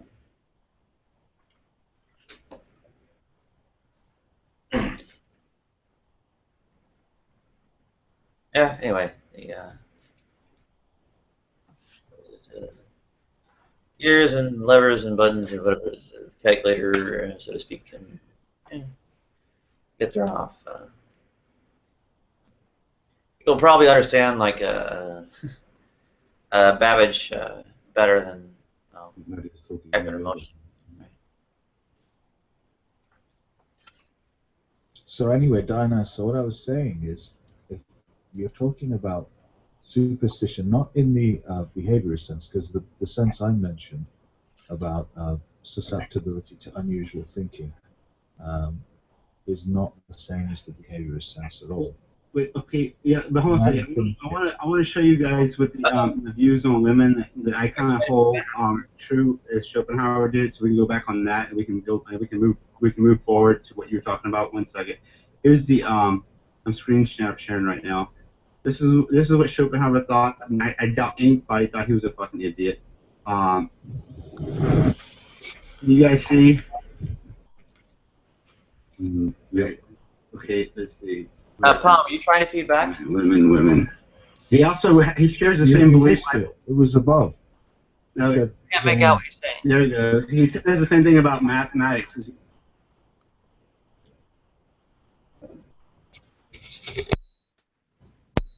Oh shoot, I was unmuted. Oh, okay. Yeah, so, anyway,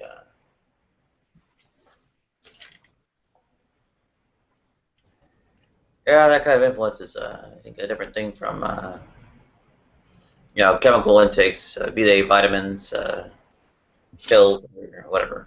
So.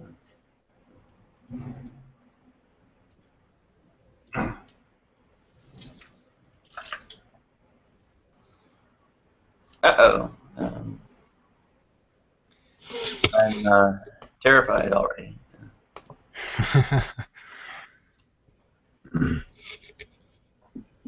And properly so. Nadia, are you going to turn off the other one? Yeah, I can't keep them both going when I disconnect. Or I can't keep either one going when I disconnect.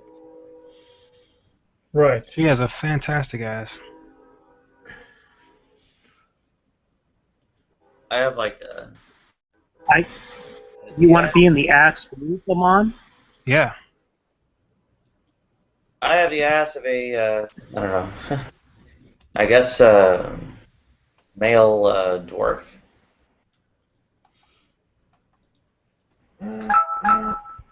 Man, that looks good.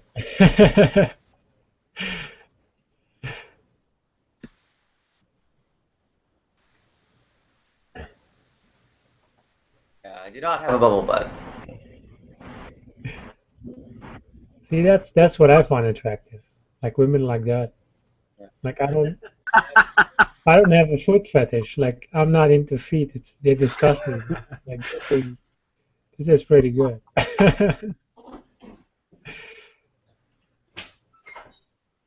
Okay.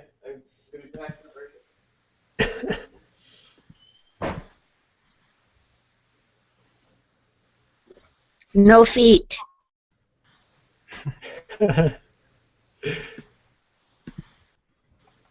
Yeah.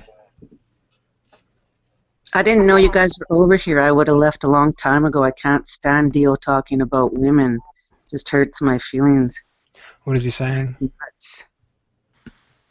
It's just like, you know, his perception of women. It just gets me all riled up, and I get like anxious and defensive, and I have to be somewhere in an hour. So when somebody said there was another room, I was like, oh man, I need to pay attention. I get wound up when I get defensive. So nice to see you guys over here. Nice to see you too, Faith. Yeah, I have feet. I might show them.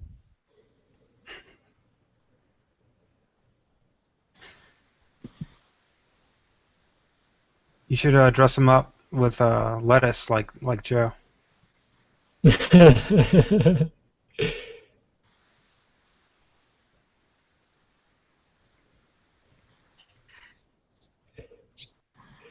now that I look at them, I'm like, oh, I better clean them up or paint them or something first before I do that again.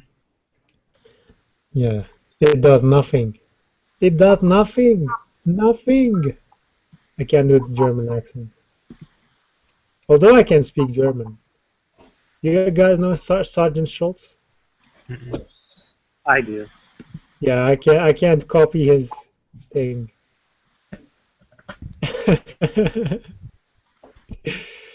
Cool. No, I don't know who you're meaning, but I've looked around for it. Does he have a YouTube channel? Is that what you mean?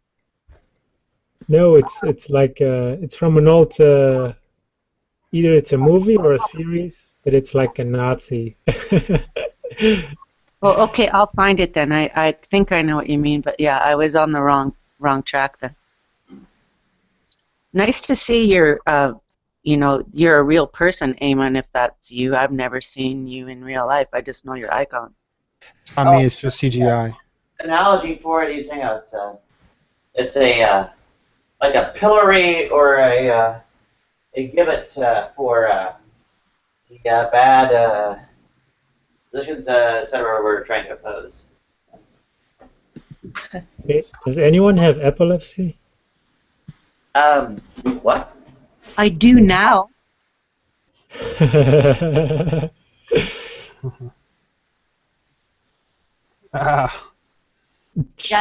does hurt. Like that does hurt instantly. Like where I looked away, and then when I looked back, it's like I had to focus. But yeah, definitely like really sensitive to light and sound, like frequency sound.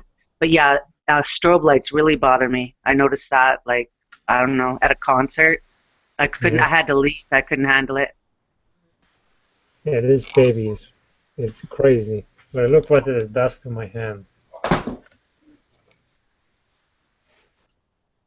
Okay. Like the luminosity is that strong. I am backing up to 1 Where are you going again today, Nadia? You have an appointment? Doctor.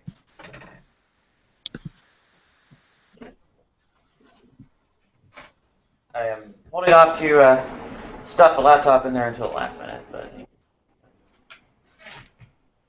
Cool. What's your day like today, Nadia? Like, are you leaving for more than, like, do you know what I mean? Are you going to an appointment? Yes. Cool. A couple of hours away, and obviously just like waiting. So probably won't be back for like 6 hours. So. Oh, cool. It's not about you being gone. I'm just curious about the appointment. What's the appointment for? General practitioner. So. Okay, cool. I don't know which medicines break down which way, but still. Oh, great. That's super. You're losing weight a lot quicker than I am, and I'm trying. Um,